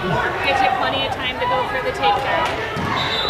And he just got poked in the got poked in the eye. Okay, so Schweitzer's going to recover here. I don't know if he wears contacts or not, but he did get swiped in the eye. You know, irritate his eye and maybe irritate him, and he'll get in on a takedown. Making someone a little mad, never. Yeah, 3-2 on that intentional release. Okay, so at 1-0, we're still at 106 over there Yeah. for third. Winners, and Winners is up 12-6. Greene County over Westwood. 132 pounds, fifth place finish is starting on that 3. John Ackerman, Pocahontas, Keegan Cronin, PM. So we're Yeah. at 132 already. We're up to 5th place. Now we're looking probably that they're going to move third place matches over to the other mat also, and maybe they'll wrestle all the finals out individually. We're hoping that they do. It's not going to take that much longer. All right, there's a good shot by Vanderbilt, countered by Schweitzer, who's got him on his hip, and all he has to do is lock that head up, drive him a little farther, and he gets the cradle for Draylen. Now, it's not a very good cradle, but it is a cradle, and that got him the takedown. So I think if this had been college, there might have been a brick thrown in on that one, but it was a cradle. Schweitzer now up 5-2, defending his 106-pound championship. Now he's going to hang on to that ankle. And as long as he keeps that leg underneath him, he's in good shape. Okay, there's a reversal. Yep, Vanderbilt managed to get the leg hooked. And now Schweitzer can stay down and just work around. He can stay down for the whole period as long as he doesn't he just doesn't want to do something crazy and get dropped to his back. And he wants to get his hips away, You see, if you're watching it, you see him get his hips away and he's behind both armpits.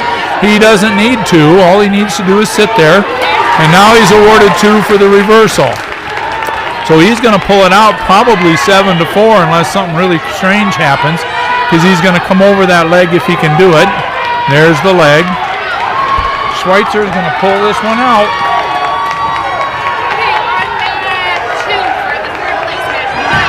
And another mat return by Schweitzer. That was outstanding.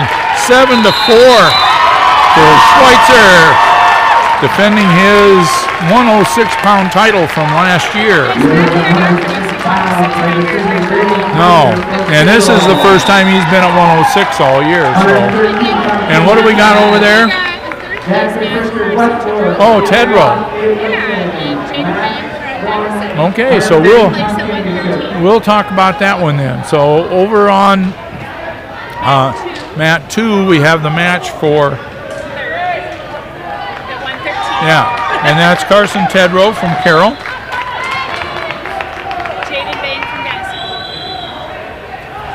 Tedrow 1-3 on the season. Got into this match on an injury default, which is fine. And he's wrestling Jaden Bang, who's 3-9 from Denison. 3-2 now for Bang after takedown initially, and then escaping the takedown. So we're going into period 2. Bang taken down.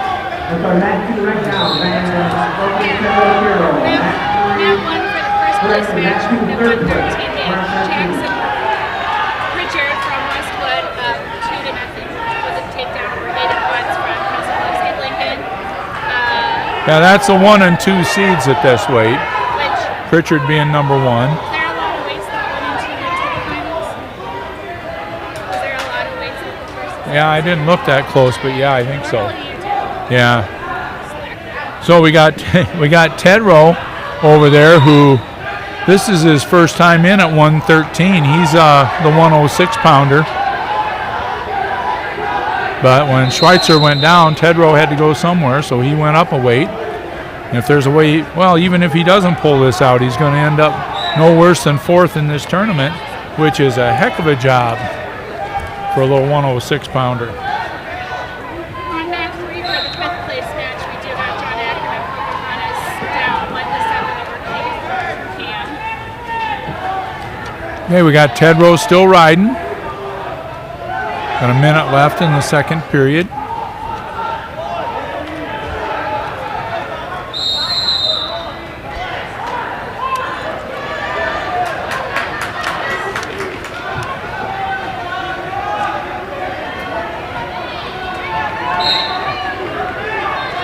All right, now on the feet with Vang leading 4-2. Yep, Tedrow gonna use some points this period. I mean, everybody's been wrestling hard today. Yeah.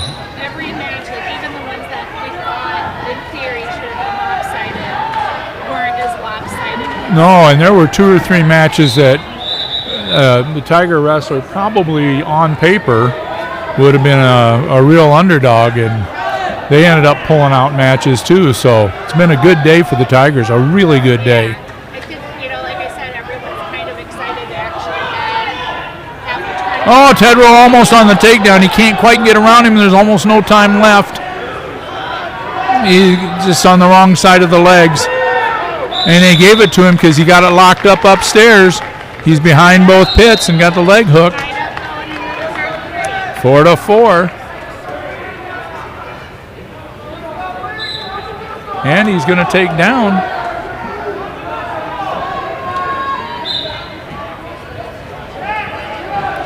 Which is a good decision. Oh, yeah, 4-4. Getting a takedown. We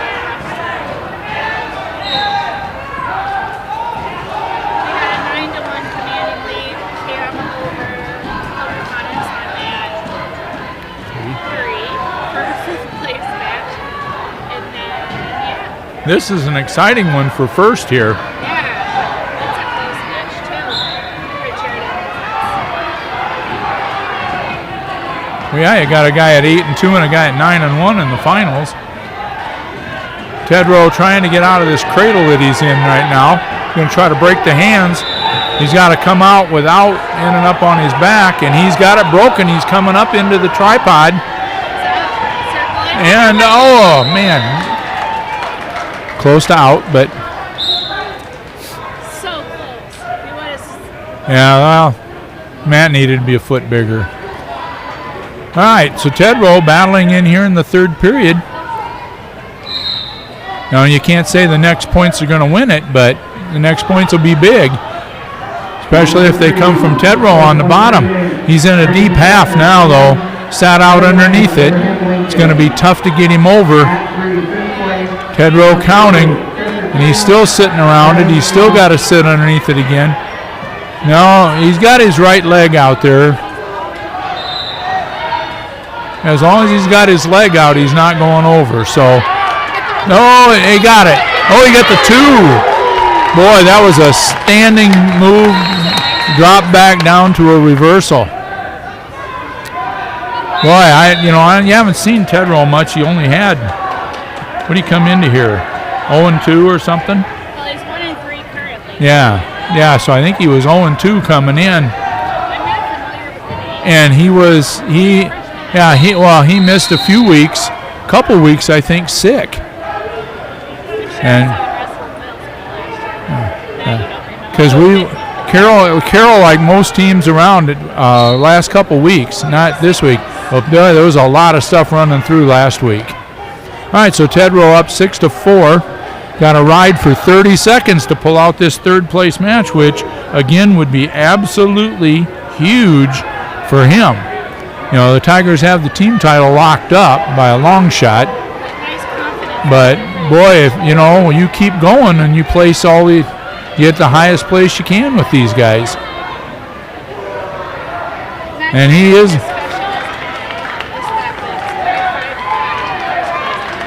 Yeah, with 2 minutes and 47 seconds left.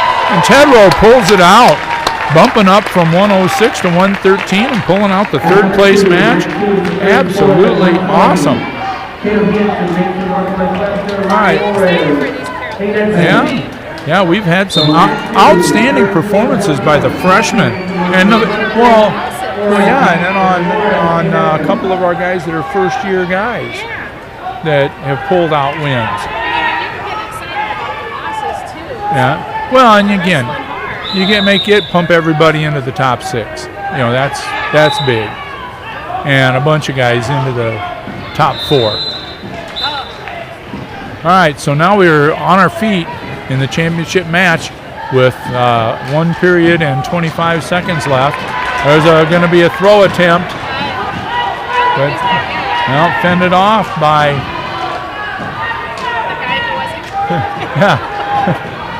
by the other guy. I got to go back and figure out who I'm looking at again. Oh, Pritchard from Westwood and Watts from Abe Lincoln. Abe Lincoln had the throw attempt in there, and Pritchard fought it off. But Westwood, Pritchard is leading. And now it's 7-6 for Watts because he just got the takedown. 7-6 for Watts. Third place match over on that two is Ronnie Torres, St. Ed's, Tatum, Manson. We're all tied up. Oh no, we just scored.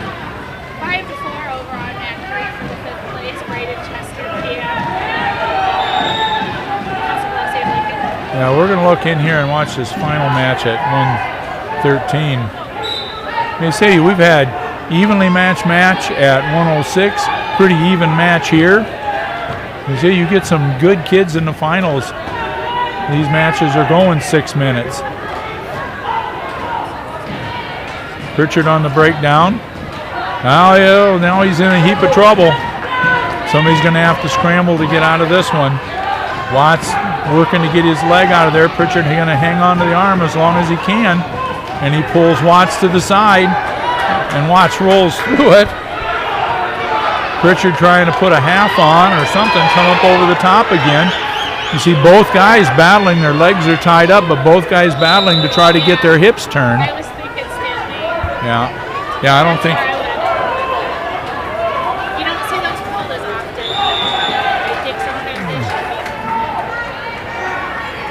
And Let him start over. all right, so we got a question. So we got the assistant official out there. Well, coaches will get a little bit of time. I don't know what the talk's about, and if there were points or if weren't points, but I didn't see any. So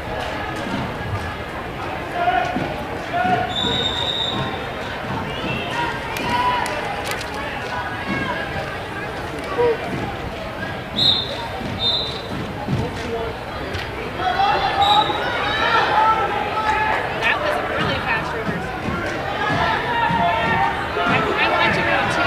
okay. I saw the fast reversal. Yeah, because I was going to say there wasn't one here. Now we could see some back points. There's a reversal here in the championship match by Watts, who now goes up 9-6, and he's going to get some back points out of this deal. So Watts in the last 30-some seconds is going to pull this match out. He's got 3 points coming, so it's at least 12-6.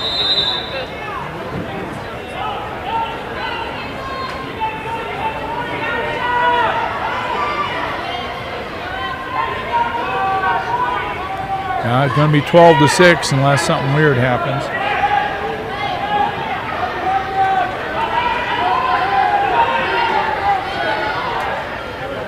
I think shout out to all the workers around here because I think the Cowboys haven't missed the end of any periods. I don't think the scoreboards have had any issues. I think everything's running. Knock on wood, the matches going pretty smoothly. Awesome job, everybody who's working together. Carroll Invitational. I want to say Tiger too, Yeah. so bad. All right, so let's. Westwood is ready to go. We got some blood going on match number 2, so right there, but St. Ed's is up 7-0 over Tatum Hansen for Manson. Championship match is Jonathan Ryan from Abe Lincoln, and he just Got a takedown. snuck a takedown in over Owen Scott from Westwood. All tied up on mat number 3 for the 5th place match, 7-7 with about 30 seconds left. Braden Chester from Canada and Lane from Council Bluffs, Abe Lincoln. We got a 2-point tilt, I think, from Ryan, and it's another one where it's the top 2 seeds in the finals at 120. There's the back points with it. Yep. So we got 4-0. Might be seeing overtime for the 5th place on mat 3 here. See what can happen in the 14 seconds.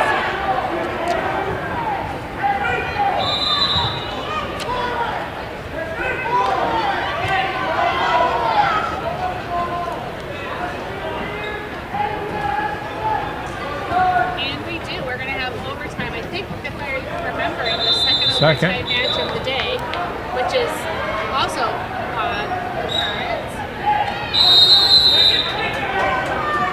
and I am a huge fan of these scoreboards. And I was told next year they're going to try to program it different so the numbers of the yellow tops make sense. Yeah. We'll see what happens. And I was completely wrong because I didn't think those would work very well because I thought they were not seeable, but they've positioned them real well and they're big, and we don't. Oh, and in the championship match, it looks like we could have a fall here. I don't know if he's going to go for the head or the arm to block off, but he's close. He's going to come up and try to half him and then get his chest up on that arm that's up. Overtime match on mat 3, there was a takedown in the first period, and then my names just disappeared on my screen. I think red won 9-7. Okay, so anyway, we're on our backs here. 9-7. Oh, and this could be a pin with almost no time left. I don't think he's going to give it. He's just going to be a 3-point. All right, 7-0 in the final for Abe Lincoln's Jonathan Ryan. Over Owen Scott of Westwood.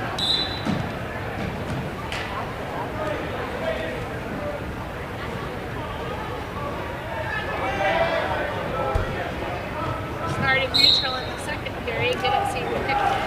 It was probably the person whose color didn't get flipped. Okay, at 126.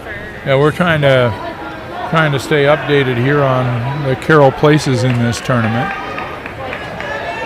Well, there's another takedown. 120 on 1 and 2. We're up to 145 already on mat 3. Yeah, so I'm guessing they're going to be moving some matches. The third place match is over. Get everybody home at a decent time. All right, this is going to be a fall. Hey, so we got a pin in the finals. So our winner at 120, Jonathan Ryan from Abe Lincoln, runs his record to 12-7. And we're going into 126, which is going to feature Ethan Egley, who is a 2-time Carroll Invitational winner. And he won at 126 last year. And he'll be wrestling Cale Nelson, had to clear my throat there, who was first at 120 last year. Carroll changing into their fancy singlets for the finals. I call those the fancy. So we're at 126. Got a pin going over there. All right, got a little pushing around and a reach in there by Egley. Egley, a state qualifier last year at 126. Nelson, a qualifier at 120. Frank Lewis over James Madison for the 5th place at 145. About 1 minute 58 seconds. So moving on. Good shot, good shot. He's going to come out the back. He's going to try to come out the back door. I thought he was coming out, but boy, that was a good hip counter, hip throw by Egley to stop that one. Now we got a body lock and a throw going by Egley. Another body lock. I kind of just need to reset. Well, we got Egley in kind of a throw and Nelson in a body lock, so neither guy could get enough. Yeah, they couldn't finish. Both got Both guys tried to stay in good position. Neither guy got out of position or stepped into it. There's a trip attempt out of the throw from Egley. Another really good final, first seed and second seed. Two really fine wrestlers. You got to slide down. Don't want to stay in too tight with that one. Here comes the body lock by Egley and a whizzer by Nelson. And Nelson whizzering him down. Egley trying to cover the legs. Well, Nelson's still got that whizzer in, but Egley's got the leg covered. Nelson's got to get his legs free. He's got to get out of there because if the guy Egley's got the advantage here because his hips are up higher. But I don't know.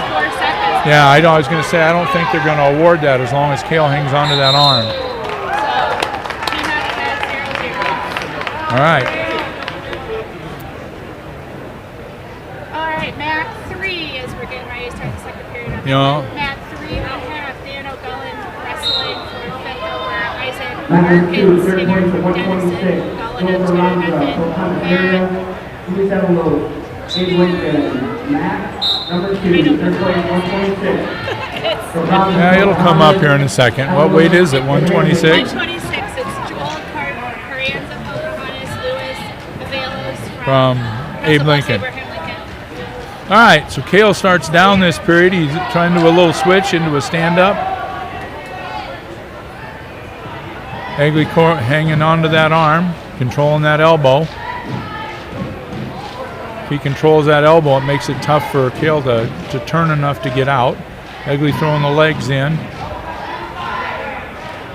Cale going to want to try to shuck something up off to the side or up front, get him too high. There he is, getting him too high, trying to get his right arm through. If he can get that right arm through, no, he can't now. He was close, but he couldn't get his elbow through. Now he's going to work trying to come out the backside. There we go. All right, came out the back door for that. That was big. Cale just taking his time. Working the guy up, but he's working the guy up to the top and then pulling himself out the back door. Pretty good move. Didn't panic when he was down there underneath. Now it'd be good to see him ride it out. I don't know if I'd throw any legs on this dude because he's pretty good with the legs himself. I would just You always wonder. keep it simple and You always wonder when a guy who's okay at the legs throws legs on a guy who's good at the legs. But Cale's pretty solid in all phases of wrestling, and right now he's got a good ride. Yeah, he's just a junior. He's keeping a lot of pressure on the upper body, and he's staying underneath that armpit, but he's got to keep doing. Well, I got one more second, so he's good. But I don't know if that's where you want to be. Not that long. All right. So Egley's going to go down this period. Yeah, Cale's already ridden him a little bit. Back points would be big, but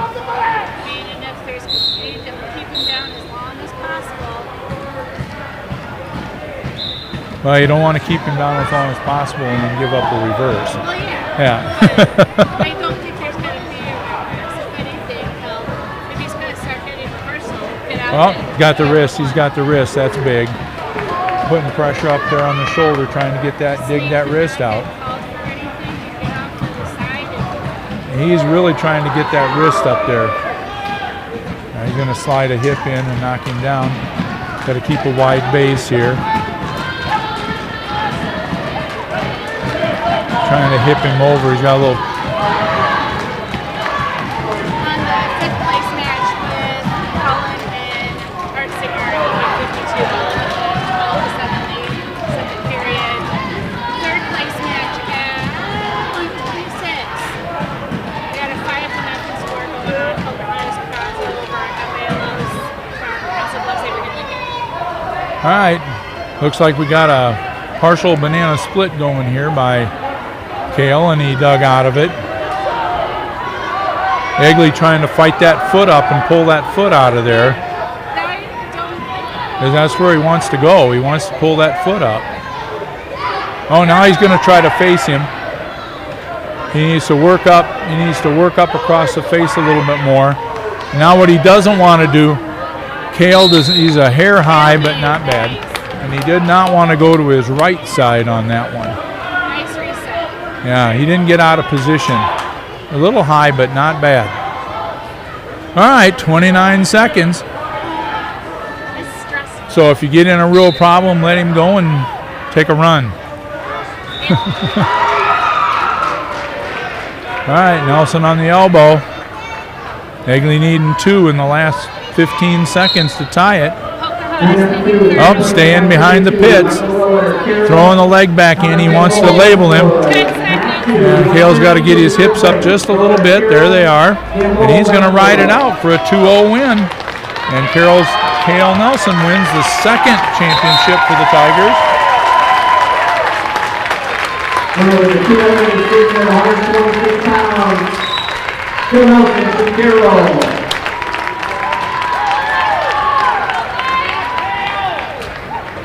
All right. That was nice. Man number 1 championship. All right, so Riley Parsons comes up third. Man 1 championship, 132. Peterson, Green County, Riley Parsons. Yeah, comes Michael third. wrestling 2 right now. We got Rowan wrestling for third. Okay. 3. Yeah, so we're doing Michael Roetter's match over there, but we're also going to try to mention some final stuff. We got 2 of the area's top kids going for first, and we got Michael Roetter at 132. Yeah, 132 going over there for third place. With the takedown over Thomas Gambale from Westwood. But I also want to, gosh, it's hard when you want to watch both matches. Yeah.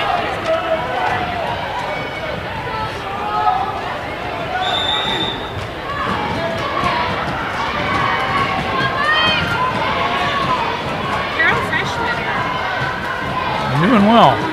Yeah, I mean, we're a long way from that one being over, but you get the first takedown, you get the first takedown. All right, so we got kind of a shuck by and then spin around by Peterson from Green County. He's a two-time state champ. Yeah, he was. Peterson was 5th as a freshman at 106 for West Fork, Iowa. He was first at 106 as a sophomore for West Fork, and then last year he was first at 120 for Green County.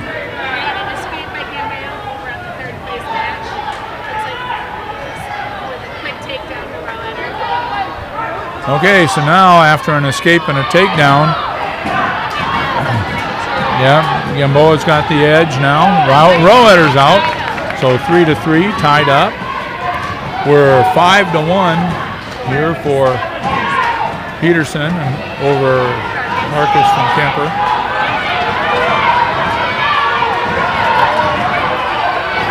Roetter's in on he's in on the takedown, and they're off the mat.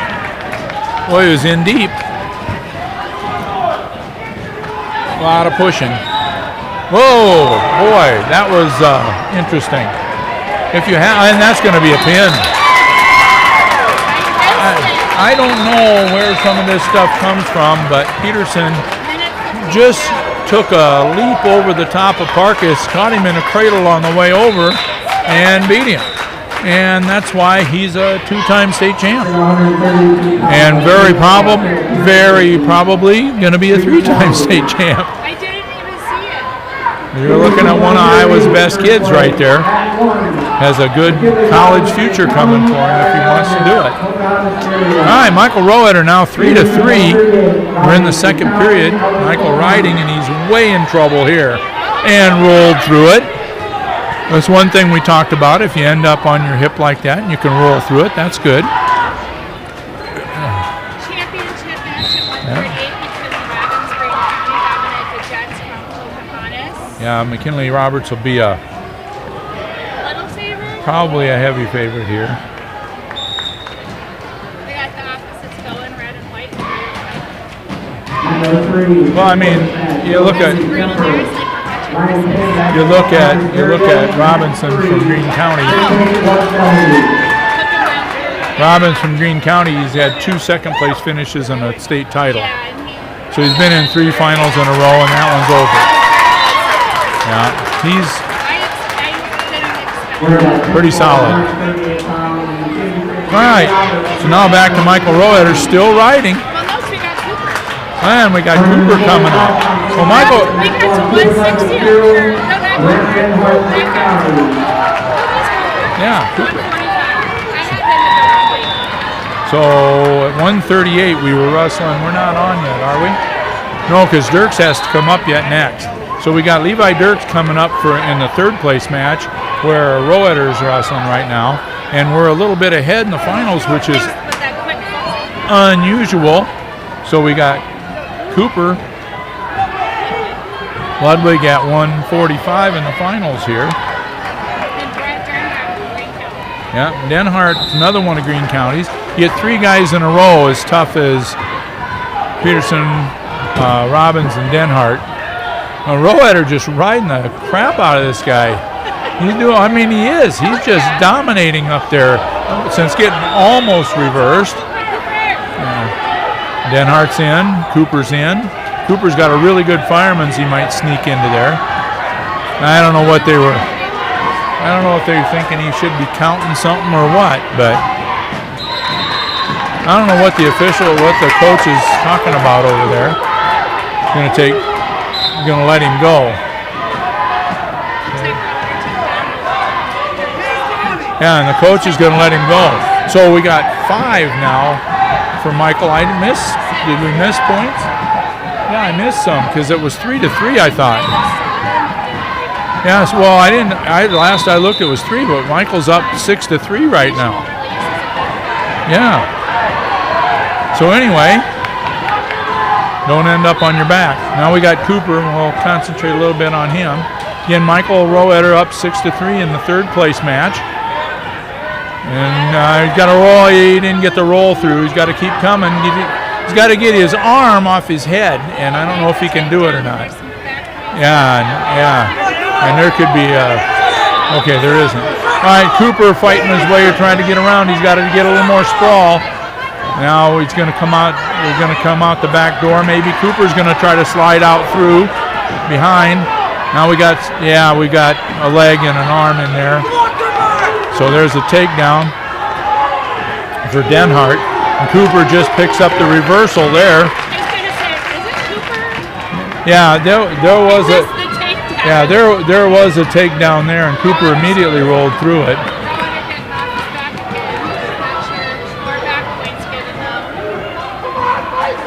Down 10-6 with about 50 seconds left. Oh, Cooper took him to his back with no time left. Mat 3, we do have Will Healy from Pepper Wrestling. Michael just took him to his back, and he's going to win it with a fall. Is he? Yeah. Third place for Michael Roeder, 5 minutes.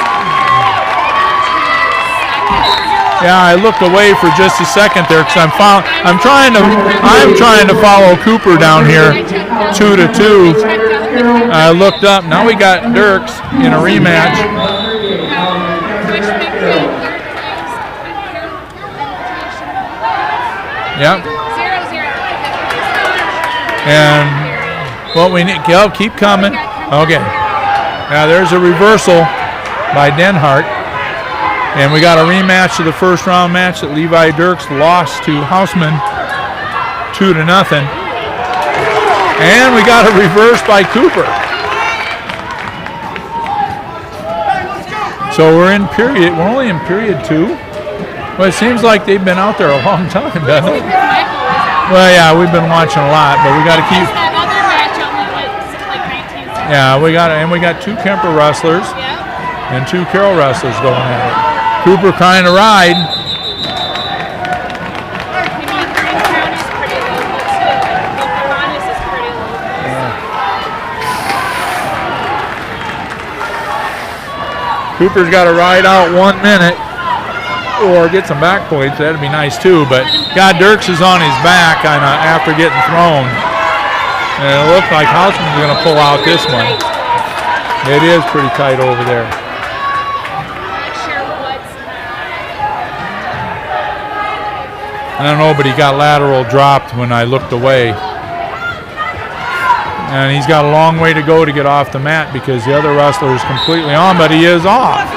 All right, Cooper's going to try to ride it out. He's got that elbow tough. He's got a little bit of a tight waist. Got to drop down to the ankle and pick that leg up or trip. And Denhart gets the escape to go up 5-4. Boy, there's some good matches.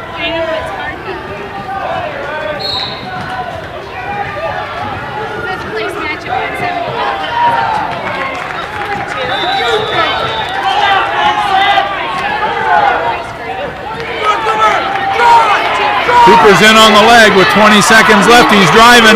He's got to get his hips over the top. Boy, it looked like Denhart almost had that countered, but Cooper with his hips that fast pulled that one over. Dirks is in a cradle now, and he's in bad shape. There's only 5 seconds left. Yeah, but he's going to give up 3 points, it looks like, unless he's not on his back. Can't see it from here. All right, Cooper up 6-5.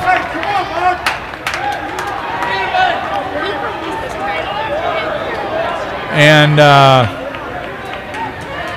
Cooper's going to be riding again. All right, Levi just been caught on his back twice, and that's the difference in the match. And they're going to period 2, so Levi needs something to the back. So we'll focus in here on Cooper, and just if something happens big with Levi, we'll go from there.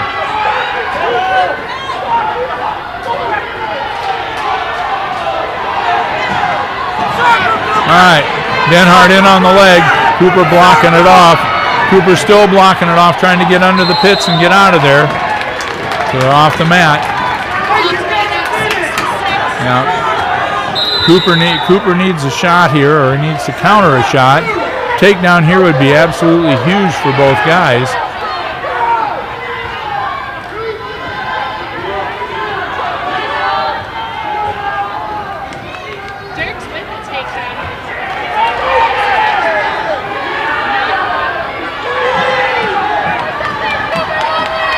All right, Cooper, I don't know what he wants to do here. Not tying up any elbows or anything. Oh, body lock, and it's to the back. Cooper with a lateral drop out of a shot. Counter on the shot, and he's got Denhart on his back. This is big. 50 seconds left, and all Cooper...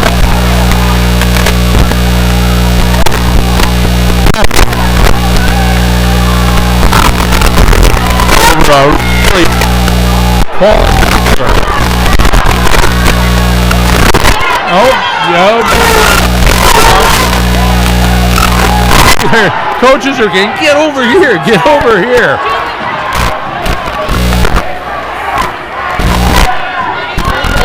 And all he's got to do is sit on it. All he has to do is not go nuts. It's 8-6 with 3 coming. Got to move his hips a little bit. He's good. Yeah, he does there about the pin. We don't need it.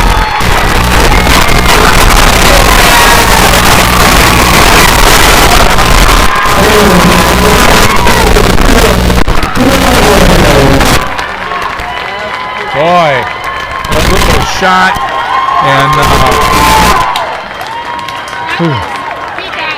Denhart left.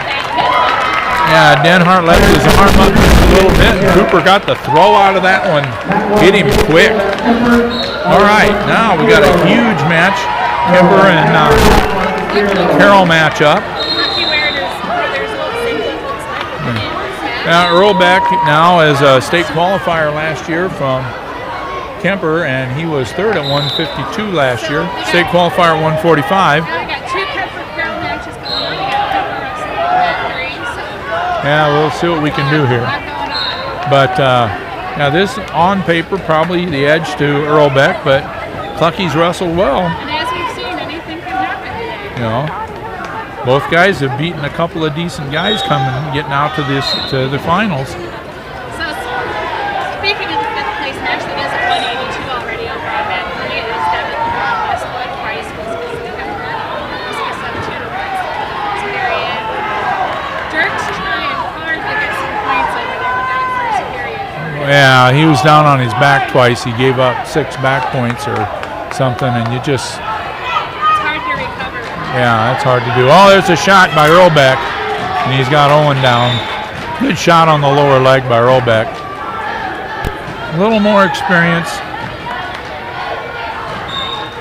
Owen doing a really good job just to make the finals here.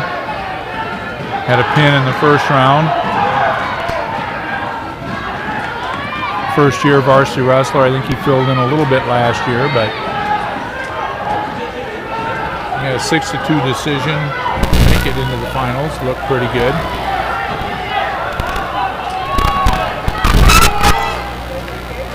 Dirk's down 10-5 or 11-5, needing a throw to get back in this one. I mean, considering how the first period went, Yeah, the rest of it has been pretty. that hasn't been too bad.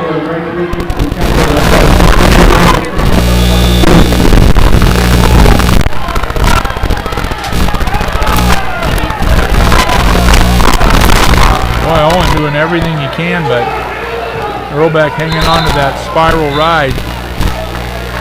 Sometimes they call that a claw ride, depending on where they put the hand. So it might have been 5 seconds left in the first period.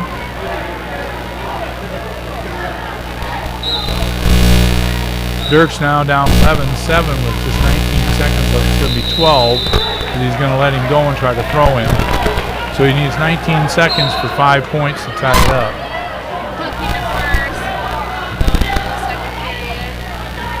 No. Earlbeck deferred. Yeah. No, he took down. Okay, well, I don't think they knew whose choice it was for a second there. All right, so Earlbeck. Yeah. Earlbeck up quick. Lucky trying to drop him down a little. And a mad scramble. Plucky's still on top, looking to grab that elbow. That was interesting. Owen never giving up. A lot of guys just stopped on that after that stand-up and that turn by Earlbeck, but Plucky hung right in there. All right, so.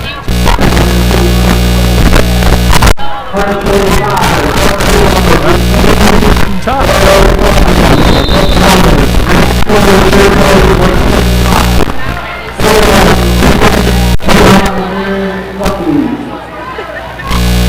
Right.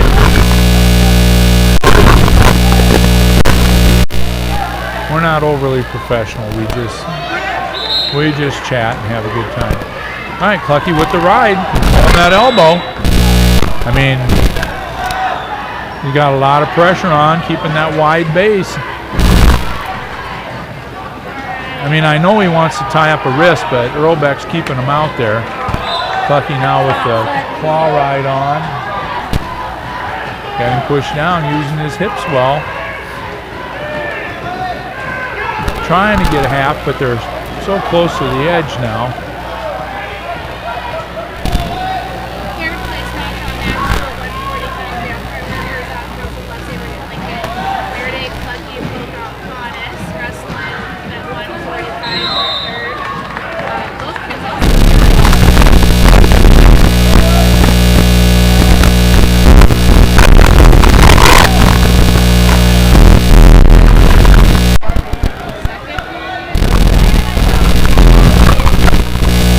All right, 40 seconds left in the second period here.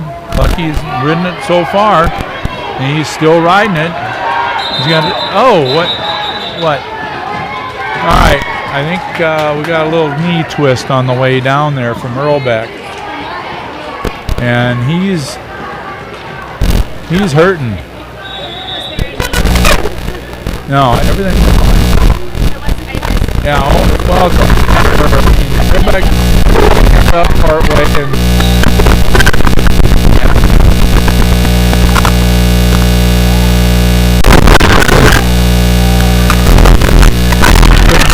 we're gonna have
state qualifier, Brian South from our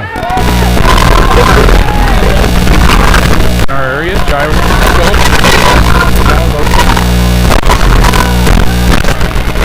matches of the year. Yeah, his hair's a little shorter. But anyway, Gyra, you see some really unorthodox stuff out of him. He's not in great shape here. But he's got some live hips, like you just saw. And he's the second seed. South was a state qualifier last year. So that got him the top seed. And their records were comparable. But right now, Gyro's trying to throw the legs on, and they're not giving a takedown yet, although they could now.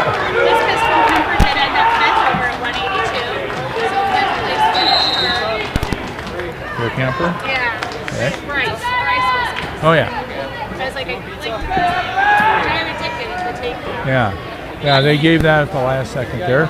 As soon as Gyro got kind of spread out on him and turned him a little bit. But you see some strange stuff in some of his matches.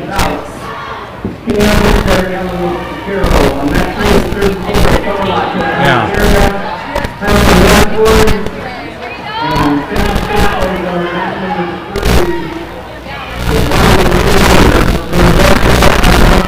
And Gyra's got him in the old double legs and gets a fall and 111. So let's see, Gyra was out there for 240 second and a minute 11, a whopping minute 11.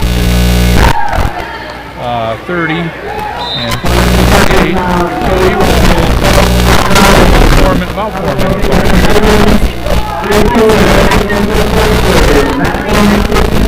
Yeah, they're way ahead, so.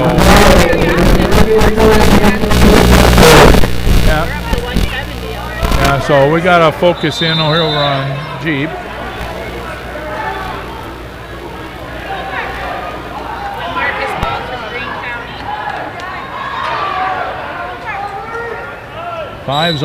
Five champions for the Tigers already, surpassing the 4 that they got last year, and we got another guy in the finals, right? Just one? Yeah, Colton. Okay, so we're looking at Jeep. He's in there trying to get it. He's going to get headlocked if he's not careful. Okay, and he just did. He was trying to work in and get the fall, but he left his head hanging. And so let's go to the first place match at 170.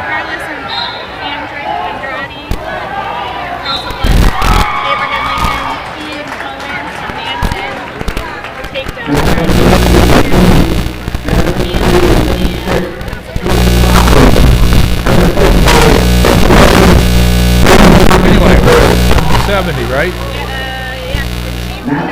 Yeah, Jeep just got pinned, but he did win a match, and he got 6th, and part of Carroll's depth today. All right, back to first place where we should be. And who's up? Conan from Manson? Yeah.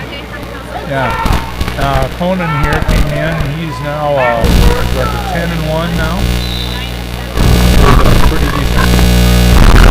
And Russ was a state qualifier, or I don't think they could have met this year. I did not see that on the sheets. So.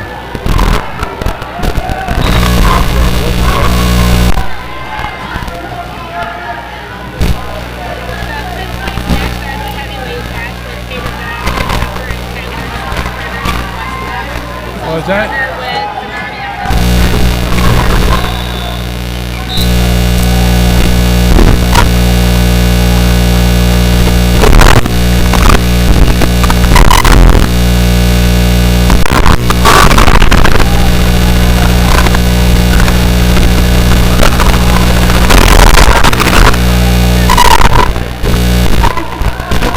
Is that 152? Boy, it's really unusual. But we had 2 quick falls. Well, actually 3. Yeah, so we had the injury, we had 3 quick falls.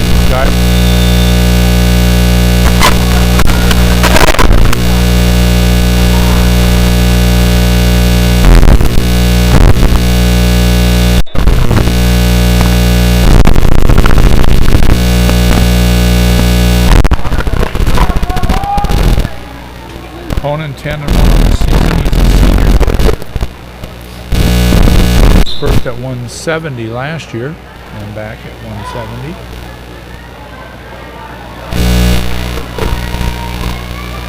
And we got some guys coming up too in the finals.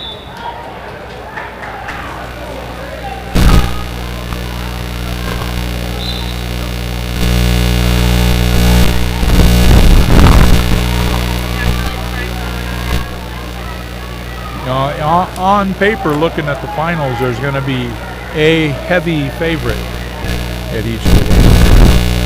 You just never know. I've already seen 3 or 4 matches today that paper would have gone the other way. Who just won that one? Pocahontas?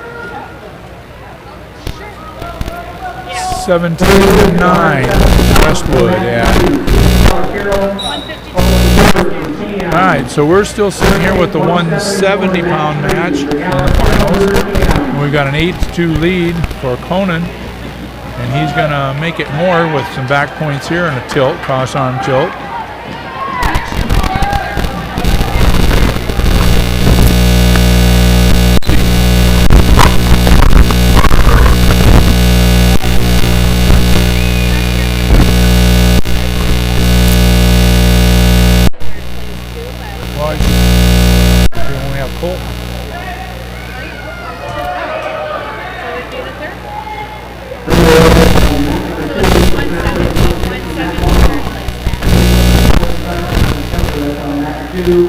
Yeah.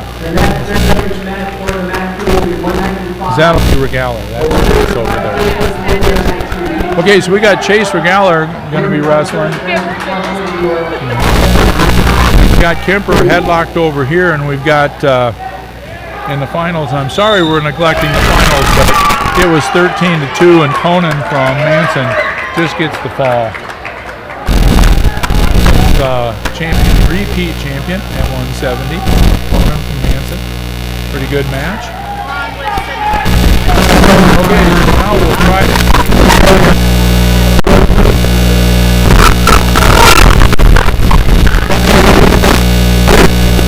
180.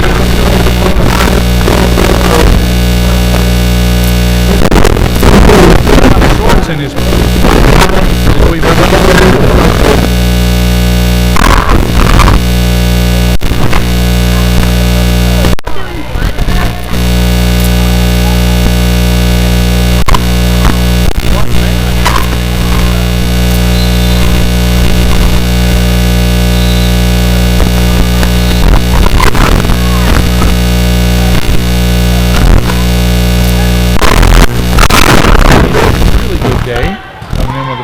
record. Pinned the second seeded wrestler from Manson in semis.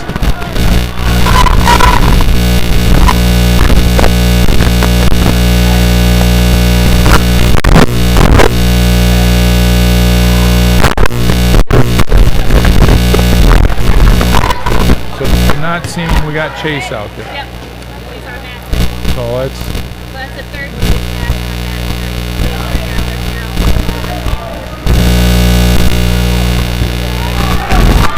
Okay, Regala 3rd seed. Hoover was the 5th seed coming in. Hoover 9-4 on the year. Regala 10-3. So record-wise, pretty even. Both got falls in the consolation semis. Be another big match for the Tigers. Pull out 3rd here. In the meantime, Williams is up 2-0 over Murillo in the first place match. And we have a Kemper wrestler. Now we have is that Ale and Kemper over there? Abe Lincoln and Kemper, okay.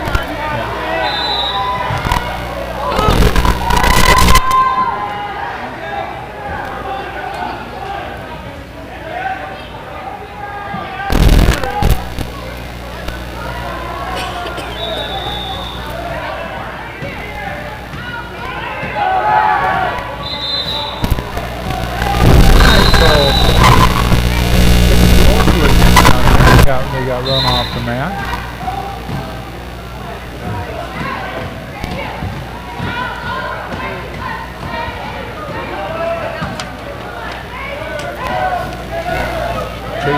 lock up and throw, which he's trying there, but he pushed into the knee, and that whizzer, I think, was going to stop everything. Hoover's whizzer on Chase.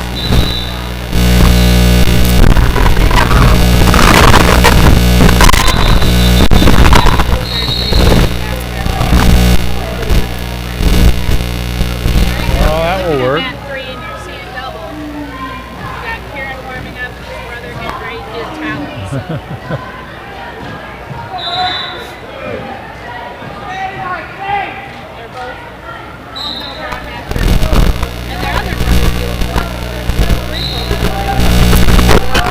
All working hard.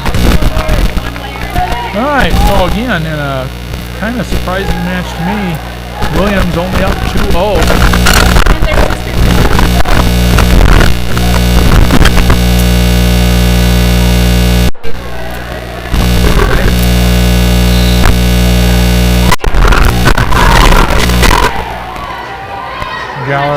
Regaler on top.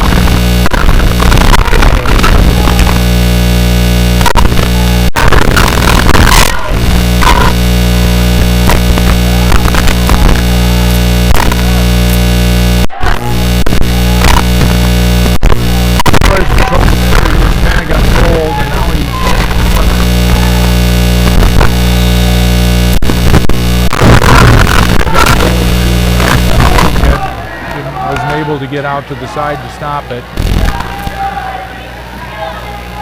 Now we got kind of a double leg attack with a half going on. The gallery's got to pull him.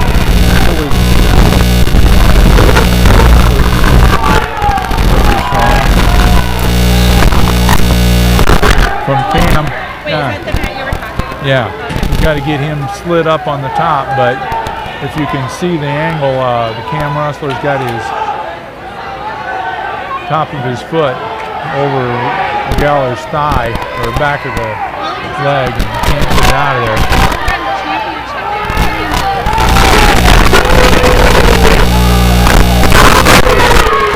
Well, there's a reversal. Yeah, Galler able to kick out through that.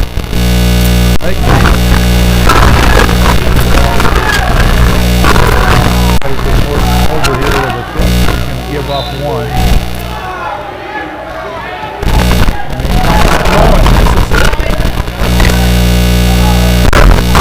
Lost the takedown on a really sloppy throw. And now they're going to hang on to each other's legs, and whoever can, and Regaler's got to just pull his hips out. He's going to get a takedown out of this. There it is. Oh, he's got to call this. Where's the Regaler's other leg? There was never an escape. Oh yeah, they never did give it. Never any other points. Yeah, you thought that Kept his reversal. Yeah, I thought that was one. I should have looked at the score a little bit like that. All right, so we just got some roll arounds. All right, so now this should be a slight advantage to Chase Regaler being able to be down. We got a caution on top. Must not have been. Yeah, I don't think he was on the midline of body with his head, but that's neither here nor there. One caution doesn't hurt you. Two don't hurt you. Now we got a leg in. Regaler again trying to pry his opponent up to the top. He's trying to get Hoover high, and he's getting there, but he still needs to keep pushing and getting him high. And yeah, he's going to try to come out the back door. But you don't want to turn. Now he's attacking the head, and this could come into a stack here. But Regaler pushing his way out. Now this is where you don't want to go. You don't want to be turning. The coaches, you can see him turn over, but he's coming out the back. Yeah, for a second he turned. He turned the wrong way, but he recovered right away. Yeah, I don't think he was in a panic at all. He might need to panic. Get his hips back up. Even at Christmas, you roll around in that. But you look at the guys he gets to wrestle with in practice. I mean, he sees Gyra every day. And if he hasn't seen this, he hasn't seen it. I mean, he's seen way more than this. He does going to wrestle like Gyra. Yeah, and he's seen way more funk than this guy's giving him. So. But it's 4-2, so anything can happen yet. But they're approaching the 35-second mark. We do have a 195 third place match on deck too. Caden Peterson of Carroll, Jordan Von Kirsch of Denison. So we got Carroll wrestling for third on mat 2. That's what do we got 182 coming up 182 though. will be on Okay. mat 3 after we're out. So Taden's at 195. Yep. Injury time or something for the championship match. It is very odd to have the championship match. Well, no, because the other weights are much heavier. I don't know. It's just weird. Well, all right, Regaler there, scrambling to keep his good position. Fortunately, they went off the map there, and Regaler he was in the whizzer, but he got over the leg as they were going off. Peterson's on his back on that too. Minute into the first period. Can't tell if that's supposed to happen. That looks.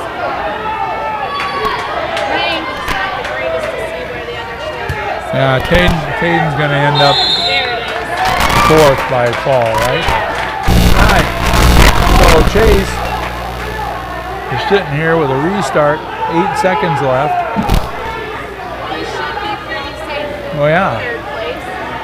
he's got to just hang on to that elbow, that near elbow, which he is, and not get rolled, but he rolled through it, and he's just going to sit on the hips and pull out 4-2, and there's yeah, that was a good. 170 finishes third.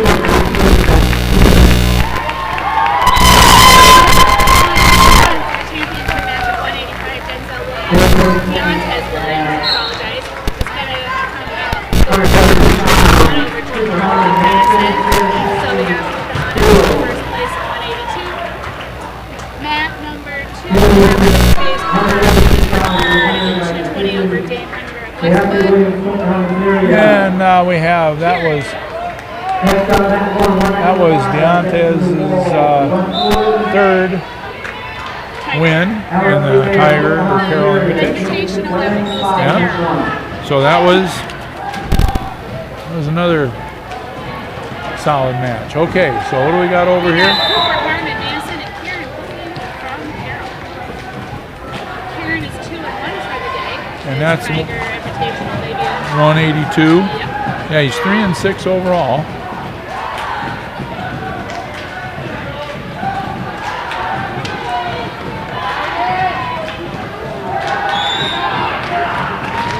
Quick fall over on that. Oh.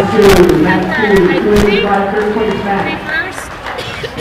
Westwood to his back. So third place for Connor Hayes Cumber over Dane Hunter of Westwood. So I'm pretty sure Westwood got the takedown.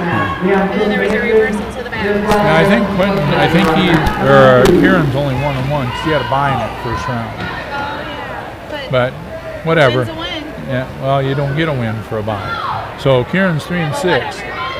He just got taken down. And Manson Harmon is going to let him up. See what's going on. Harmon was the second seed. He's 6-2 overall coming in. Yeah, 182 looked like it was. Yeah, there were some. Yeah, there were 3 or 4 good records in there.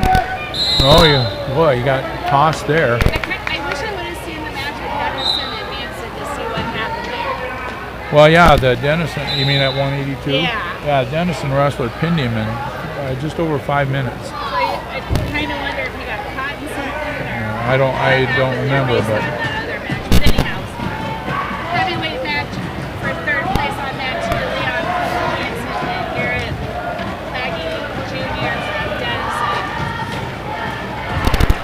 So finishing up the third place matches. Now we got to the end of this final.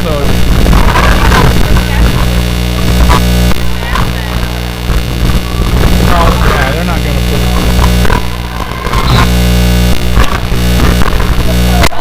All right, so there's a fall for Westwood. Well, yeah, and again, that was all. And as I said, that was state winner at 182, and he won his third Carroll Invitational, and the reason he didn't win 4 is he wasn't here last year.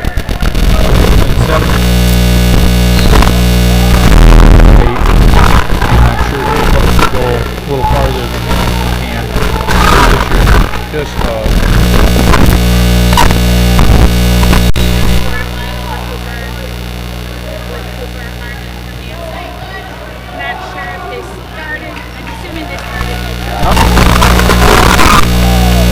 Move was that? Manson's hurt. I think he's hurt. He got a shoulder. Championship match on that 1 and 220. Jackson Hildebrand Dennison is already up 4-2. Yeah, Hildebrand. And Summers and Council Plus Abling down. Yeah, 2 takedowns, 2 escapes. 30 seconds into the match. Yeah. I would have figured that. Well, yeah. Summers is 10. Quick. I didn't see any of it happen. I thought it just started because I both saw him on the Summers was 3rd seed, and Hildebrand's only 16-0. So. But I mean, if you look over, you see him on Yeah. TV, you don't expect him to score 4-2. No. It's at 195.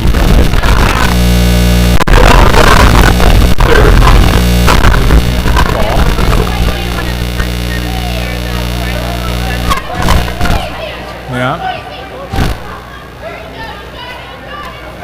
Yeah, Hildebrand just kind of settling in. He's taking time. Let's just stretch that arm. Hildebrand's been out there for 3 minutes. He's been out there for 4.5 minutes. So there's a 3rd-time winner. So we got the final match coming up. Colton Whelan Carroll versus somebody from Sanders from Pocahontas, the 2nd seed. We got Kieran Hogan, 4th place, and Harriet Hogan, 2.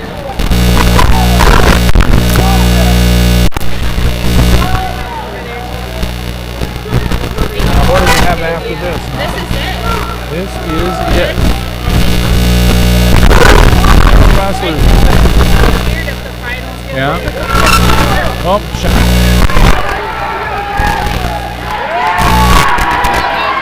oh boy. Stop on the whistle. Stop on the whistle. That's 182. Oh, that was a point for a little. Yeah, and that wasn't. I don't think that was blatant. But you're supposed to stop on the whistle. All right, so we'll go over to Colton.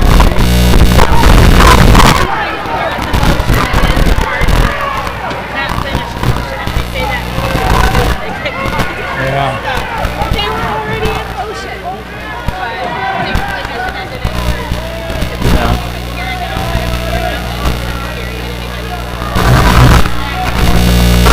Colton's wrestling a guy who looks an awful lot like him, body-wise, maybe a little heavier than Colton.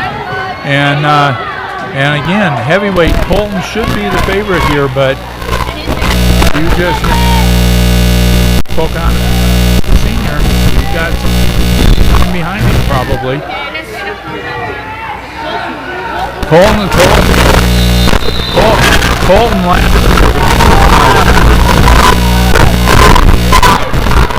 really close, and Kieran's got to get a score here.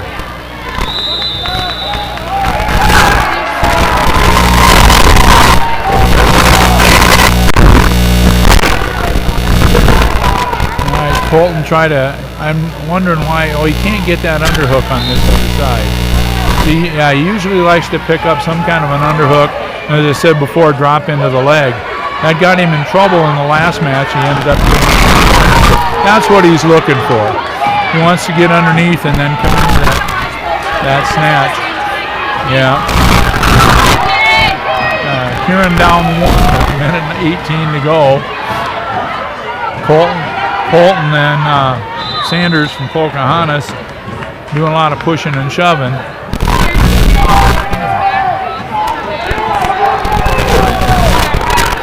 Off the mat's off the mat.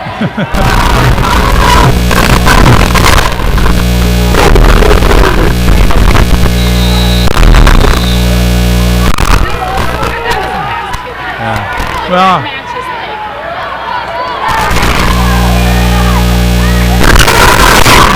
Now he's going to end up giving him up.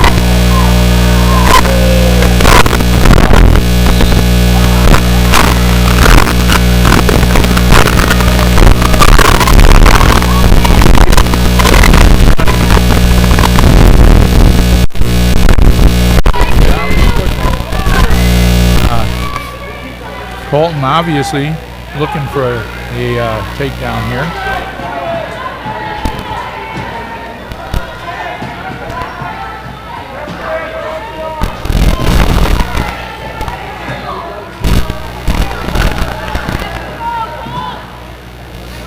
So after this match, we'll have the final team scores, which first place is pretty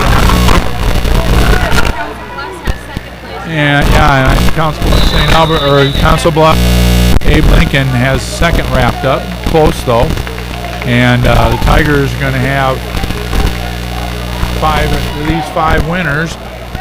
Colton's got to get in gear here, but this is another guy with his guy.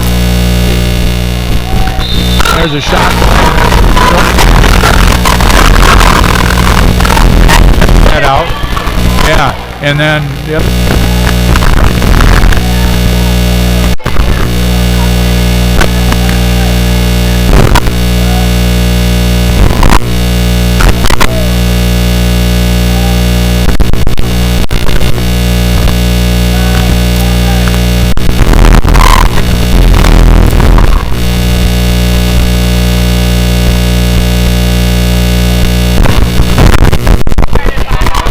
Yeah, we'll start it. Well,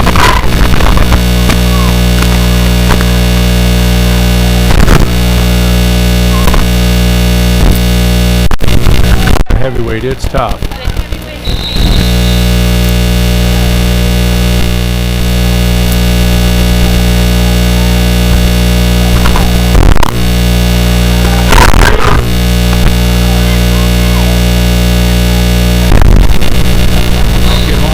Dark. Colton up quick, he's fighting the hands. He's just got to get his hips away and fight the hands. There comes a mat return. That was a big one.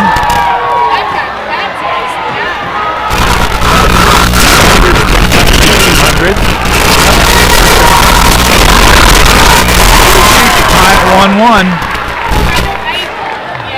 Oh, Colton in a shot, but he needs to get trapped underneath. He's got to. Barely to, and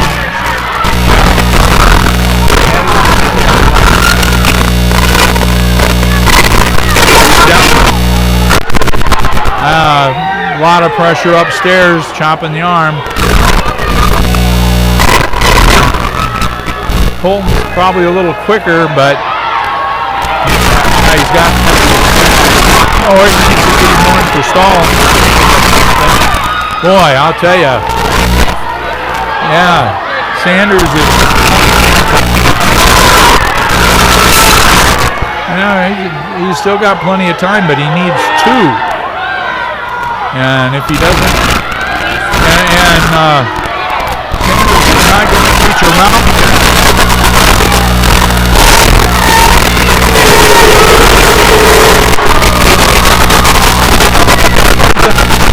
He's got.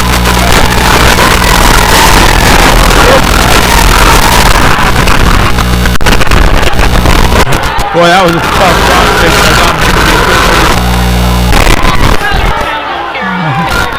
Everybody's out. He's trying to crank a half up. We're going to have an overtime here. Oh, no, there's not enough time.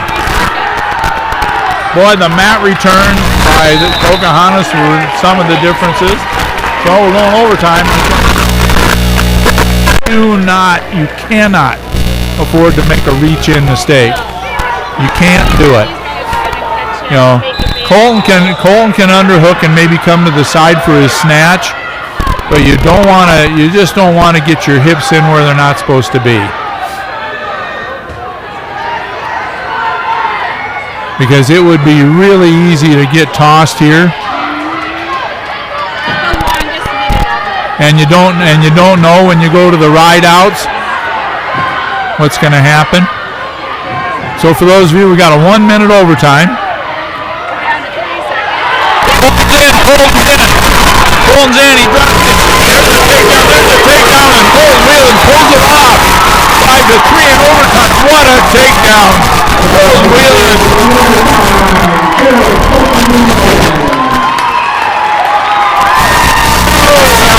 Awesome.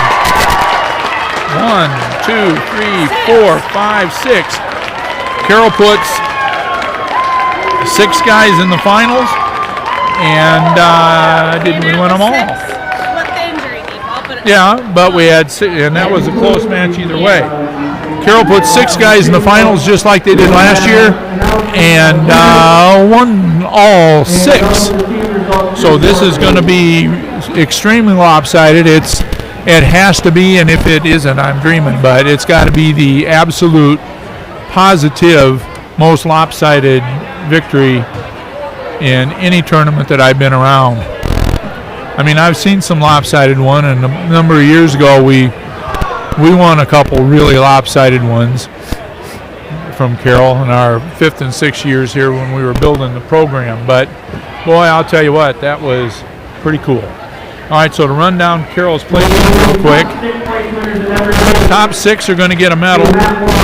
Carroll was first with Draylen Schweitzer at 106, third with Carson Tedrow at 113, fifth with Ryler Zigman at 120, first at Cal Nelson at 126, third with Michael Roeder at 132, fourth with Levi Dirks at 138, first with Cooper Ludwig at 145, first with Owen Clucky at 152, first with Jairo Gallegos at 160, third with Chase Regaler at 170, Kieran Poking fourth at 182, fourth with Tayden Peterson at 195, sixth with Jeep Clark at 220, and first at heavyweight.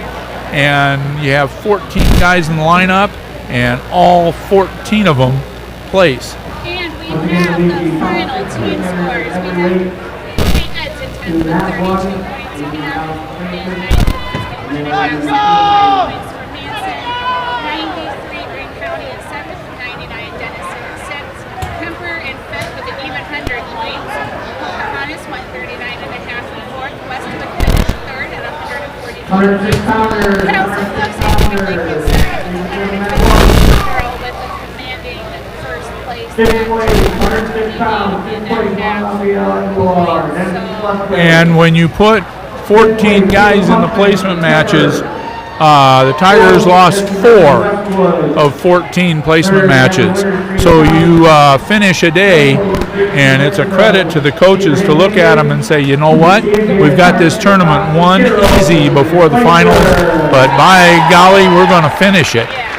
So there's Schweitzer getting his first place medal for the Tigers. So we got Eric Noggle, Marty Vanderheiden, Keith Weber, Dan Drake, and Taylor Berger, coaching staff for the Tigers. And they pulling out their second, or 2 in a row now for the Tiger Carroll Invitational. What an awesome day. I don't think they're going to mind hanging around a little while putting the mats up. Our next broadcast, by the way, Tiger Vision, is going to be January 3rd, I believe. And where's the 5th place guy? Did he get lost? Oh, there he is. Okay. And anyway, will be January 3rd, I believe, and that's Audubon, Kemper, and Coon Rapids, and they will be over here for a quadrangular. And I think they'll probably throw, I don't know if they're throwing some girls' matches in there or not, but it'll be varsity JV triangular. So they'll do the awards ceremony here in a little bit for the teams, but congratulations to the Tigers, obviously. And Council Bluffs Abe Lincoln, who was not here last year, for pulling in second place. Westwood had a great day, as did, who's next after that, Pokey. Yep. And let's put the placements up. Okay, here's our third place winner, Carson Tedrow, freshman for the Tigers. Pulling out what probably is an extremely surprising third place for that little guy. That's 113. So Tedrow taking third. We'll try to get the Kemper runners in here. All right, Ryler Zigman. He took fifth, coming back from on the loser side. 120. Our winner, Abe Lincoln. And again, you can probably hear the public address announcer.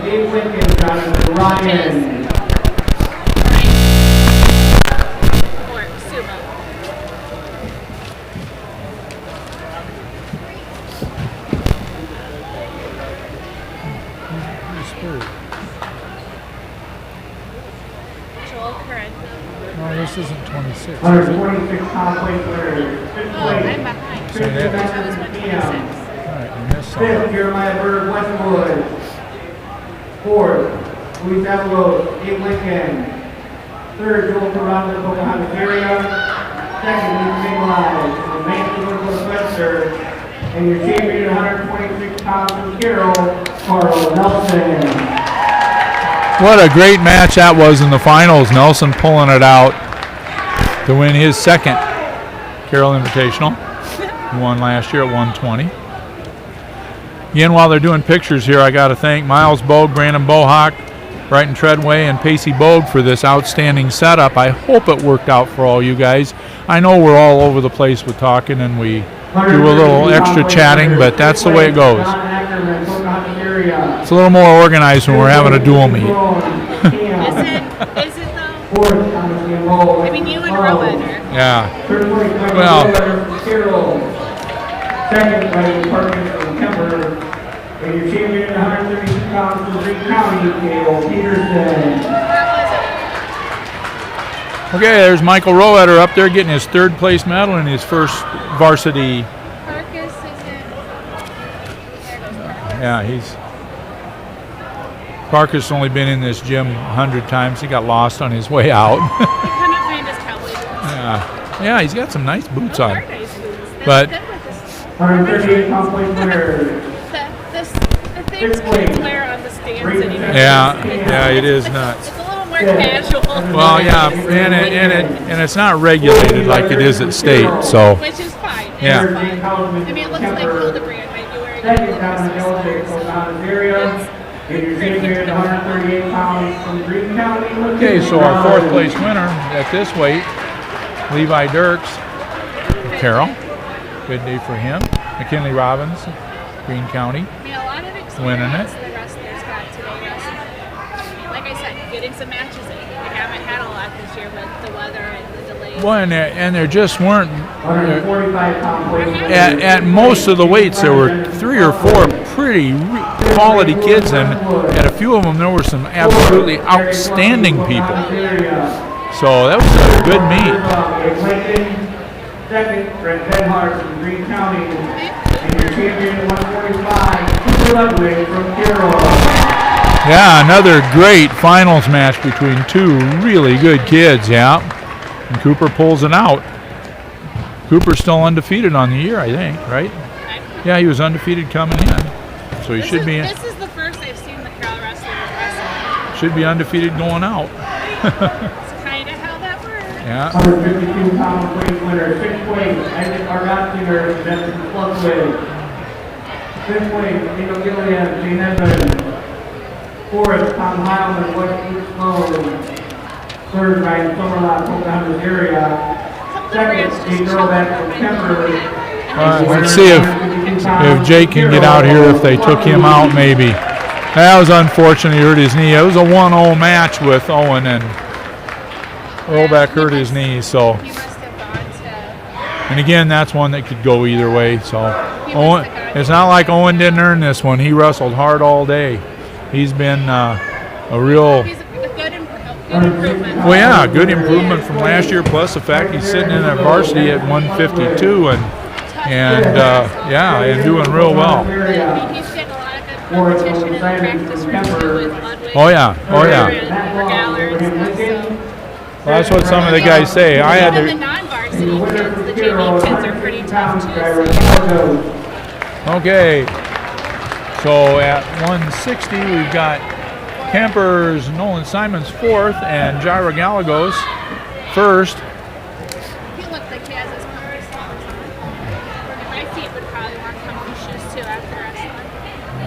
Gyra wasn't out there very long. There were 2 or 3 guys not out there very long. Which is good and bad. Yeah. Well, I mean, you ended up against a. well, and the other thing is you don't want to take any chances. You know, you don't want. Third, Chaser Gallagher from Carroll. Yeah. Second, Carlos Andrade, Abraham Lincoln. All right, we got Will Healy up there for 6th from Kemper, and Chaser Galler coming back and pulling out a 3rd place match. That was a really good match too, against Hoover from Camp. I mean, I know we've said good match and nice match like 1,000 times, but Well, there's not a lot of. yeah, there's words that mean that nobody uses anyway. I did look some up and. Well, I've said outstanding a few times. All right, so here we got Hoking from Carroll coming up. Bryce Wiskus from Kemper was 5th.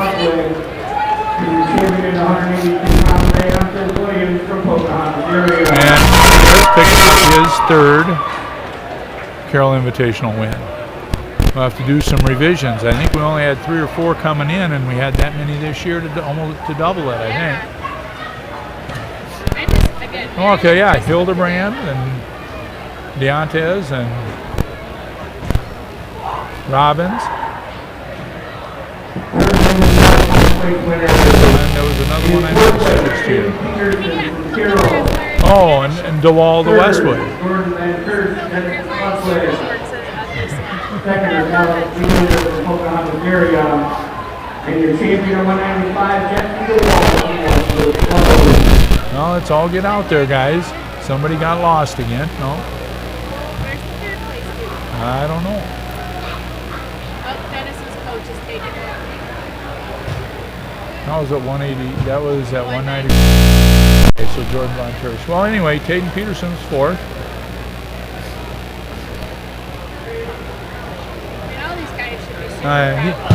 He wrestled really well. Taden did for a freshman sitting there at 195. Excuse me, sophomore.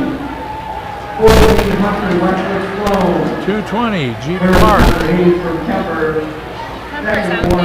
the pin, and we have Kemper's wrestler at 220. Connor Hayes was 3rd. Yeah.